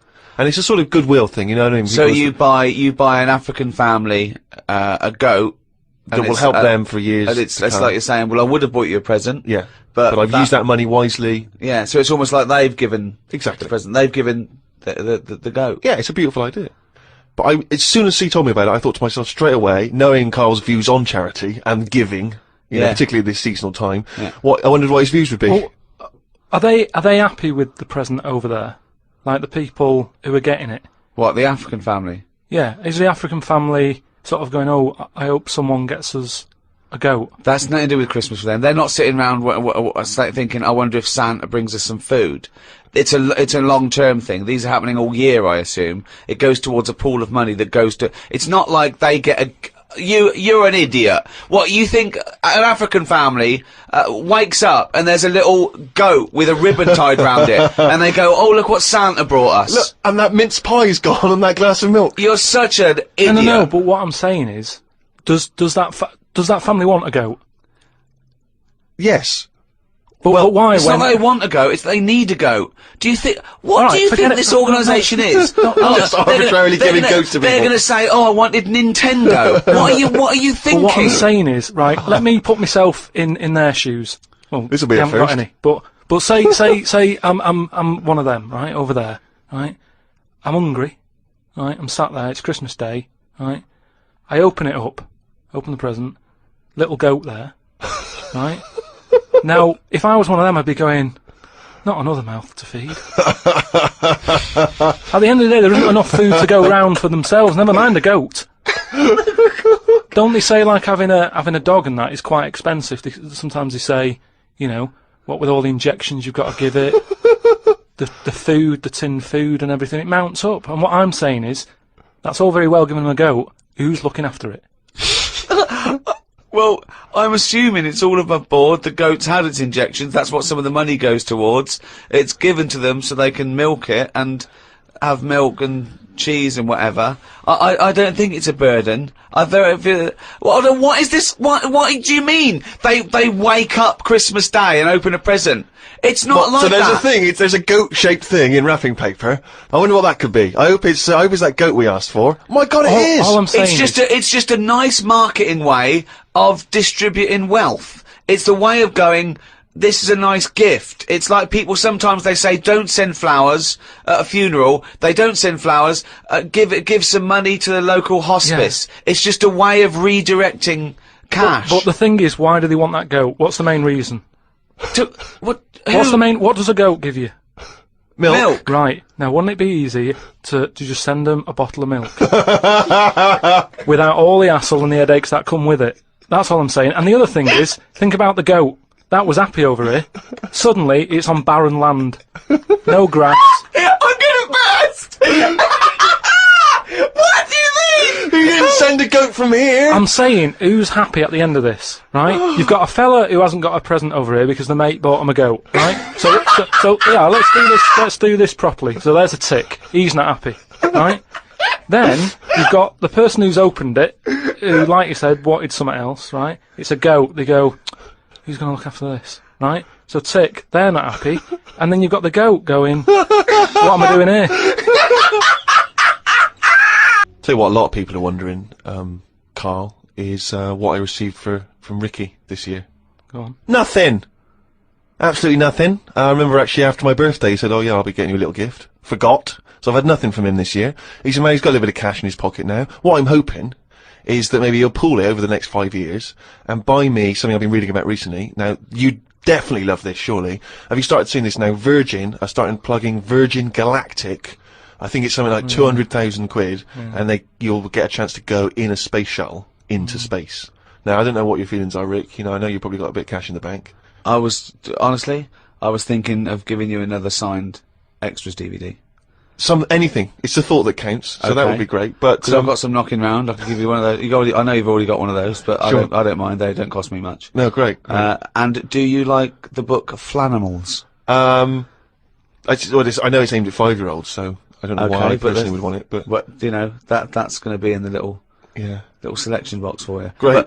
But no, the trip into space. I don't know about that. I mean, Is you've got a bit of cash. Would you think about that? Would you be interested, you and your missus, I going up don't into know. space? You have to be. I mean, it's not the money. There are things that I would spend 200 grand on as a little folly, but I think an individual jetpack, for example. Right. I'd do that. Yeah. I'd like to see the Earth from a couple hundred miles up. That'd be good, but I don't know if that's quite worth it yet. The other thing is the safety, because I'm worried that I want to see a lot of people go up there first. Yeah. I wouldn't be the first bloke to go on an aeroplane. No. I'd want to see a few pioneers go. It's really safe before I got on something Well, like I that. believe the actress Victoria Principal is volunteering herself. So I think she maybe used to be in Dynasty or Dallas. So, Well, I'll you see know. what happens to her. Yeah. If you know, I think if she can do it, then No, if it Vicky might- P comes back alright, rather Then, like those monkeys they sent up years ago, yeah, then we'll all be a lot more relaxed. exactly. If they put electrodes on her and it all Exactly. works out fine, And I might- there'll be a banana, you know, issuing bananas, and there'll be Yeah. buttons, press left, press right. yeah, and I might consider it. Karl, thoughts? Going to space? No. It's not worth it. What's the why? Wouldn't it be a fascinating experience to go into space and look back at the Earth? There's now out there though, is there? There's mean- no there. Say that again. Well, there's now out there though, is there? Right. I mean, at what point are you all meant to be happy? Do you know what I mean? You're floating about up there, and because you don't get out, do you? What you mean to do some duty-free shopping? I'm just talking. You don't go floating about, do you? You stay in your seat. Well, they probably let you move around on the shuttle. Yeah, no, but I'm talking about getting out. For me, when you go What on you want to holiday, get out into space? yes, but that's what I'm saying. When you go on holiday, the flight bit isn't the best bit of the holiday, is it? That's the bit you've got to do. So what I'm saying is you've got to stay on this, and then you go back home. So you don't take luggage, right? I don't see the point. Right. So you're there. You're sat in your own clothes for the whole time. Same clothes for the whole time. But I don't understand what is the point. I think it's the view. I think it's two things. I think it's the view and being able to be part of an exclusive club. I went into space. It's all that thing about man conquering nature, and you're one of that elite few that have managed to pop up, see the world from a distance that no one else can see it from, and then pop down. You know, that's it. Of course, yeah, So you all that way just for the view? yeah. Is it worth it? I mean, there's a lot of other places I haven't seen anyway, right, before I think about that. I think if you've done everywhere, I haven't been to Scotland yet, right? Right. Yeah. I'm not being funny, but do you know what I mean? So just have a look in your back garden before you go looking in someone else's. In space. Yeah. Yeah. What would make it a trip worthwhile for you? I mean, if you did go into space, if we gave it to you free of charge, we said, Karl, go up into I know the space." answer. I know the answer to this, Steve. He's thinking, I'd like to meet some aliens that can talk like I do, Yeah. and I can understand them, and they can tell me something. Like what? Oh, they met God, he was alright. That's the sort of thing, that's what he's gonna say. He'd like them to look like monkeys in spacesuits. Yeah. That'd be his ideal thing. He'd like to go to the Planet of the He'd like Apes. to go to the Planet of the Apes. He I was would doing that. If love they to could go arrange to the... that. Look, he's nodding. He's Yeah. nodding. Thoughts, Karl? Yeah. I mean, for me... What do it's you mean, just- yes? Well, yeah, that'd be brilliant. What would be brilliant? Seeing a little alien and that, having a chat with him, finding out what's been going on. What's been going on? No, but don't you think that... Like, I mean, if you bought me that as a present, right, Yeah. either of you, Yeah. I wouldn't be that happy. For me, that's a little bit like... Well, that's annoying because we've got you a trip We to just space pulled and together. a goat. Yeah. Yeah, we Do you know how, like, I am interested in sort of going on another planet, right? Not, Karl, you are on another planet, mate. No, but do you know what I mean? It would be quite sort of interesting. How do you think you'd get there? Well, yeah, you'd go on a rocket and stuff, but what I'm saying is, at least you know when you get there, you're getting out, you're having a bit of a wander. But I wouldn't be happy in just the journey bit of it. That's all I'm saying. That's great, isn't it? But the thing is, right? I was looking into it a bit because I was reading about the Virgin Atlantic Yeah. thing, right? And I was reading something that in 1971, right? 3 of them went up there. Can't remember the names. Wasn't the main one. It wasn't like the Buzz and the Armstrong one and that. Another 3 blokes went up, and there was one bloke in the rocket, right? The other 2 wandered off, had a walkabout, seeing what rocks they can find in that. And that bloke who was in the rocket, right? He was the loneliest man ever in the world. I don't know what to do. I don't know what to do. I don't know if that's some sort of profound poetry or I don't know. Do you know what I think he's trying to say? I think he's trying to say that he was. What are you trying to say? No, stop for a minute, because I just want to just recapture that moment. Just say that again, that sentence again. Right. The other 2 had gone off picking up rocks. Yeah. Right. He sat on his own in the rocket, and he was the loneliest man in the world. Okay, I know what he's trying to know what he say. means. I do. Right. I don't know what he means. Well, right. He's trying to say he was, by definition, a human furthest away from all other human contact. Yeah, that's what Yeah. I said. Yeah, okay. No, you said loneliest. Loneliest evokes an emotion. Yeah. Yeah. But But it's like he started crying and writing poetry. and listening to Morrissey records. You mean he was the most remote man? Well, yeah, he was saying how, like, he's on the rocket on his own, right? Yeah. And I think I worked it out because it was in kilometres, right? And I think it turned out that they, right, the other two spacemen picking rocks and that, they were 2,500 miles away from him, right? So they were miles away. They 2,500 miles? Yeah. But they had each other. They had each other. Yeah. You had the world right across the other way, everyone getting on with their lives. Yeah. He was on his own. That's weird, isn't it? But what I was thinking is, right, say because I always sort of try and put myself in a situation. Yeah. When I hear about a weird thing that's gone on, I always think, what would I do? You know what I mean? And I was thinking about it, right? Do you think when he got up in the morning, he still bothered to put his clothes on? That's the first thing that came into your mind. No, when just you because pictured him I in always, there. you know, at the end of the day, even if, like, my girlfriend Suzanne's out at work and that, I'm not happy walking about with everything out, because you never know what's going to happen. What do you mean, like getting it trapped in the microwave? Well, I just mean, you know, you never know Yeah. if someone's going to turn up. No, I don't like what I don't like. No, I always pop some pants on or a towel, even if I'm not alone. always. Because I've knocked on your door when you've been stood there with. No, he's Yeah, taking but his trousers off. I did it especially Oh, knowing right. that you were there. I've done it especially to annoy you. Oh, right. Yeah, so. But do you know what I mean? Do you think he was walking about the rocket with his tackle out, or did he floating go, about, well, you know, no one's watching here? Do you reckon it floats up or down? Depends in how long it space? is, doesn't it? Depends how long it is, yeah. I don't know what I mean by that, but that seems to make sense. Yeah. But don't they have cameras for NASA to monitor what's going on inside the spaceship? Not all the time. No, I bet they've got to give him some sort of privacy. Now that would end up on the internet, Yeah. him floating around with his floaty knob. Well, if you are the man who was up in a space rocket and was for a short period the loneliest man in the world, we'd love to hear from you. We'd love to hear what you did with your time, how lonely you felt, and also Lonely? did you float around with your cock and balls out?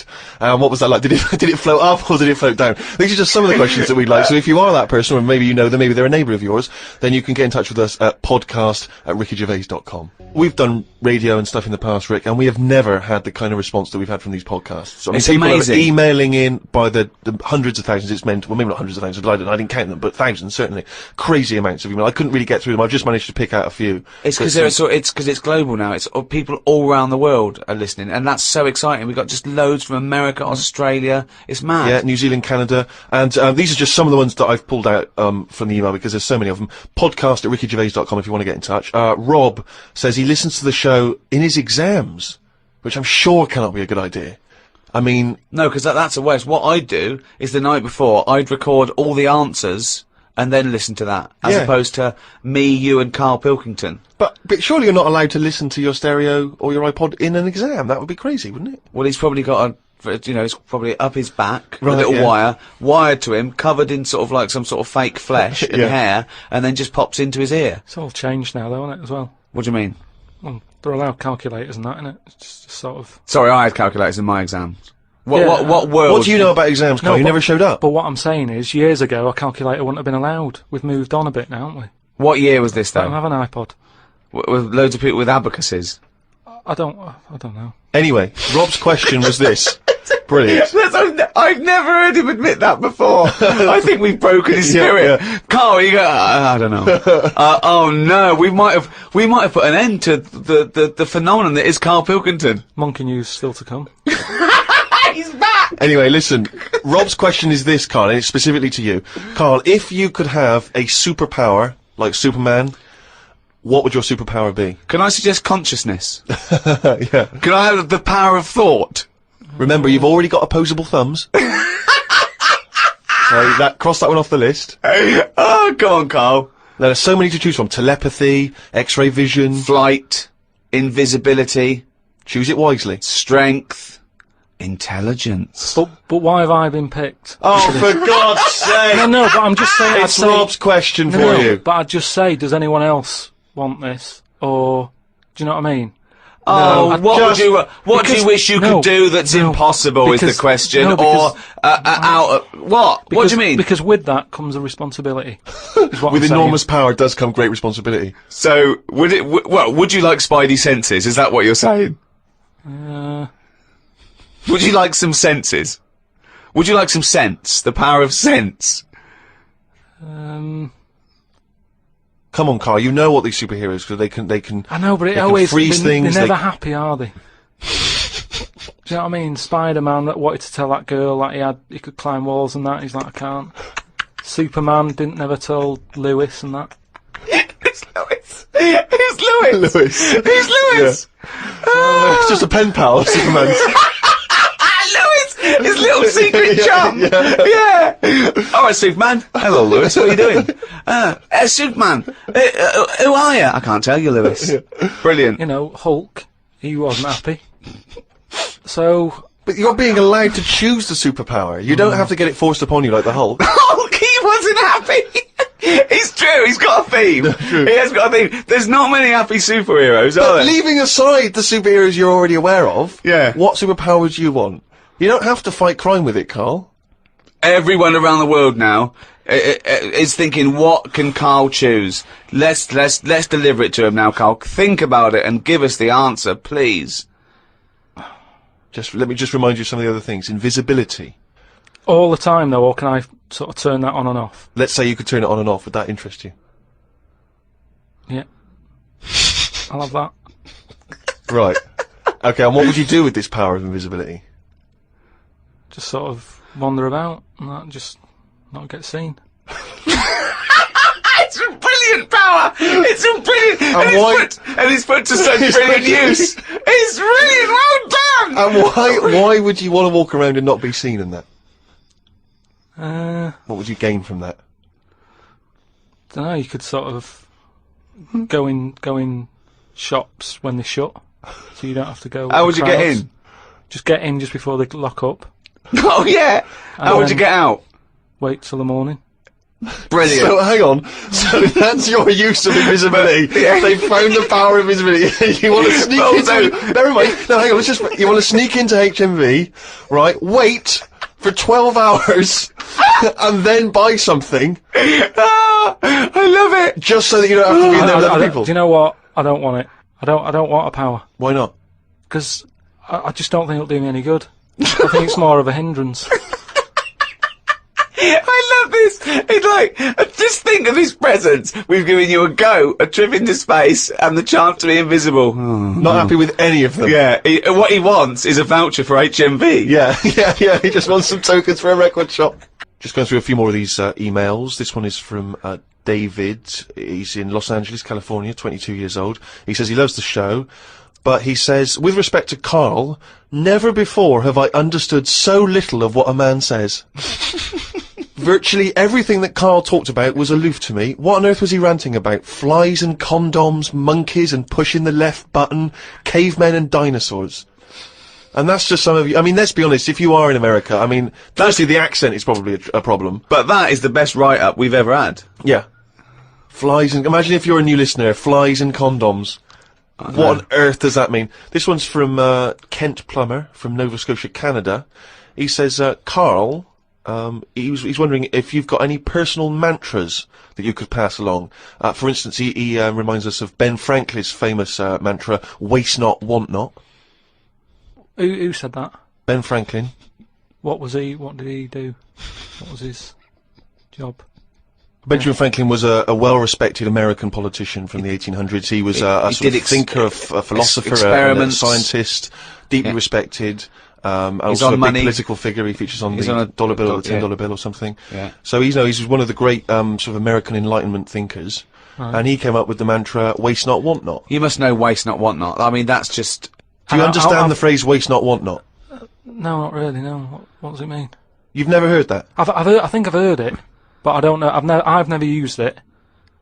But when someone else said it, I don't know what. Well, in context, I mean, all I'm going to do now is paraphrase that and put some prepositions and stuff in it for you. I can't work out how you can't work out what that means. It's like, don't throw stuff away because you might need it, and therefore you won't be wanting anything because you didn't throw it away. So, So he was a bit of a Well, hoarder. if you don't waste food, for instance, then you he's won't... a bit of a hoarder. For God's sake. No, but I'm just saying, you know, he's a man in power. Is that the best thing he ever said? No, I'm sure he came up with many, many profound So things. why is that one he did remembered? experiments in electricity and conducting electricity, all sorts. But that impresses me more, inventing electricity, than someone... He didn't invent electricity. Wait a minute! Don't impress you more than what? Just saying, waste not, want not. I don't think it's that good. It's not even catchy. What I don't understand is why he was the first person to sort of suggest, look, don't go chucking that out, keep it, you might need it later. If I He said- wasn't the first person. Say that again. That is brilliant. Why isn't that catch on? That is amazing that you've just come up with there. That's poetry. How would you word it? I'd just say, whoa, don't be chucking that out, you might need that later. Don't be chucking that out. You might need that later. Carl Pilkington. Whereas some would argue 2005. that waste not, want not is perhaps a little bit more pithy, a little bit We more... should go through great sayings and phrases and say see if he Carl, can, well, firstly, yeah, does he know what they mean? And then secondly, can he improve them? that would be brilliant. Well, we'll make it. We'll do that next time. So, let's see. Okay, Winston Churchill. Never have so few done so much for so many. What do you think of that? Do you know what that means? So he's saying... Well, it's with regard to the Battle of Britain and the pilots that gave their lives.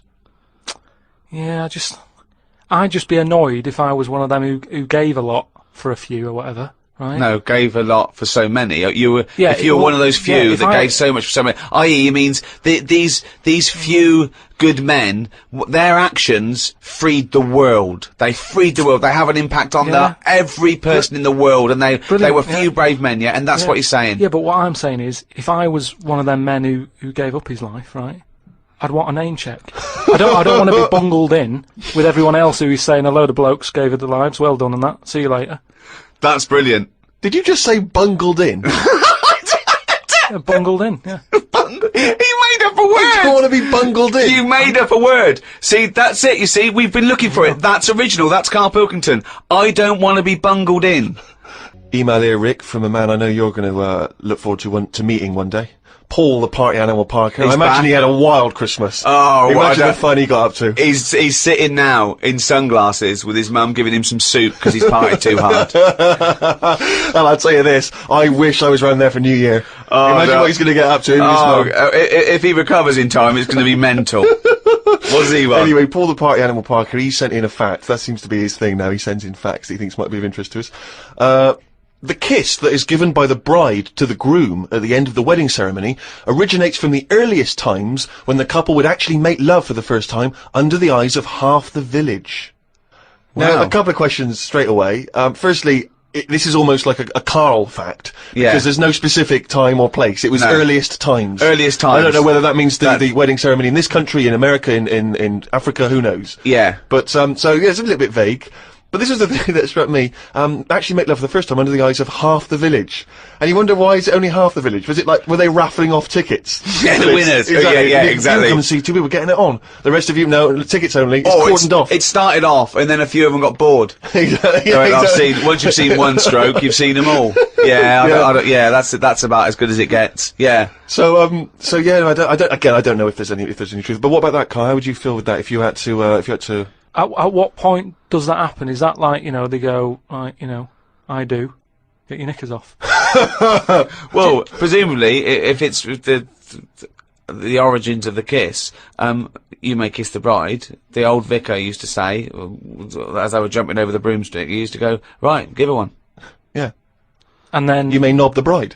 Don't know how quick the lovemaking has to be, whether you've got to get in and out, boom, and then, you know what I mean, because people are hungry, they want to eat, they want to have a disco, or whether they can go on for hours and people are just eating, I'll chatting. tell you what, Sting's wedding must have So go been a on long for hours. of affair, wasn't it? The guests was going, bringing in their People own brought cake. sleeping bags. Thermos flasks. Right, do you know we've chatted about charities before, haven't we? Sure. Yeah. Done a lot of stuff on that, right? Just coming back from Manchester, right? Got off the train at Euston, Yeah. right? Got off the train, walking through the busy bit and stuff. There's this fella stood there, right? Like a charity worker. Yeah. Right? Nice looking fella. He's got his suit on, a tie and everything, quite respectable and that, right? Look down at his bucket. All money's been put in the bucket and that, Yeah. right? On the front of the bucket, right? It says collecting for the homeless at Christmas. Now, why can't they do that? What, the homeless? The homeless people. Why is some fella taking his time out, right? His own time where he could be at home. Why? Some of us have got homes to go to. Yeah. Why? Do you know what I mean? What, you think just give them the Well, buckets? what are the homeless people doing whilst he's doing that? Is what I'm saying. What have they got on the timetable? Cut out the middleman. Cut out the middleman.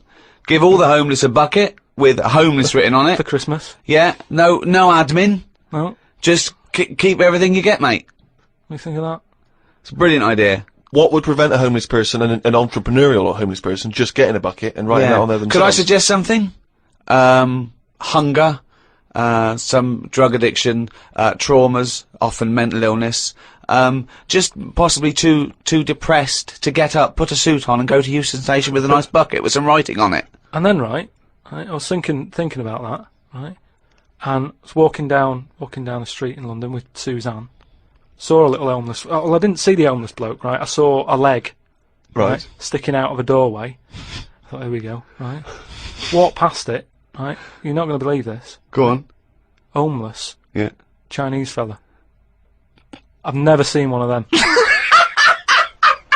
No, I'm not having a go, right? Well, have you ever seen? Do you know what I mean? That was a shock. I to me. really don't think I have. I think he's got me there. I hate to say it, but I must say I can't remember ever seeing a homeless Chinese person. No. No, I suppose you're right. Thinking about it. Weird, isn't it? I Actually, said I was walked past and I said to Suzanne, "Did you see that?" She went, "What?" I said, "Just look back there." She said, "What?" I said, "That homeless fella. Look back at him." She said, "What?" I said, "He's Chinese." And she said, "Yeah, good point." Good point. Of course she did. She just had to shut you up. She didn't yeah. want to get into a conversation with you. Oh, And what's God. your point, really? What exactly is your point? You're No, just it's perplexed just 'cause that you've we never seen were it. chatting about homeless and that, and I saw that, and I just thought, I just found it a bit odd. Right. Well, if you are perhaps based in America or Australia, Canada, have you ever seen a Chinese homeless person? This doesn't count to any listeners in China. But anywhere else, have you ever seen a Chinese homeless person? Podcast at rickygervais.com. If you have, maybe you've got a picture you can send us as well. But this is what we're looking for now. We're looking for how many Chinese homeless people can we find by, let's say, 2006. January 2006, January 1st. How many Chinese homeless people have you seen?